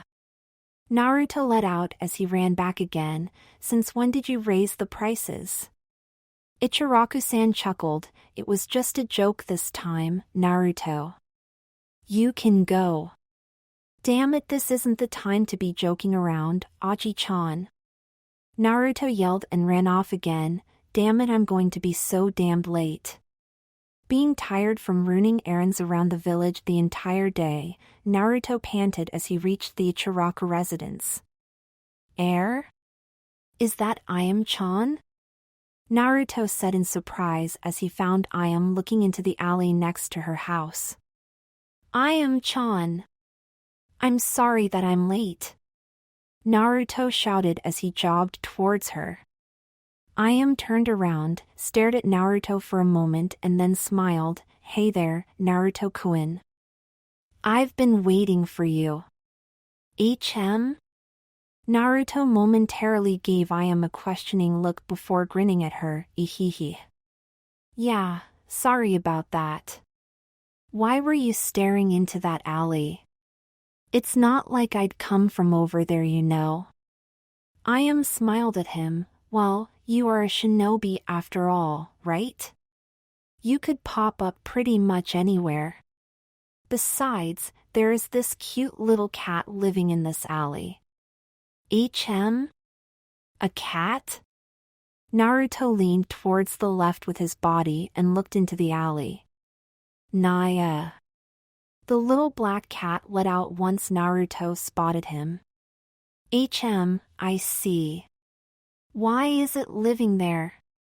Naruto wondered out loud. Probably because it has no home and likes it there. Ayame winked at Naruto, who sheepishly grinned back at her. Yeah, you must be right. Well, let's get back inside, shall we? Ayame suggested and walked towards her front door. Aren't we going to that club you mentioned? Naruto asked. We are, but it isn't open yet and I'm sure we have a lot of things to talk about, right? Ayame smiled at Naruto. Naruto nodded. Just give me a bowl of ramen and I'll tell you all you want to know. Sorry, that's my stomach talking. I'm still a bit hungry. One bowl of ramen it will be then. Ayame winked at Naruto and opened the front door of her house. A bit later, Naruto was sitting on Ayame's bed with a bowl of ramen on his lap. "Thanks a lot, Ayame-chan. I didn't think you'd actually prepare it for me." Naruto sheepishly grinned at Ayame, then itadakimasu. "What?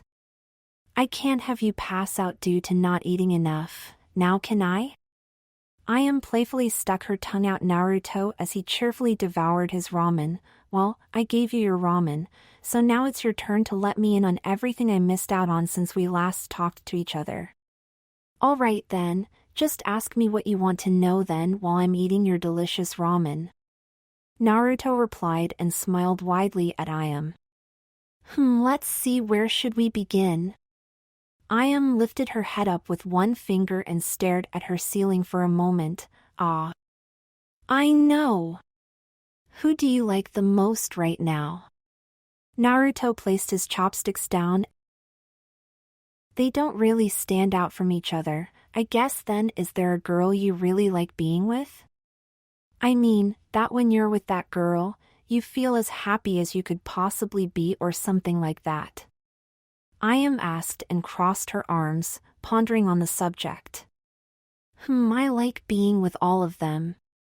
They each have their own way of making me laugh and smile, and they all have their own things that attracts me to them," Naruto stated. Ayame smiled at him. "Looks like you really don't like anyone more than the others, huh? Well, what about the girls? Is there anyone who has shown that she likes you for who you are more than the others?"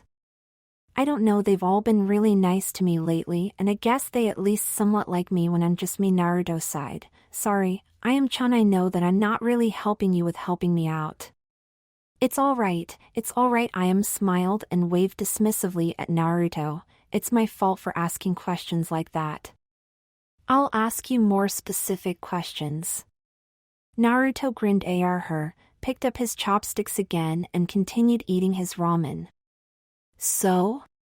What is the latest development?" Ayame asked.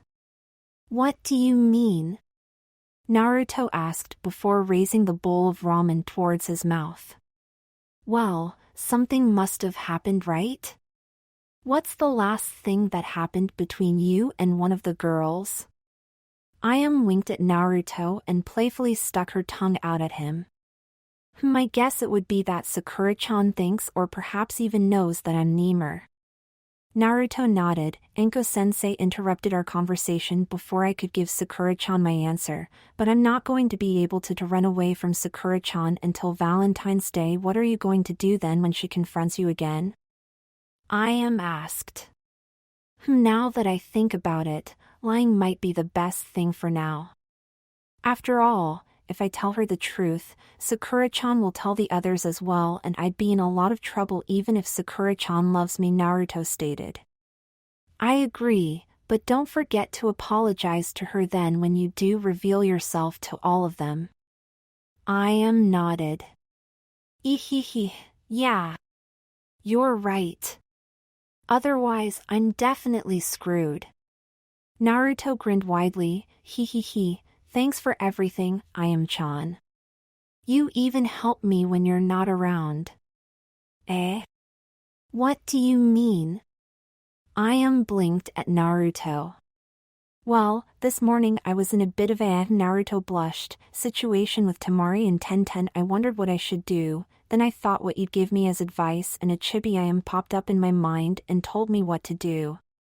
Ayame blinked for a moment at Naruto and then giggled. "Naruto-kun, you're really cute." "It's not supposed to be funny."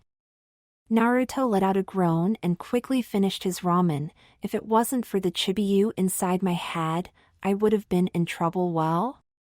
What kind of situation were you in with two of the girls you love?" Ayame threw a wicked look at Naruto. Naruto went crimson. That's none of your business, Ayame-chan." "Oh, so it was that kind of situation, huh?" Ayame smirked and let out an evil laughter. Ayame then smiled at Naruto again. "Well, whatever it really was, I'm glad that a chibi version of me could help you out." I'm glad too.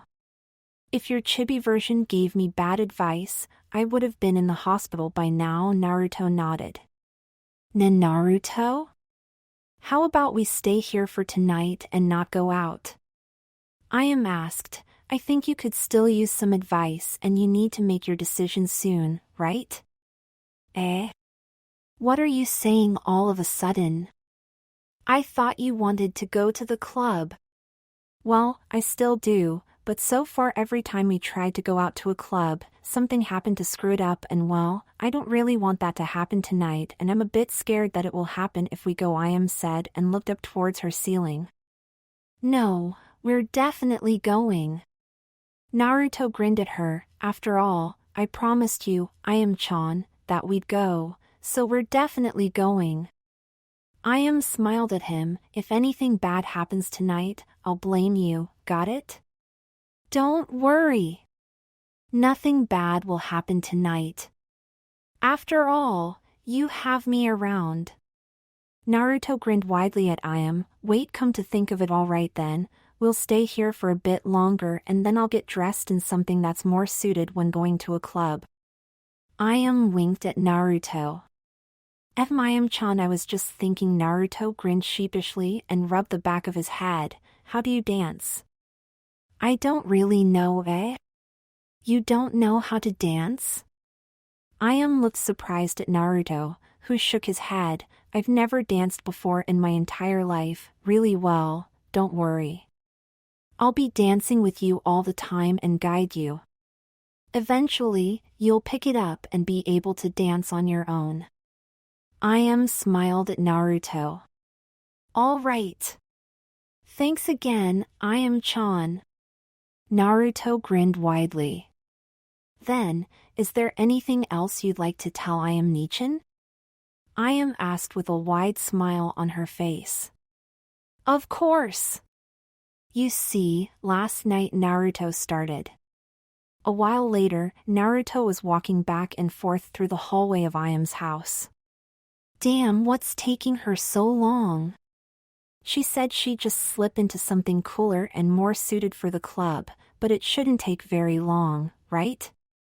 Naruto mused. Sorry for making you wait, Naruto-kun. Ayame said as she walked down the stairs. Naruto's eyes continuously wandered up and down over Ayame's body, a slight bit of drool escaping the corner of his mouth. Wow, Ayame-chan, you look great. Ayame wore a black low-cut top with her shoulders exposed but her arms still covered by sleeves and wore a black skirt. Thank you. Shall we go then? Yeah. Naruto said and walked towards the front of the door. Naruto-kun, come back here. Ayame stated and Naruto looked questioningly at her. Why? Because, now come back here. Ayame replied and Naruto obediently walked back to her. What did you forget? Ayame asked him. Naruto pondered. What did I forget? I didn't leave anything upstairs, right? Here, first of all, you won't be needing this tonight. Ayame said as she removed Naruto's hitayate and placed it on the stairs. Also, I suggest you take off your jacket, or you might get it way too hot inside the club. Naruto took his jacket off. That's all? No, you forgot the most important thing to impress a girl when you pick her up. Ayame stated and momentarily closed her eyes, escort her to the door and beyond that. Ah, I see. Naruto nodded and escorted Ayame to the door. Next, you hold the door open for the girl. Ayame stated and Naruto did so too. Good. Ayame smiled at Naruto. Most girls will never ever mind a guy doing this when the guy is taking her out. If she doesn't want to, well, that just makes it slightly easier on your part, any? I see. Anything else? Naruto asked as the two of them started walking through the streets of Konoha. Well, if the girl you're going out with is cold while the two of you are walking outside, give her your jacket. Ayame nodded. Naruto frowned, but you told me that I didn't need my jacket right now. What if you get cold? Don't worry, I won't get cold that easily. And if I do, I have you around to keep me warm. Ayame smiled warmly and winked at him. Naruto slightly blushed. Ayate, then how do I know when a girl wants me to keep her warm if she's cold then? She'll let you know. Either she will pull you towards her by herself or she'll say she's still cold even after receiving your jacket. Ayame winked at Naruto. Naruto nodded. I see, thanks for letting me know, Ayame-chan.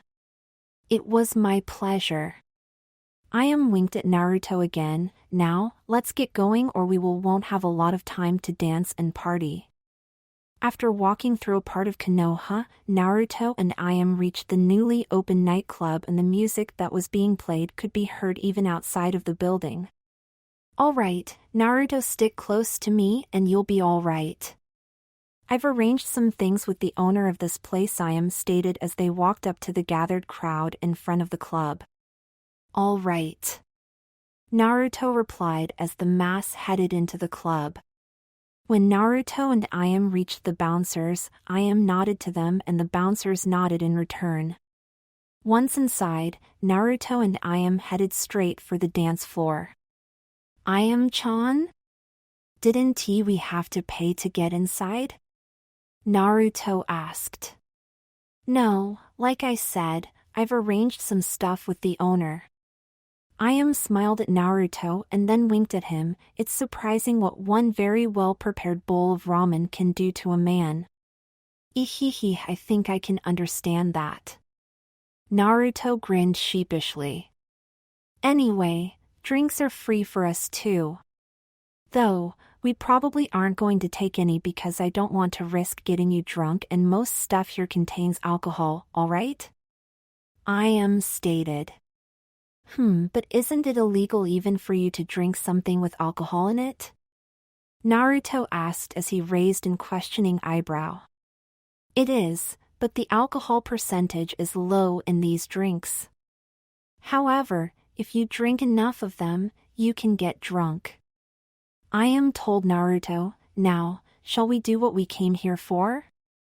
Alright, I can do this, no need to worry. Naruto thought for a moment and then nodded at Ayame. Take the lead, Ayame-chan. Well, let's go then. Ayame smiled widely at Naruto and pulled him onto the dance floor. Ayame moved behind Naruto. Alright, first of all, follow the rhythm.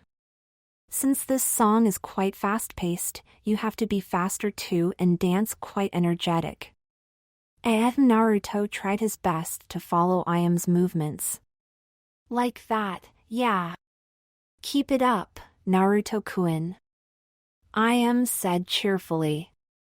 Damn, this isn't easy as it looks. I guess I'll look at how the other guys dance here and try to improvise based on the movements they make, Naruto thought as he looked around while trying his best to follow Ayame's instructions. Meanwhile, on the other end of the club, a certain trio stood together. Geez, we only got here not too long ago and it's already boring me, Kiba stated as he crossed his arms and leaned against the wall. I am sure it will be more fun in a bit, Kiba-kun, Hinata stated. Oi, Hinata, you can already have all the fun you want. If you just get on the dance floor and danced, you'd have guys swarming over you in no time, Kiba stated. Kiba-kun. Hinata blushed bright red. It's true after all, you're a woman. Kiba closed his eyes for a moment. While I have to put up with this guy over here attracting all the ladies that I like too. Kiba Shino's shades sparkled in the light of one of the spotlights. This team's ladies' man is me. Therefore it is impossible for you to be one too. Shino-kun, you're so cool. A red-haired girl that clinged onto Shino's arm squealed. Shino-kun, do you want a drink? I could get one for you. The black-haired girl, who clinged onto Shino's other arm, asked. But did you just have to take him both? Kiba yelled, sniffed the air and turned around when he realized that there was another pretty-smelling girl nearby. Kiba instantly rushed towards the girl and gave his best grin. "Hello there, miss." The girl smiled at Kiba. "Hi. You're one of the finest girls I've seen in this club yet. How about a dance?" Kiba gave the girl his best seductive look. Kiba Shino walked up along with his girls to Kiba and the girl. "I'm going to get a drink for my girls and Hinata. While I'm occupying myself with that, will you keep an eye out for Hinata?" "Well, hey there sexy thing," the girl Kiba was hitting on said to Shino. "Hi there," Shino replied, and his shades sparkled again, this time a green sparkle. "What's your name?" the girl asked. "I am Aburame Shino," Shino replied, and the girl giggled, much to the dismay of the two girls already on his arms. "Hey! What are you doing hitting on my Shino-kun, bitch?" the red-haired girl asked. "Hey! Shino-kun is mine too, you red-headed whore," the black-haired girl replied. "Ladies, calm down. I can easily share the same amount of company with each and every one of you," Shino replied, and his shades sparkled again as the girl Kiba was hitting on joined Shino's little group of ladies as well. "Damn it, Shino! You did it again!" Kiba pointed accusingly at Shino as Shino walked off. Shino stopped for a moment. "Kiba, this team's ladies man is yeah, it's you, huh? Mark my words, Shino. By the end of the night I'll have twice the amount of girls you have." Kiba kept pointing at Shino. "We'll see about that." Shino's shades sparkled again, and this time the sparkle was blue. Kiba put his hands in his pockets and walked back to Hinata, was looking around as he did. He froze when he saw a rather beautiful brunette dancing with a guy in a way that made Kiba's inner hound want to howl. Damn, that's one hot girl. She got awesome moves too. That guy sure as hell is lucky. Kiba then blinked for a moment, and the next moment, his eyes nearly popped out of his head. Naruto. Damn it! Even that bastard scores before I do. Ayame-chan? Naruto blushed as Ayame's body brushed over his back. "Remind me again why you are doing this?" "What? Are you telling me that you can sleep in the same bed as a girl, but not handle a bit of physical contact during a dance?"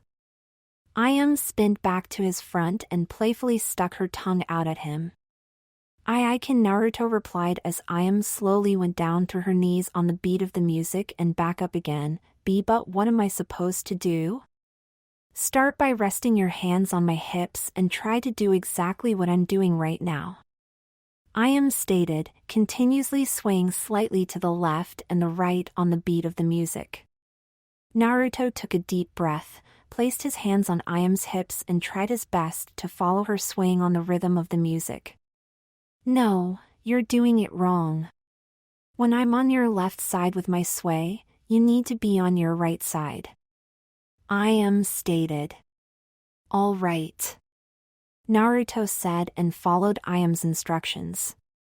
"There we go. Now keep that up." Ayame smiled at Naruto and then turned around in one fluent motion, moving her head down and back up counterclockwise so that her hair wouldn't get into Naruto's eyes.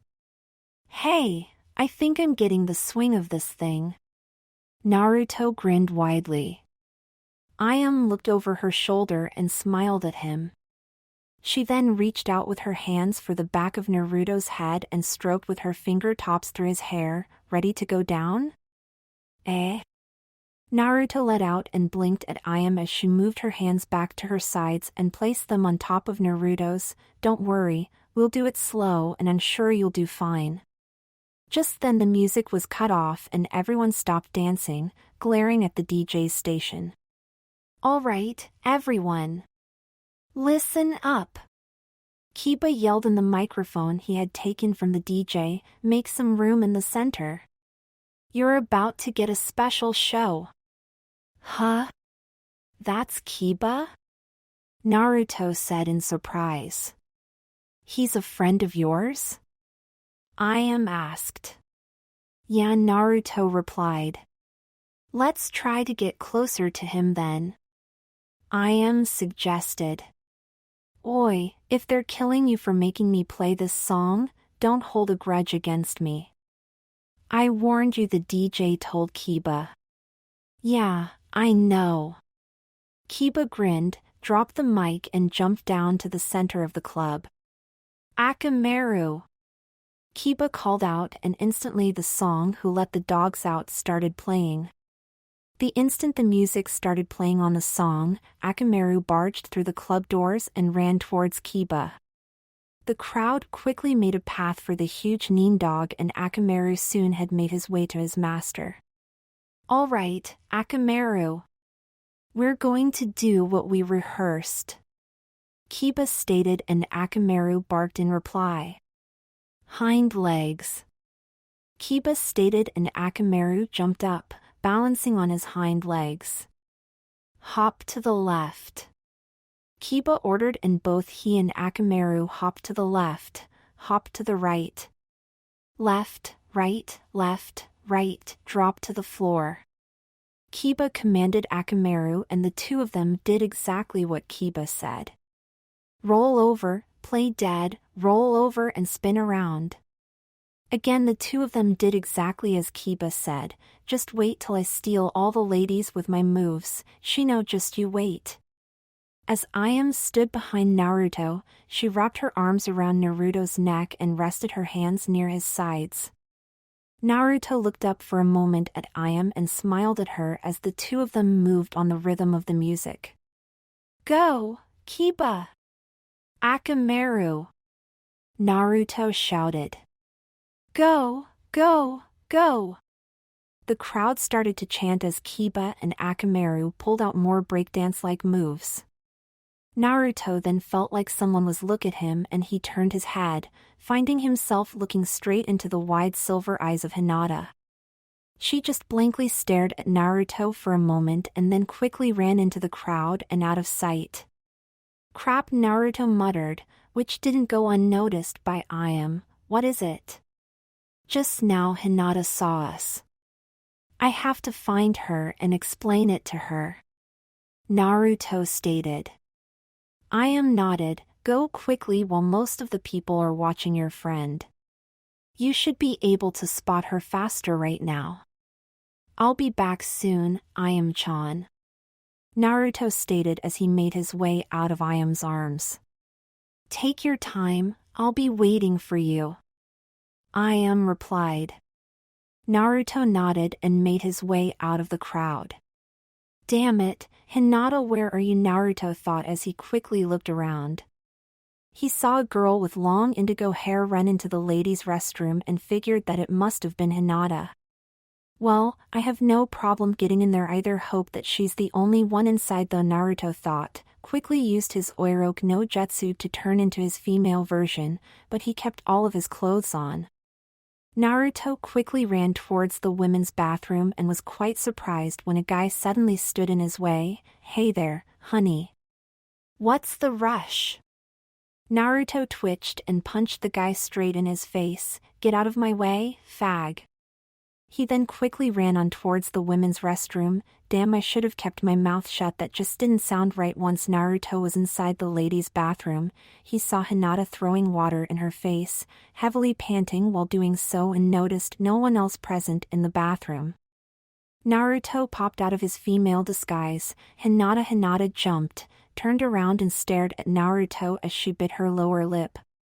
Naruto slowly walked towards Hinata and Hinata slowly backed away, breathing deeply in and out with every step.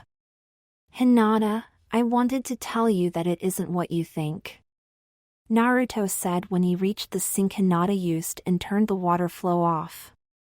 That's not what it looked like to me, Hinata brought out and let another deep breath out. She's not stuttering? What the? Naruto blinked and then sighed. I know, may I at least explain it to you? Hinata bit her lower lip again and slightly nodded. I'm here with Ayame-chan because I promised her I'd go to a club with her sometime. Also, we're just good friends. And since I'm an idiot about some stuff, Ayame-chan has been kind enough to teach me a few things, Naruto stated, so there's no need for you to be worried or something, alright? Hinata breathed deeply in and out. I want to believe you, Naruto-kun. Alright, that's a good thing, Naruto thought and smiled softly at Hinata. Ayame-chan is also the one who told me I should ask you out on a date. Hinata looked up with wide eyes at Naruto, who just smiled at her. I was surprised by some things she said to me about you. I'm still not entirely sure if she's right, but in the end, you agreed to go out on a date with me. You remember, right? We had a lot of fun. Oh, of course, I remember, Hinata slowly said. Naruto grinned widely. Well, I'm still not sure if you didn't reject my offer for the fact that you didn't want to hurt me or that it was for that's not true. Hinata let out and then started fidgeting with her fingers. I didn't agree because I didn't want to hurt you. Well, in that case, Naruto grinned widely. I have nothing to worry about either, right? Eh? Hinata let out. Ehehe. Nothing, never mind, Hinata. I just hope that you aren't hurt because of me or mad at me. Naruto smiled at Hinata. Hinata stared at Naruto and the lights in the bathroom flickered. What the? Naruto let out as he looked up at the flickering lights. The next moment, everything went black in the bathroom as all the lights went off. Oi, Hinata? Are you all right? Naruto asked in a raised voice. Why, yes. I'm fine, Hinata replied. Can you activate your Byakugan and walk towards me? I know about your fear of the darkness, so Naruto replied as he futilely looked around for a source of light. Yes, I think I can. Hinata said, Byakugan. Hinata slowly walked forward towards Naruto and stopped an inch in front of him. I'm near you, Naruto-kun. Naruto smiled and tightly embraced Hinata in a hug. Alright, no need to worry then. I'm here for you. However, I do think you should get rid of your fear of darkness. Naruto-kun, I'm not afraid of the dark. Hinata replied. Eh? I am not at all. I see. Naruto sheepishly grinned. I guess I misunderstood what happened yesterday, Naruto-kun? Yeah? I'm sorry for walking away from you. I just Hinata clutched onto Naruto's shirt. Naruto stroked through her hair. It's alright, there's no need for you to be sorry. However, I do have one question for you, Hinata let out. Why are you so nervous around me that you stutter almost all the time? You weren't like that eventually on our date, Naruto asked. I am Naruto-kun. Why, you see, I really like it more when you aren't nervous around me. There's no reason to be nervous around me.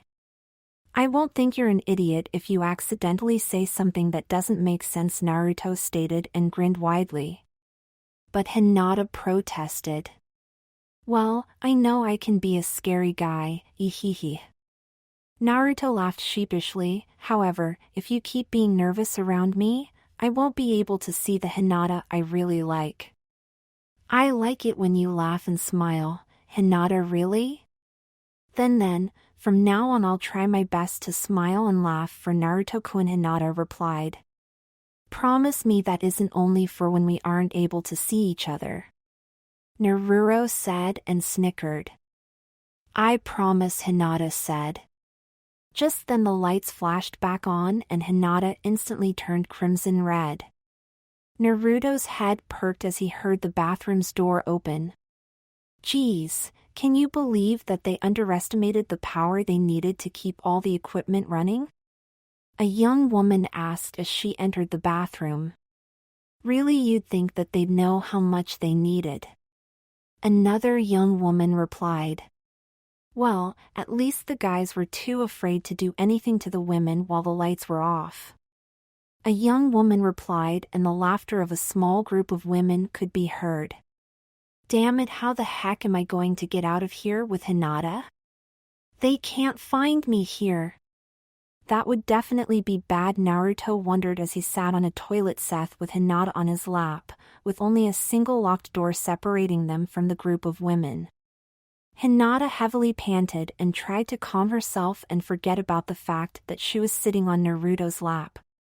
Hinata, Naruto whispered as soft as he could in Hinata's ear, "Please stay quiet. As much as I like you, I don't want a misunderstanding about what we were doing in here." "I understand," Hinata whispered just as soft in return. "And try to calm down. One sound that is any louder than a whisper could mean trouble for us," Naruto whispered. Hinata nodded. "I'm trying, but just a bit longer," Naruto told her, and Hinata bit her lower lip. A few moments later, all the women had left again and Naruto placed Hinata off his lap. Hinata let out a moan she had been suppressing and breathed deeply in and out, her face flushed crimson red. "We made it." Naruto let out a sigh of relief, while Hinata just kept breathing deeply in and out. "Let's get back," Naruto stated and quickly used his Oiroke no Jutsu again. "Yes," Hinata replied. Hinata?" Naruto asked, "How about you join me and Ayame-chan and I don't know, dance with me? Maybe you can teach me something. Or perhaps I can even teach you something. Either way, you just might feel a bit more comfortable when being close to me afterwards." Hinata stared with wide eyes at Naruto for a moment and then nodded. If it's all right with you, Naruto-kun." The instant Naruto and Hinata left the bathroom, they were somewhat greeted with Kiba taunting Shino, "Like I wanted to say before the power went off, ha. Try to beat that, Shino." "No, dancing isn't really one of my favorite activities," Shino stated. "See, you can't beat me. I challenge you to a dancing contest." Kiba pointed dramatically at Shino. "No, I refuse. I have no intention of stopping everyone from what they want to do just so you can have a try at beating me in a dance contest," Shino stated as he walked away with his ladies. "Damn it! Come back here, Shino. You're just afraid of looking bad in front of your girls. Kiba, this team's ladies' man is me. If anything, I'll make you look bad in front of everyone." Shino's shades sparkled again. "And will you quit saying that damn line already?" Kiba yelled. "Did we miss out on something?" Naruto asked as he and Hinata made their way back to where Ayame was. "I guess so," Hinata replied as she looked somewhat confused towards her teammates. "Yo, Ayame-chan. I'm back," Naruto stated cheerfully. "I see you brought Hinata-chan back along with you, huh?" Ayame smiled at Hinata. "Aw no, I'm Hyuga Hinata. Nice to meet you," Hinata said and slightly bowed before Ayame. "I'm Ichiraku Ayame. I hear a lot about you from Naruto-kun, Hinata-chan." Ayame smiled. "You don't mind if Hinata joins us, right, Ayame-chan?" Naruto asked. "She can be your training partner, I guess. Let's see if you can dance now without me guiding you." Ayame winked at Naruto. "Ehehe, I hope so." "Hinata, I'm in your care then." Naruto grinned at Hinata. A couple of hours of dancing, Kiba shouting at Shino, and moments where Hinata nearly passed out later, Naruto was walking Ayame back home. "Aw, I'm tired." Naruto stretched out. "I have to say, Naruto-kun, for someone who had their first dance experiences only a few hours ago, you became pretty damn good in the short time we had." Ayame smiled at Naruto. "Hee, I tried my best." Naruto grinned sheepishly and rubbed the back of his head. Ayame shivered. "Damn, I'm cold now." Naruto stared at her for a moment and then wrapped his arm around her. "Eh? Why did you?" Ayame looked surprised at Naruto. "What?" This is what I'm supposed to do right now, right? After all, I don't have a jacket with me, and all Naruto replied and nodded. Ayame smiled warmly at him and leaned a bit more against him. Well, it's only a bit further to my place, so well, it doesn't matter really, don't forget to do this when you have a date again. Ehehe. I'll never forget Ayame-chan's wise teachings, Naruto grinned widely. A bit later, they were back at Ayame's place. Naruto had put his jacket back on and wrapped his hitaite around his forehead. Well, I guess that's all, huh? Ayame smiled at him. Thank you for giving me a great time. Naruto-kun, if the opportunity ever arises again, would you mind going out to a club with me again? Of course. I had a lot of fun too, and Ayame-chan, you taught me a lot again tonight. Well, I'll come back sometime soon to talk to you again. You really are a great person, Ayame-chan. Thank you. Ayame bent over and gave Naruto a kiss on his cheek. Good night, Naruto-kun.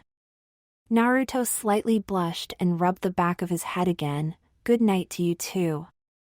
Ayame watched Naruto leave her street and kept smiling at him until he was out of view. Her eyes then saddened, and the little black cat, from the nearby alley, walked towards her. A couple of minutes later, Naruto was back in his apartment and taking off his shoes and jacket. Damn, I'm tired. Naruto stopped and looked up when he entered the living room. Temari was sitting on his bed and staring out of her window. Oh crap. Temari turned towards Naruto and stared at him for a moment. Sorry, Temari. I completely forgot to ask him. I'll go get him right now for you. Naruto let out. Naruto, don't bother.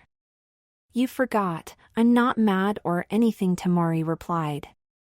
But Temari sighed, stood up from Naruto's bed and gave him her stern big sister look. Well? Where have you been? Ahahaha, you see, a lot of stuff happened and I had a deal with Ayame-chan, so Temari sighed again. Damn it, I've been alone the entire evening, you know. Eh? Where's Gaara then? Naruto asked. He has some stuff to take care of with Hokage-sama. He won't be back before dawn. I thought you'd be home for dinner, but in the end you didn't come until now. Temari stated, walked back to Naruto's bed and sat down. It's already kind of late. You stayed up for me? Naruto asked and sat down next to her. Temari smirked, of course. If you didn't come back soon, I would have headed out to find you. After all, you pushed yourself too hard with training before, you could do it again. I'm glad that isn't the case though.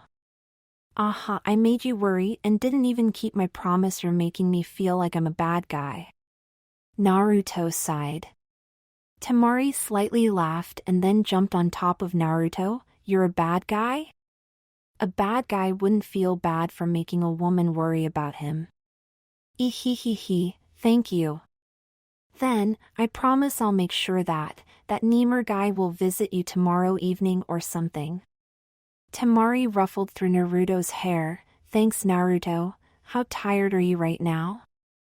I'd like to go to bed right now, Naruto nodded. So you aren't up for a nice meal, huh? Temari grinned at Naruto. Food? Naruto asked and his stomach grumbled loudly, making Naruto laugh sheepishly. I think I could use a midnight snack. Good, because I bothered myself to get all the ingredients I need in order to make my special soup. Temari winked at Naruto. You planned on making that for dinner tonight, didn't you? Naruto stared with wide eyes at Temari. It doesn't matter. I have enough ingredients to make it a couple of times, so if you like it, I can make it again tomorrow. Well then. Naruto jumped up. Let's try some of Temari's famous soup. It's not that famous, you know. Temari nudged Naruto. Well, let's see then if it should be. Naruto grinned widely at Temari, who grinned back at him. let's get started then. It wasn't very long after that Naruto was eating Temari's soup and almost screaming in delight. Damn, this stuff is good, Naruto said as he chowed it down as fast as humanly possible. Thank you. That isn't even the complete soup though. I don't have enough time right now to make you the real thing. Also, Temari yawned, I'm too tired to do all of it properly. Hehe, I guess we should go to bed then. Naruto sheepishly grinned at her. Naruto yawned as he crawled underneath the sheets. Good night. Temari, on the other hand, sat up in bed and placed Naruto's head on her lap. I'm going to make sure you fall asleep first though. Why that? Naruto asked as he yawned. Damn, I'm so tired, I just want to make sure that you do sleep. Don't worry, I'll cuddle up against you once you've fallen asleep, Naruto. Temari said as she stroked through Naruto's hair. Naruto yawned again. Alright, tomorrow, we'll make ramen that is flavored just like your soup. Temari, it will be even more delicious. Temari smiled softly at Naruto and yawned as well. I wished you had come home earlier. Naruto, I really missed you. She then carefully lifted Naruto's head up from her lap, crawled underneath sheets and cuddled up against Naruto. Next time you'd better make sure that either you or Nemur-kun is here when Gaara is away for a night, though I don't think there will be a next time, huh? Temari deeply breathed in and out, rubbed her cheek against Naruto's back and smiled. Sweet dreams, Naruto.